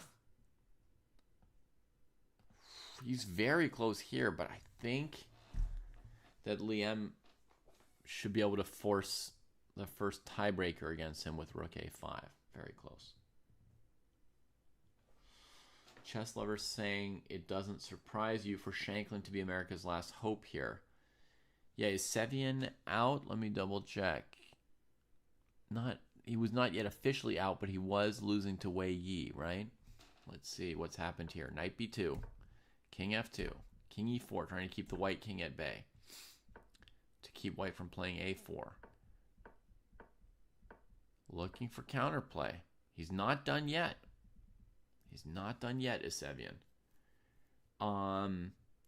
Wei Yi has not made any progress in the last 20 minutes or 30 minutes and 4 moves of the game. They haven't played a lot of moves, but he hasn't made any progress.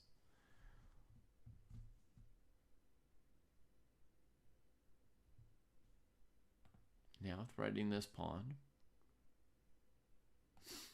Maybe a time does come where Wei Yi starts moving the c-pawn.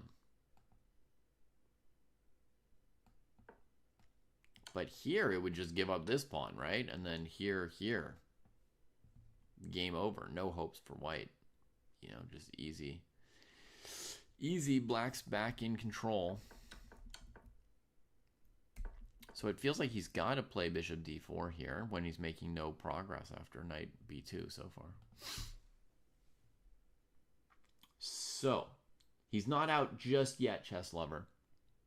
He's on death's door, but he's not out just yet.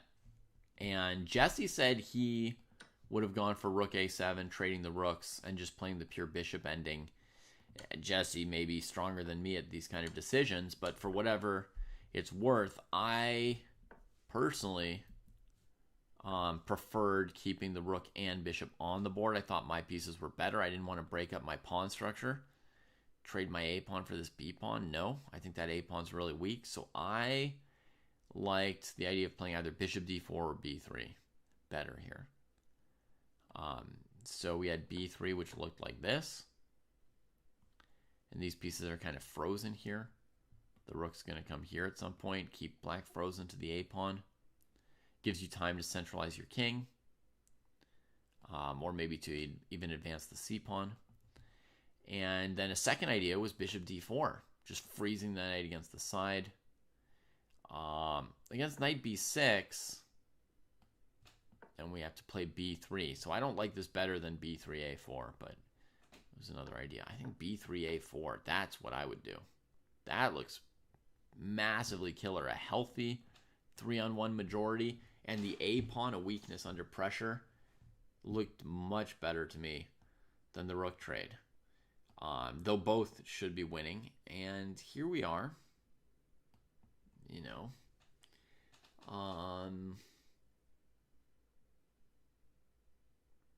Wei Yi still looking for progress. In general, he seems to have been wanting to prevent f3, so he's not been playing a move like king d2 ever since black's pawn got to f4.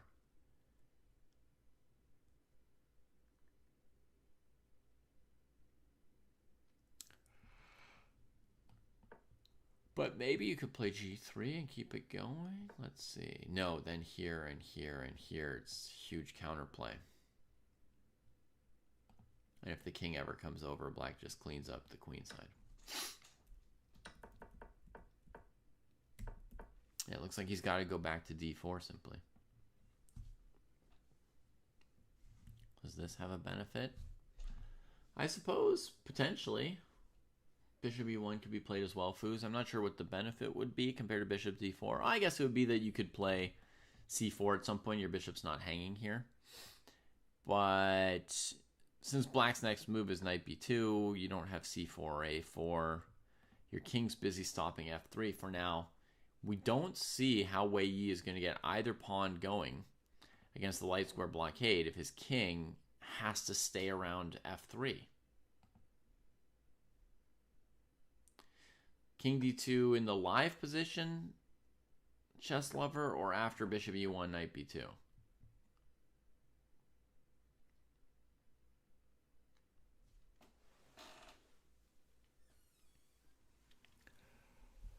King d2 in live position. Okay. So then I'm trying f3 for Sevian, which I've sort of concluded presumably is what Wei Yi is worried about, since the moment black played f4, he moved his king back this way, right?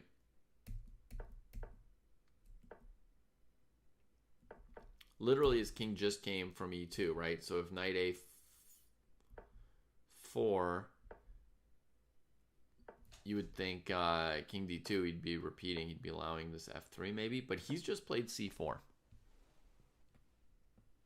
The bishop's cutting the king from coming over, but knight c3 to a2 looks like a draw to me. So maybe it was more major than we realized, the rook trade maybe being a mistake. It's easier to start wondering about that now when we see Wei Yi struggling to make progress. Knight check, king d2. Knight takes, bishop c5, maybe?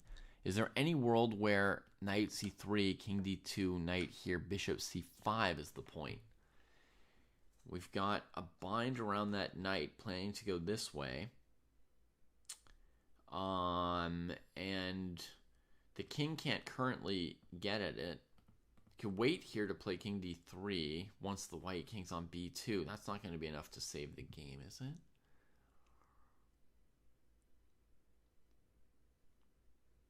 No, far from it.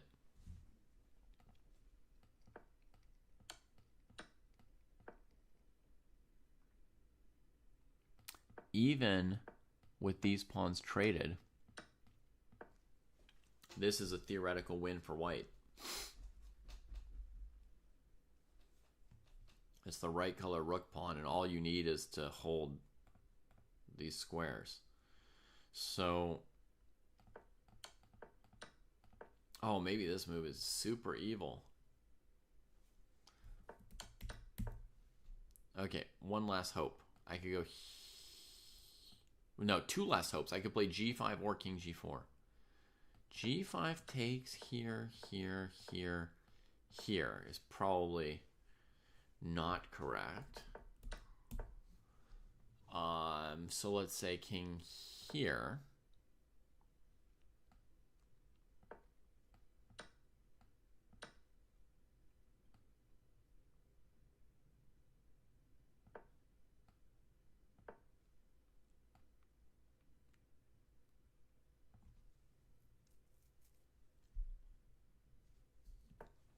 Actually, just something like this should be simple enough.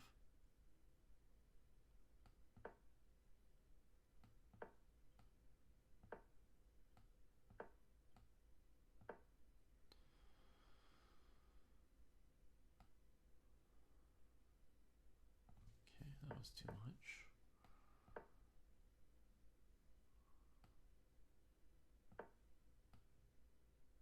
Freeze. And that's an easy win. King defends this. Bishop can stop the 2 pawns. If the king ever comes to help them, then you queen faster. Okay, so at first, when I was thinking about c4, knight c3, I missed the idea of bishop c5. So I thought knight c3, king d2, knight a2, c5, knight b4 would be an easy draw for black. But in fact, after bishop c5, I think there's no hope for black. No way to trade off enough pawns or get enough counterplay to stop king b2. Sevian has played king e5 instead of checking and taking. So Wei Yi is now making progress.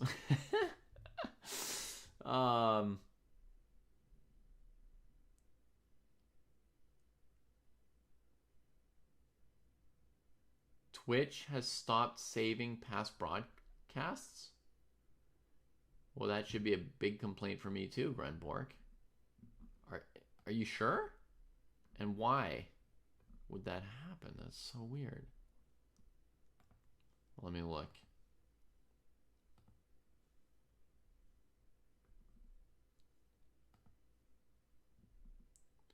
Videos. Recent broadcasts. 8 days ago, 7 days ago, and then nothing. Uh-oh.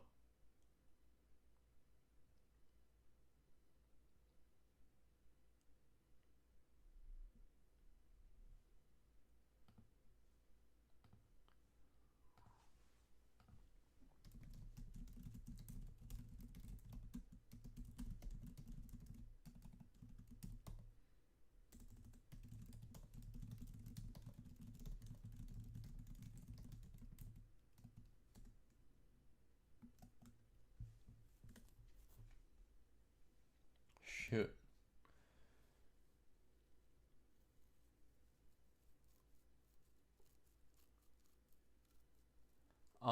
Thanks for bringing that to my attention, Gren. We'll try and find out what happened to our account.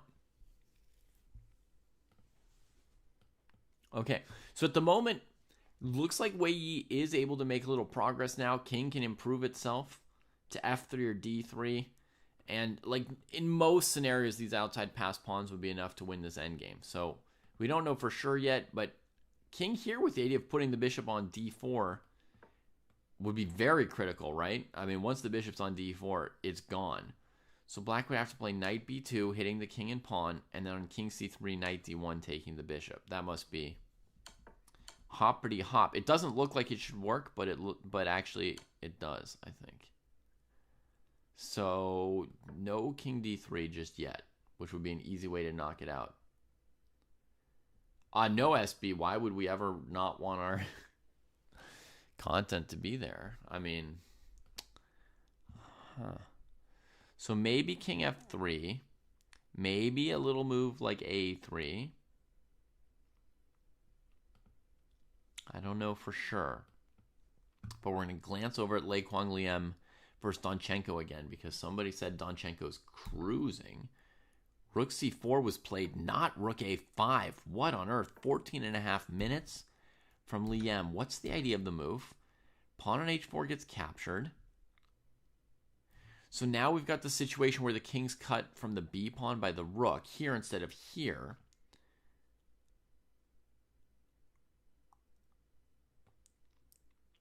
So it must be to stop an f4 move, and if rook check, he's going to go here to stop h4, h3.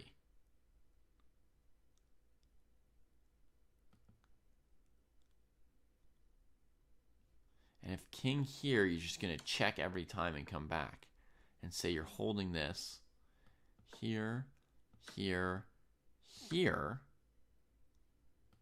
Takes, here, here. This is just a winning king and pawn ending for sure. And on rook e3, rook here, rook g3. Oh!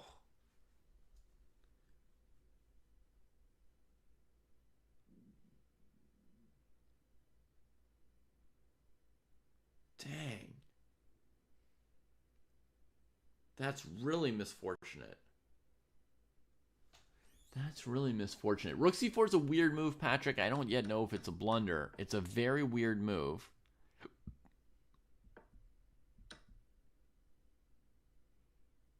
Can I win with f3 instead of fe?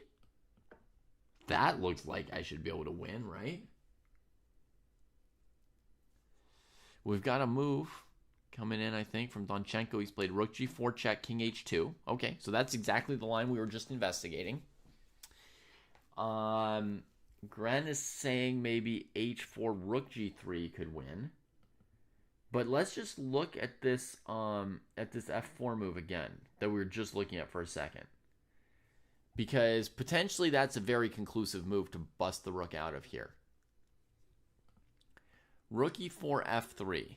If takes, it's a protected passer, which would normally win. But e4 and the pawns are too spread. King e5, b5. King d6. So White have e5, no. Just waiting move. Waiting move, waiting move.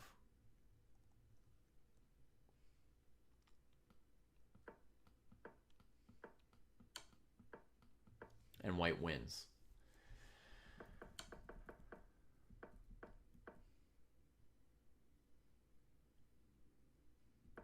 Wow. So f3 loses for Black here, folks. Rook takes g4, winning for White. Oopsie.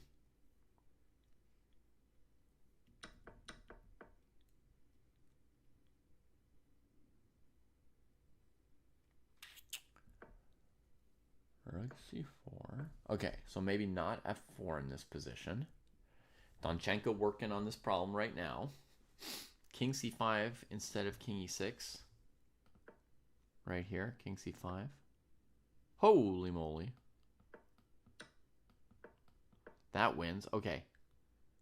King g3. Okay, so b5. King here.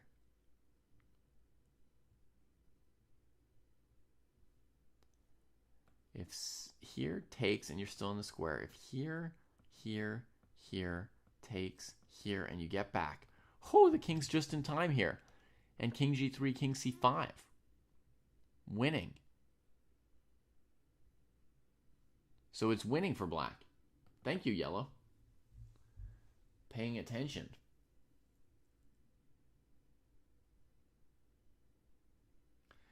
Patrick's saying idea of h4, b5, h3, b6, rook g2. But the problem, Patrick, is that if you do this, White just takes it. Right? That's why the kings went to the h file instead of the f file. So you can't use the h pawn to get the rook out. If king h3, rook g1. Well, yes, but you get the rook out, but you gave up this pawn. It's not going to be. Basically, you're not going to be winning.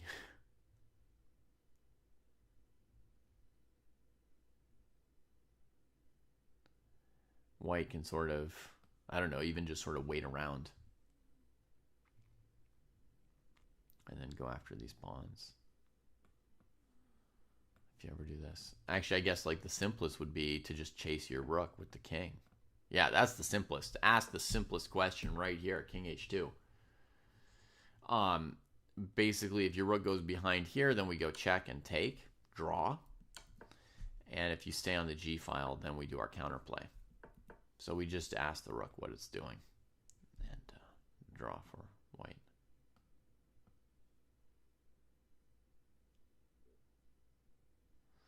Okay, so let's try something else. Fu says h4.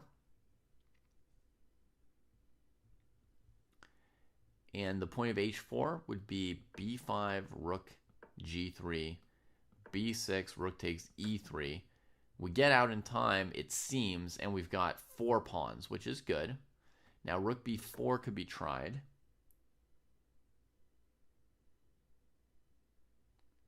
And that looks like a problem. Right? We haven't tried g5 yet, no. We tried f4, which looked like it won by force, and now we're trying h4 anyway, just to try something else. I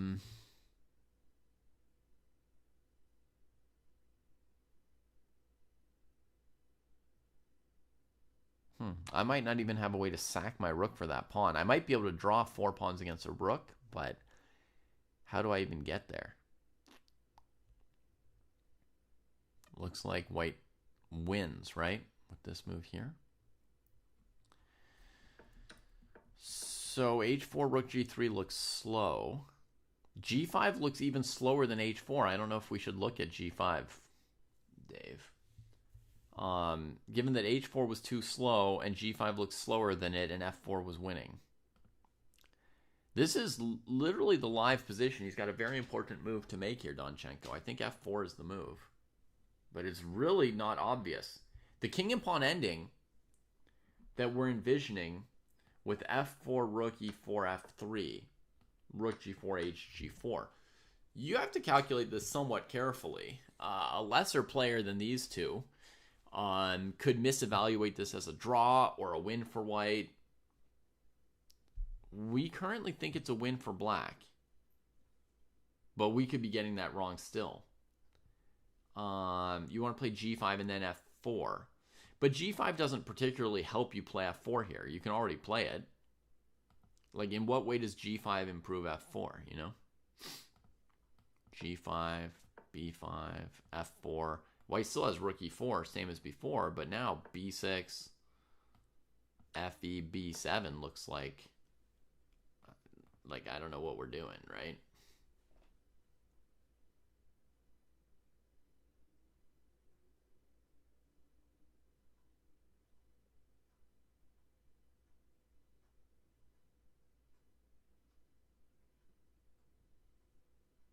We should probably be double checking that pawn endgame. I agree, Foos. Because that's probably critical.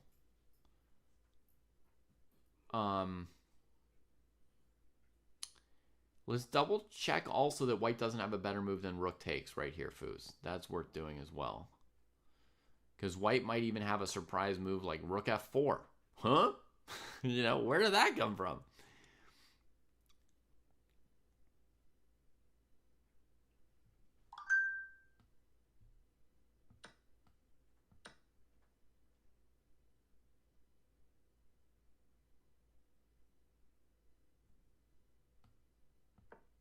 Oh, this is kind of a good puzzle. I think the only good move for black is h4. Maybe that's obvious, but it looked tricky to me. It took me a second to notice it.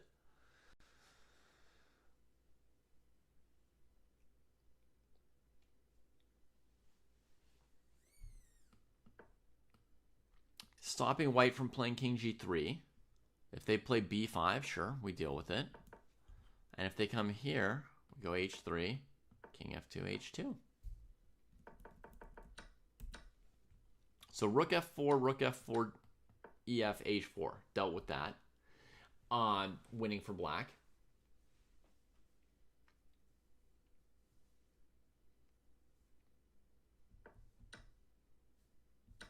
Let me look if there's any other move for white other than this. Rook d4, I think takes, g5 should be fine. In general, a position like this, if your king may not be able to take all the pawns, but he can hold them.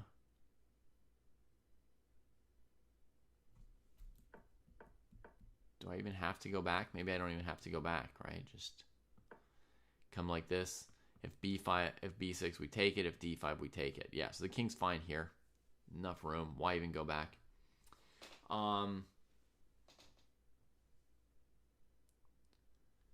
So I think rook d4, it looks like we can handle it.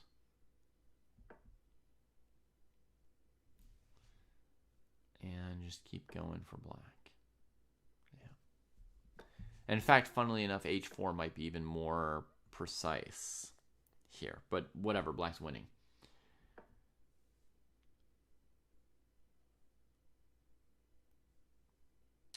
So other move for white would be keep it in the rook endgame.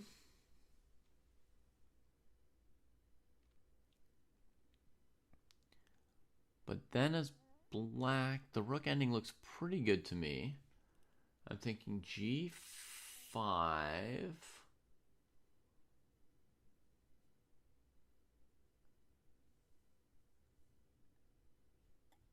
Idea is to be able to take and defend my f-pawn. Rook here, forcing us into this. I don't know which way is better for white. Either way, it looks like they are in trouble.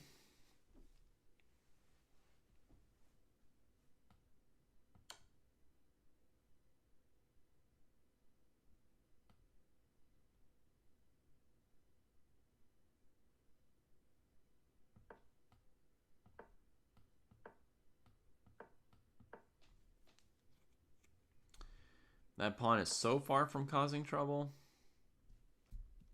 And I guess we could just queen with check. If the king comes this way, we'll give a check here. Here, cramping the king. I think 3 pawns. I haven't studied 3 pawns, only 2 pawns, but I'm going to assume that 3 pawns can't be stopped by a king and rook. However, like, clever they try to be about it. And this pawn's just too slow to be changing things, right? But basically, yeah, we can always keep things going.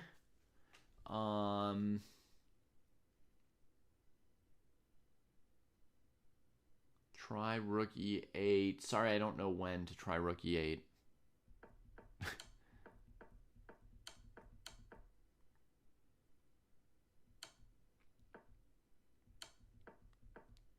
I tried rook e8 here, but I was going to maybe double check the pawn endgame next.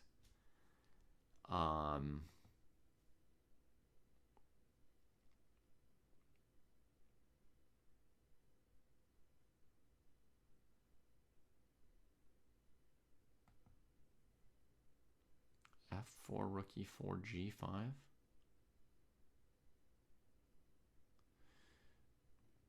But when you play g5, Kalen, why would white play e takes f4? We've got a move from Donchenko, and it's king d5. After 11 minutes, rook check, king d6, repeating. And white can just go back to c4 if they want to.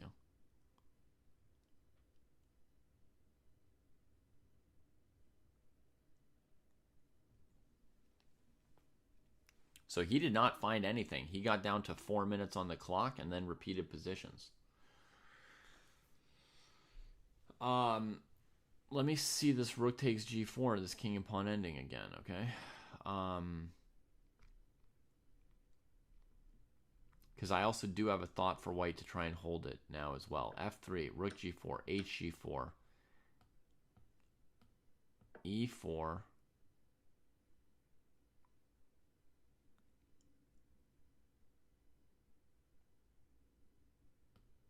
king e5, b5, king d6. No, wait, what? How is white okay, Foos?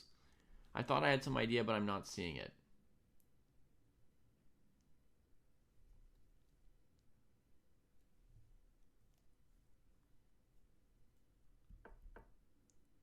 If you don't play b5 here, black can take, and they're still in range here.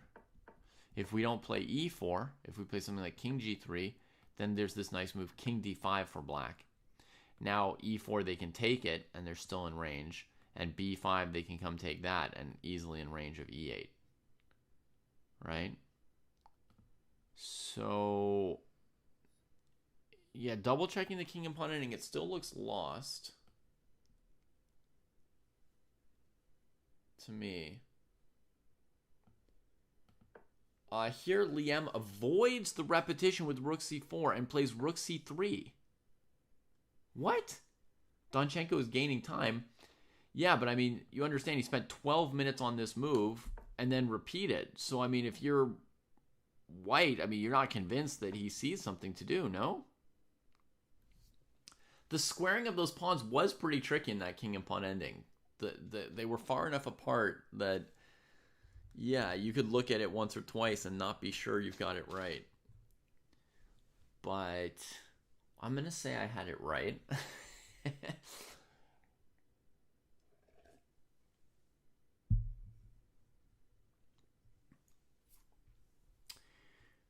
Homeless, how is it not obvious? Well, it took us a few minutes to calculate it, and dozens of people in chat were not confident about the variations, including strong players. So it's not obvious because the variations are long and tricky and slightly unusual.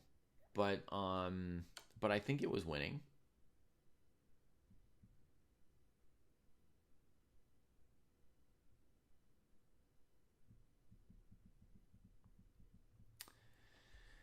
I can't imagine, Patrick, that Liam is trying to win. He must have seen that something with Rook C4 was losing, and so he tried to, take advantage of the repetition to get out of it. But frankly, I mean, this move looks like it should still be winning with the rook here or here, right? Like here, here, here, and you transfer the rook. And the pawn's not far enough to start playing moves like rook b3, especially if black's pawn is faster, right? And every king and pawn ending is winning. So f4, maybe white would take it and then play here. But frankly, how could black not win this position? Like, the b-pawn's really not a big threat yet. I've got plenty of time to even defend myself. Wait, rook c6 check. Am I blundering that? Hang on, let me check. I may have just blundered rook c6 check. Here, here. I played rook f3. Okay, so that's a chance for white to do this.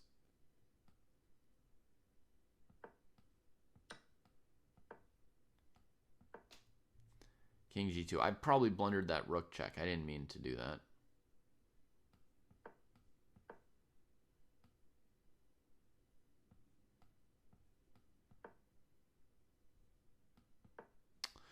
Yeah, it's a little bit messy. Let me not blunder that check. I don't have to by any means. So b5.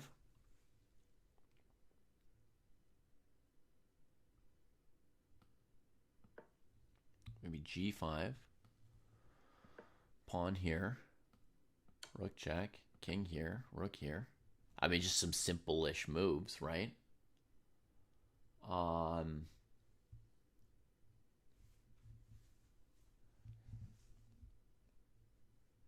No, I'm pretty confident that f4 should do it, so I don't know what Donchenko's up to. He gives rook h4 check, slightly weird move. Maybe he's just going to repeat one time here as well, rook h4, rook g4. But, I mean, he spent a minute on rook h4, so again, he's not going to gain any time. Maybe he's able to gain some time if Liam thinks for a while. I mean, pretty much Liam should be playing king g2 very quickly because your opponent's got 3 minutes and doesn't know how to win the position. You don't give him any time. You do something like this, you're introducing his rook getting out. Why give him extra options? Just, you gotta just blitz as white here. Got to.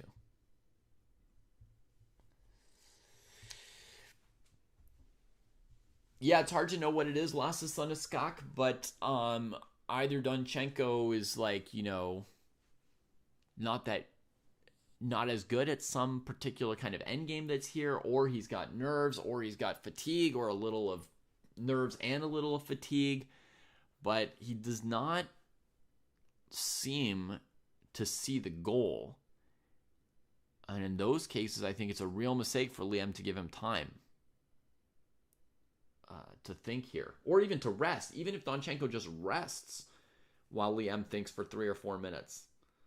It's probably hard to rest when your chess career is on the line the way it is here with the candidates tournament spots at the World Cup. But, even letting him rest for 3 minutes would still be a mistake.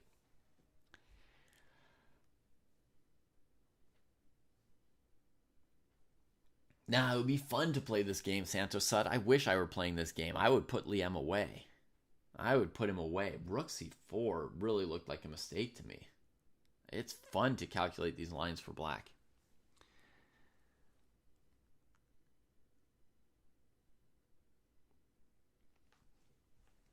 Weird to see Liam thinking so long. We're going to click to the other 2 games real quick. We haven't seen Svana's game in ages. So after king h2, bishop b7 was played in and he didn't play rook f5 here.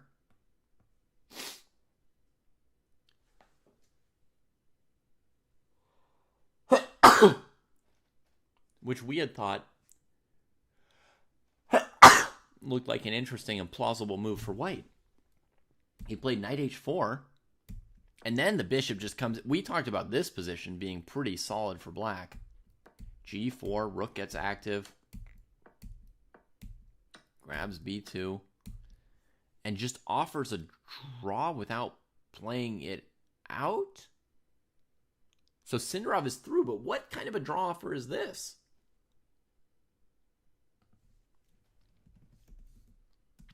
I mean, it seems like once the rook gets out, black should draw, but that's a little bit weird. Let's see what's going on at the end here.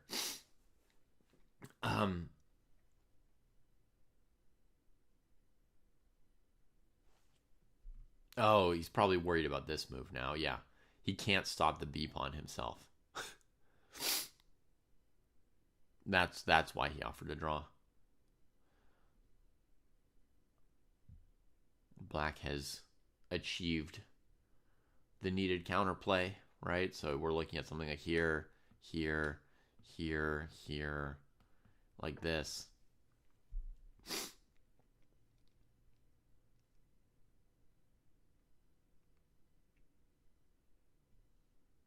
Maybe put the rook outside of the pawn to go here and have bishop a2 instead of a rook trapped on a2. Yeah, okay, I get it. I get it. So, I mean, to me, the really big question in this game, towards the end at least, is why here white didn't play rook f5. Because once they play knight h4, decentralizing that knight, getting stuck on the side by the bishop, here I feel that black's holding the game, and you know, g4 is a natural move because your king and knight are stuck there, so you're making room for them. But then the rook just gets active, and that's going to start, you know, trading off pawns just like in the game. So that's, yeah, that's really my only question about this game is why not rook f5 at this point here.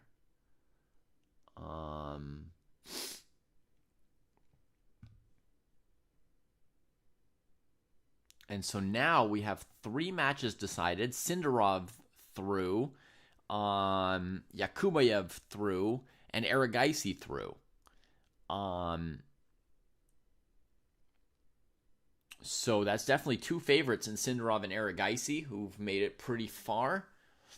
Yakubayev doing pretty well in an emptier side of the bracket where other people have knocked out his toughest opponents. He may also not have played a tiebreaker yet. No, he did play a tiebreaker with Tai Dai Van Nguyen of the Czech Republic. I remember that.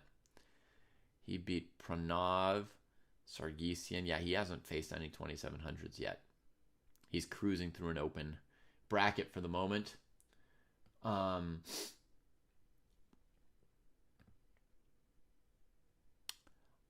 Yeah, Yellow, I don't know about today, but yesterday we had 68 people who'd put their names on the waiting list, including enough people for us to open up an 1800 plus group. So as it stands, we'll have game and profile workshops for 1800 plus, and we'll open up a second section of Najdorf for 1800 plus.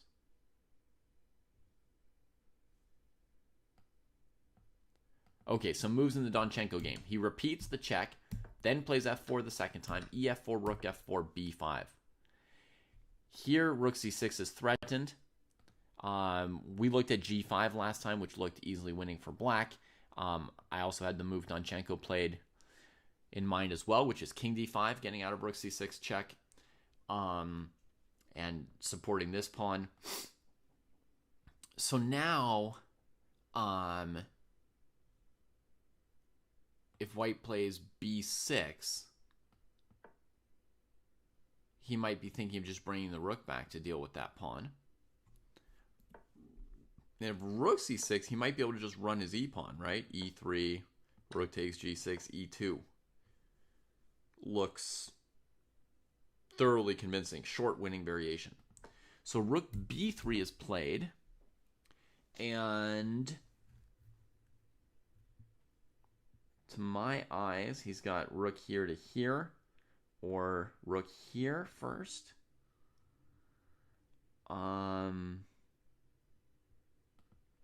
Looks winning for black in some way.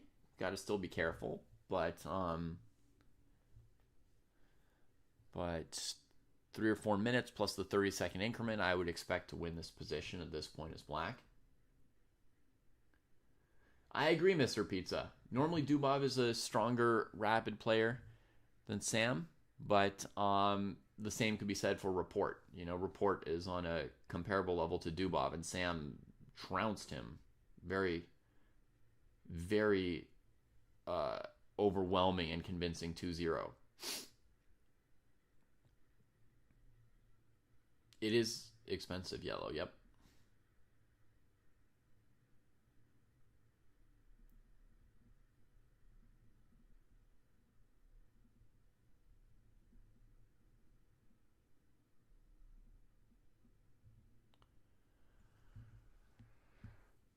Okay, we've got a move from Donchenko. He didn't have a lot of time, so he had to make a move pretty soon. He plays king here. This might be looking at racing the e-pawn against the b-pawn, Like, he might be looking at rook b1 as a likely move, e3.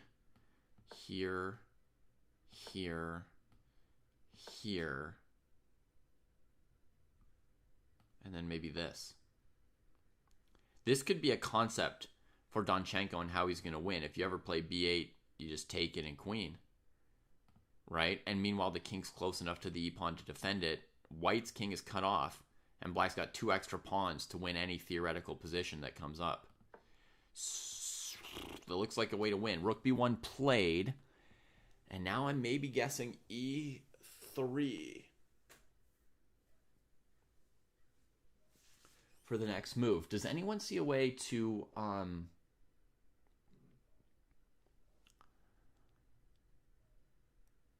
Dubov may be more consistent, Kalen. But Report does have a higher FIDE rapid rating at the moment. I mean, he's definitely a high-level opponent.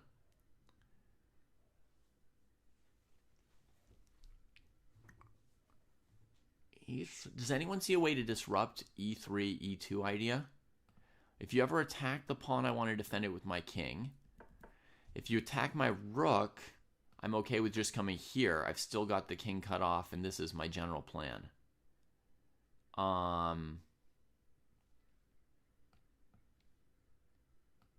Could try checking my king, but you don't have distance for your rook. No room to check this king forever. I don't think so right now, yellow. I think for January, there's pretty much no way we make a separate section for 2100 plus. I think the breakdowns would be 1800 to 2200 anyway, and then it would be 2200 plus at some point. And the 2200 plus, Kostya, Jesse, and I would all be in the students class, and we'd be hiring a strong GM to coach us in the way that we're coaching other people.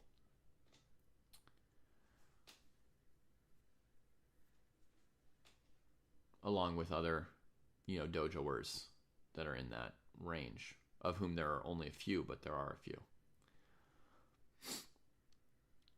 Then we'd have to be hiring somebody like the people we're watching here today, Then we'd be hoping that Sam wants to lead those group classes for us. Rook f7 played. Okay, so I'm wrong. It was not to run this immediately. Looked really crushing to just get that e-pawn down there.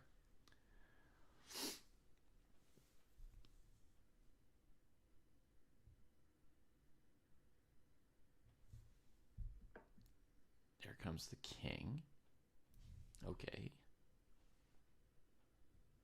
And again, I don't see the advantage of this compared to f8. He's not doing it my way, so I don't know what he's up to.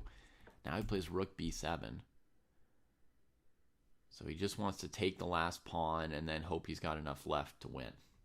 Okay.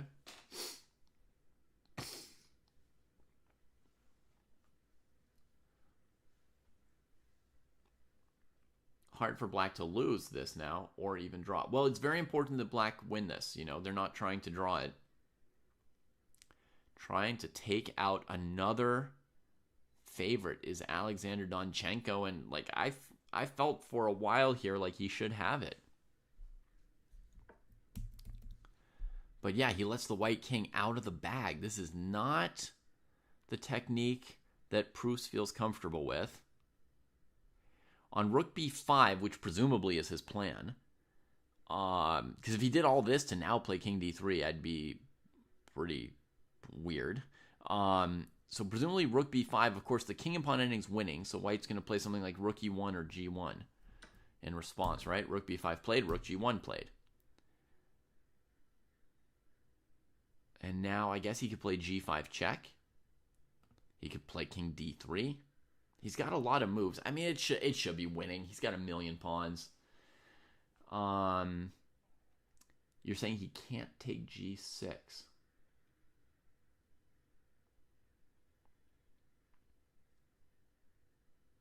Isn't it an easy conversion? To me, it looks like an easy conversion, Mr. Pizza, but since Donchenko's playing different moves than me, it's hard for me to be confident, right? Like, if he were playing the moves that I'd planned, then I would tell you, like, 100% black's just winning. Because he's playing different moves than me, every single move I have to readjust to a new position, and so I don't know for sure if it's winning. We've got a couple candidate moves here for black.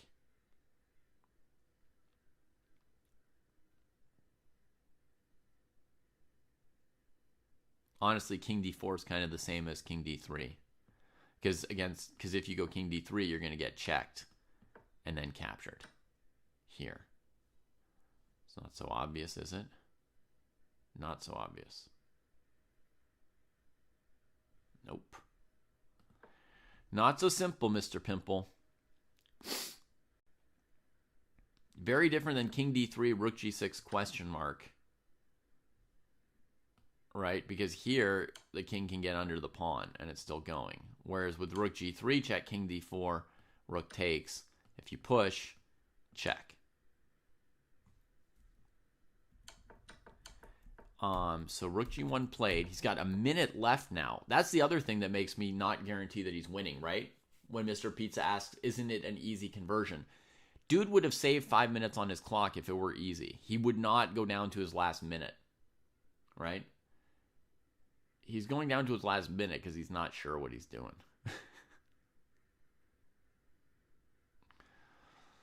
He does not know what he's doing, and he goes king d3.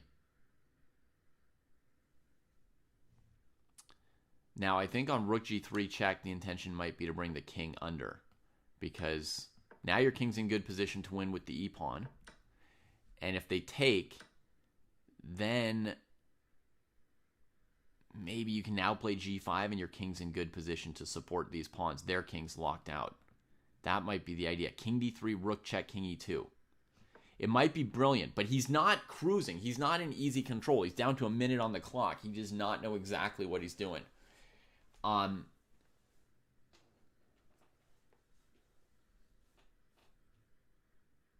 mean, if you wanted to play e3, king e3, g5, you might as well just play g5, right? King e4, and then you get an extra move. Could be h4, could be g4.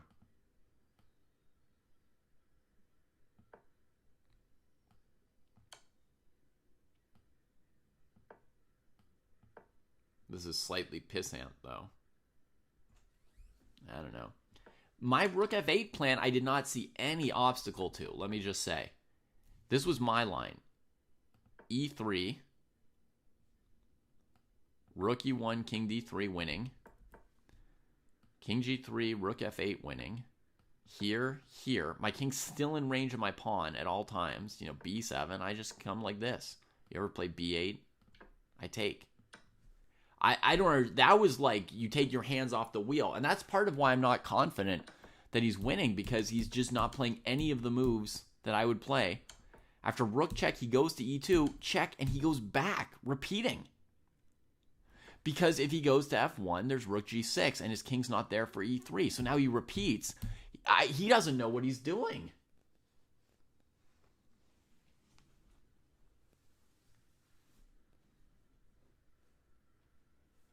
Silman says that's winning. Well, some two connected passers are winning. It depends where the pieces are.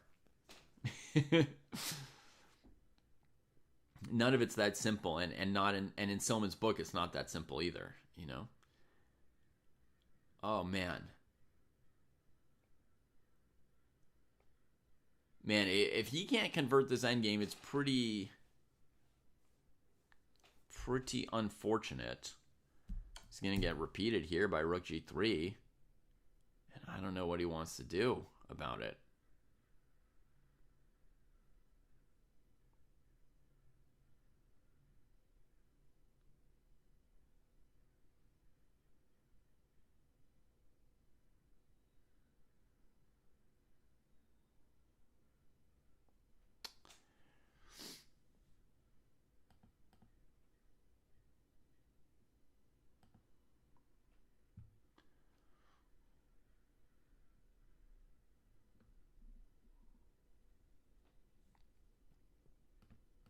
King e2. He repeats a second time. On rook g2, what's he planning to do? He's going to go to f1. Oh my god. I was just calculating this. And then rook g6, I was calculating h4. But actually, I thought even here, here, here,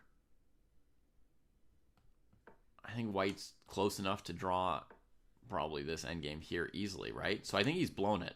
I think he's literally blown it. I cannot...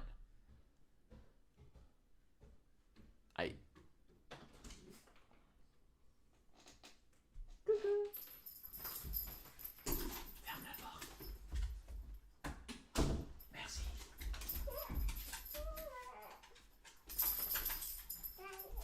Oui, chérie.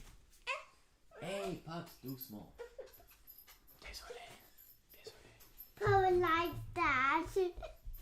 Papa likes that, Dad. Mm-hmm.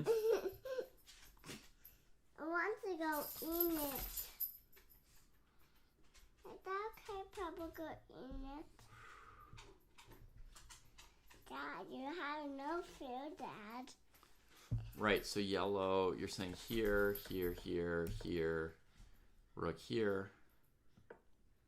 So you cut the king off from advancing this way at least. You have no fear, But Dad. then how do you make progress? Dad, what's that? What's this, Dad? C'est un vide sac, mais il y avait des noix dedans avant. Oh.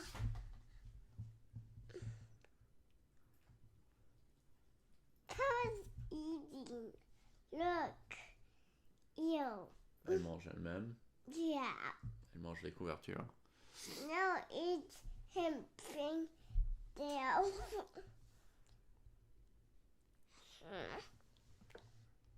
Dad. Oui. Even this. I'm really hungry, Dad.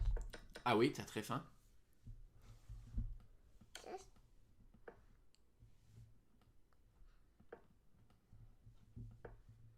Hard to imagine getting the king out of here, right?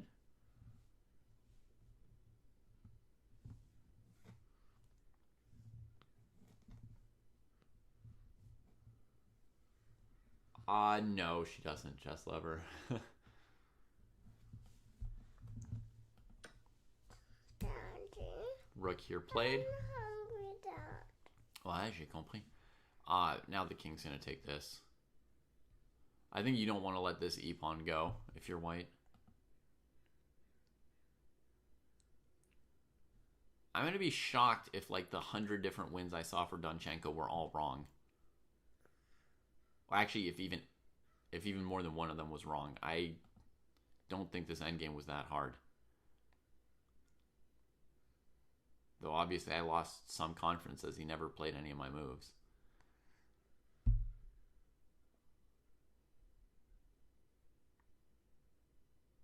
Dad. Oui. It's only a thing from the robot. Ouais, il reste très peu de pièces, n'est-ce pas? Yeah. On va voir les autres. L'autre partie ici. Il y avait... Ici, il y a un fou contre un cheval. Advances it. Oh, because if black ever takes, they lose the king upon ending. Him is in the corner. Why are you doing King that? g6, knight f4. Bishop d2 is an interesting candidate move here as well. But I guess he thought on knight e7 he would still have to play bishop b4 and then it would just come back, huh? So he covers the square with g3, knight e7, king f6. Here if you go bishop b4, there's knight f5. Hey, two waters for you. Two waters that for And it looks like he's got this one. Wei Yi does.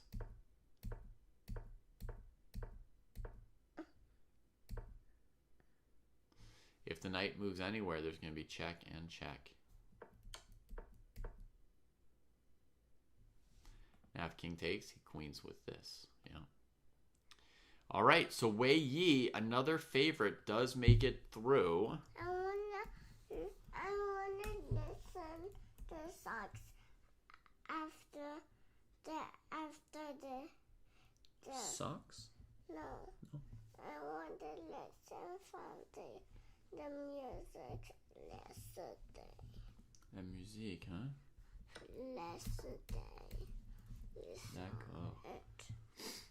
I wanna listen. Oh, un peu de la musique qu'on avait écoutée hier. On avait de la bonne musique, hein? Yeah, now I want to do it again. Oh, je comprends, je comprends. She was listening to Jid's Tiny Desk. I think that's what she wants to listen to.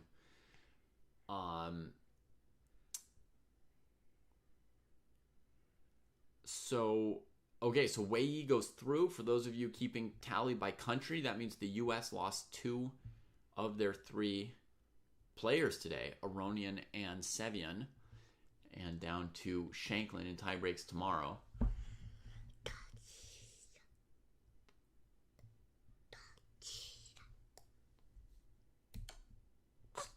Check given.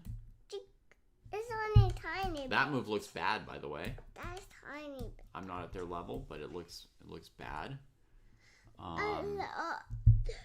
Rook g3 seems possible as far as bridge building goes. When you're done on that one, you do that one. But I think he's maybe thinking he doesn't want to commit to that when this can come so soon. So he might instead hide his king at e2 for a moment and then play h3 and then keep going. La souris est à moi aujourd'hui, désolé.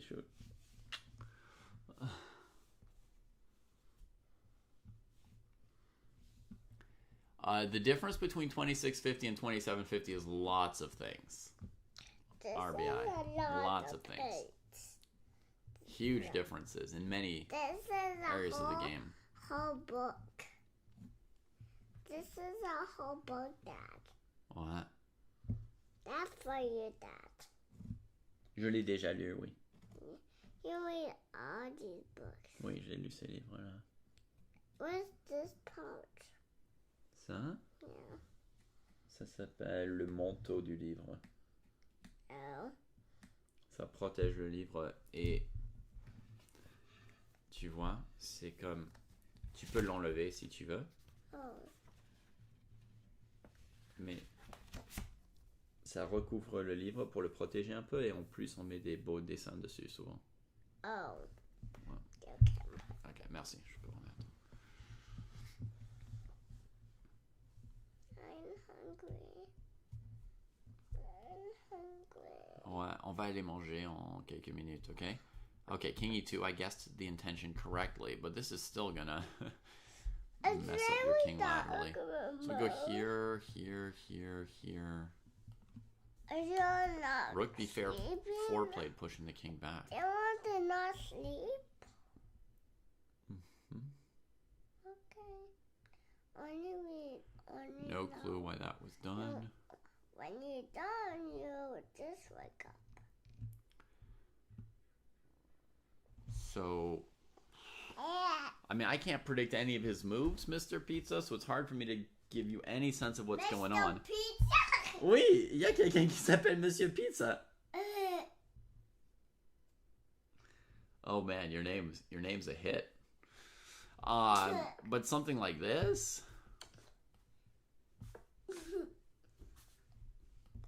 This move might be clever. Then you could shelter the king this way. Whoa. And against this, Are we're you going to keep okay going now? like... Oui, je suis okay. I just The idea is to escape the checks over here. Hold that king off and keep going. Look at that. That is stuffing in there. Oh oui. Et t'en as beaucoup là derrière toi aussi. Et dans le panier, et par terre, et dans le lit. T'as juste des tas et des tas de peluche, toi. They may have each blown it back and forth a few times. I don't know. I'm not wanting to be negative or arrogant about my own rook and pawn endings. But weird. I'm gonna be in here and be stuck. So king f5 h3 gets back behind it. Well, that looks like a simple draw. Rook here, king here. Done. Abject fail for Alexander Donchenko. So close. So close. Okay, je peux le filmer. Only this a piece of away from me. Good. We're stuck in here. All right, so this game ends in a draw. King g4. He doesn't even need to think anymore. And we're going to put the score in officially here. 1-1. We have 4 decided matches and 4 tie breaks for tomorrow. So king f2. Wow, he's playing to bare kings. Huge miss by Donchenko. Probably 10 huge misses in one game. Yeah, good night, foos. Enjoy that sleep. And we're going to computer check one of the 10 million wins that I found to see if it was a win. 10 just became 10 million, but, you know, it was somewhere around 10 to 12 wins. So I would not let the white king into the game. So here, here, here, and now I want to play e3. Computer says e3 minus a million. Yeah, b6, e2, b7, rook f8. That was all my line. King somewhere, king here. And yeah, just anything.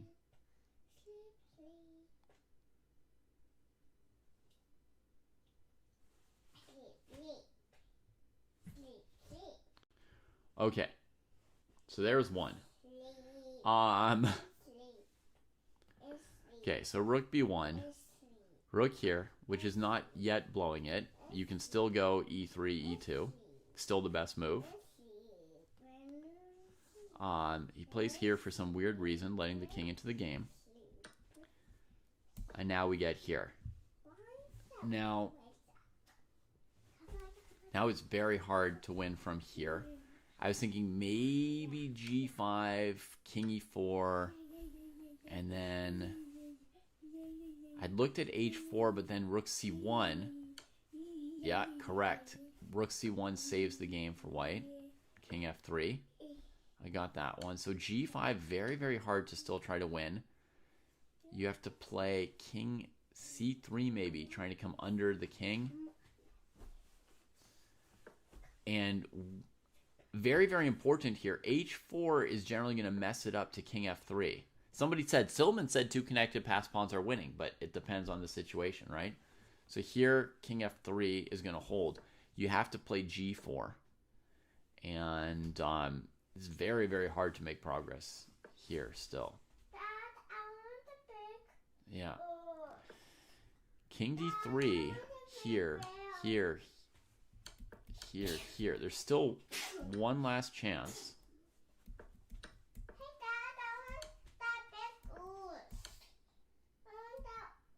Rook g3 is winning.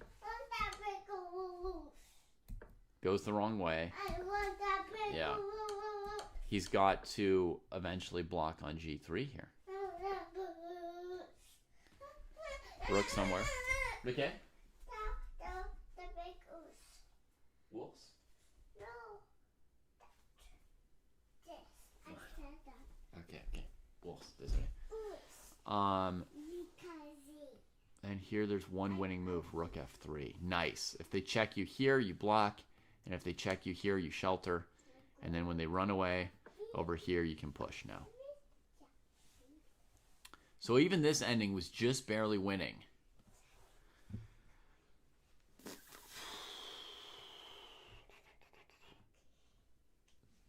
Terrible. My review on that is going to be that it was terrible. We're also going to go look at another one. Okay, that was all very easy, but we're going to go check our king and pawn ending from here. Top move f4, as we said. Rook takes c4, f3, correct? Rook g4, h g4, king somewhere, king d5, correct? Rook f4, giving us top defense, but takes, and what about h4? Yep, h4! No, we got everything right. Everything right. Jeez Louise. I'm sorry for anyone offended by turning on the engine for a second, but I wanted to double check some of my work. And he played, it's one thing for the Grandmaster to play one move differently than me, but for him to play like 15 moves differently than me, like at some point I was just wondering, am I completely crazy?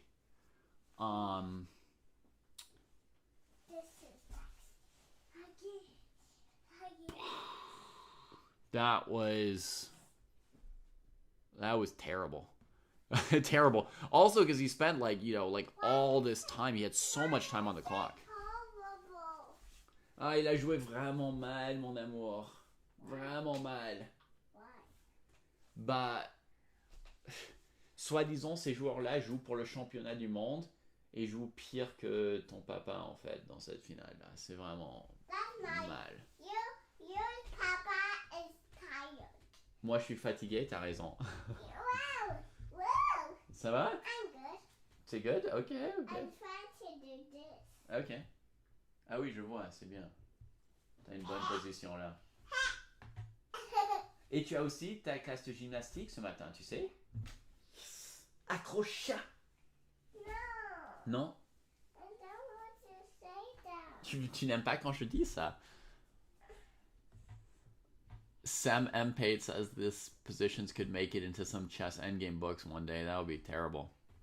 Wow. Why you said top Move 49. again? King d5. Why you said table again? King d5. Not only did the guy have a chance to repeat or change his defense, but he blundered b5, huh? That's funny. Very trapped rook. Oui, chérie? C'est un bout de poubelle. Yeah. I don't know what it is. I don't know what it is, Dad. What? It's not for me to eat. Honestly, that's another terrible blunder on its own, I gotta say. It's not for me. I mean, he thinks like 12 moves in like 12 minutes and just tries to repeat. And not only does it give his opponent a chance to try a different defense, but it literally just blunders the b-pawn queening, which is the one point of the rook cutting off the king, which itself was the wrong defense, right? Because let's just say, like right here, rook a5 is a better defense than rook on the c-file. Apparently it's still losing, but black has to play this. and come back across. Like I said, he would have to come across to try and keep playing this. Now here, here, here, your king's close enough. Oh, sorry. Wow, you have to do this to come here. Okay. Yeah, it was tricky here. So like all of these moves are wrong. Amazing. But yeah, I mean, this is a bad defense, but the only point of it is this. And so for him to play king d5 right into b5, it's like a pretty bad blunder.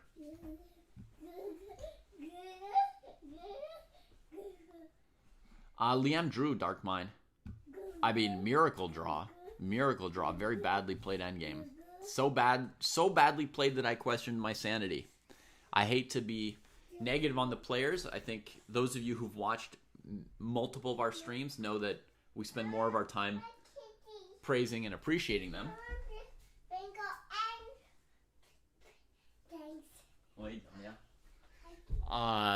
So we don't try to be negative here. We know that it's harder to be in the chair sweating and playing your heart out with, fatigue and effort and the strength of your opponent across the board from you, intimidating you and all that. We know what it's like to play. We try to give them a lot of praise, but, every now and then people play much worse than normal, and this was not their endgame. For either of them, honestly. Liam or Donchenko. No. Crazy how that one played out. Made me question my sanity. But I guess it was them who finally lost their sanity under pressure. So we're gonna stop here. We got 4 tie breaks for you tomorrow. Jesse's going to be watching Dubov against Shankland on our channel tomorrow. There will also be Hari Krishna versus Yospam. Fantastic matchup that has me very conflicted. Grebnev Esipenko. Lei Kwang Liam against Donchenko. Rematch tomorrow. All right. So I'm out. Take care, everybody. Have a great day. Should we try to send a raid somewhere?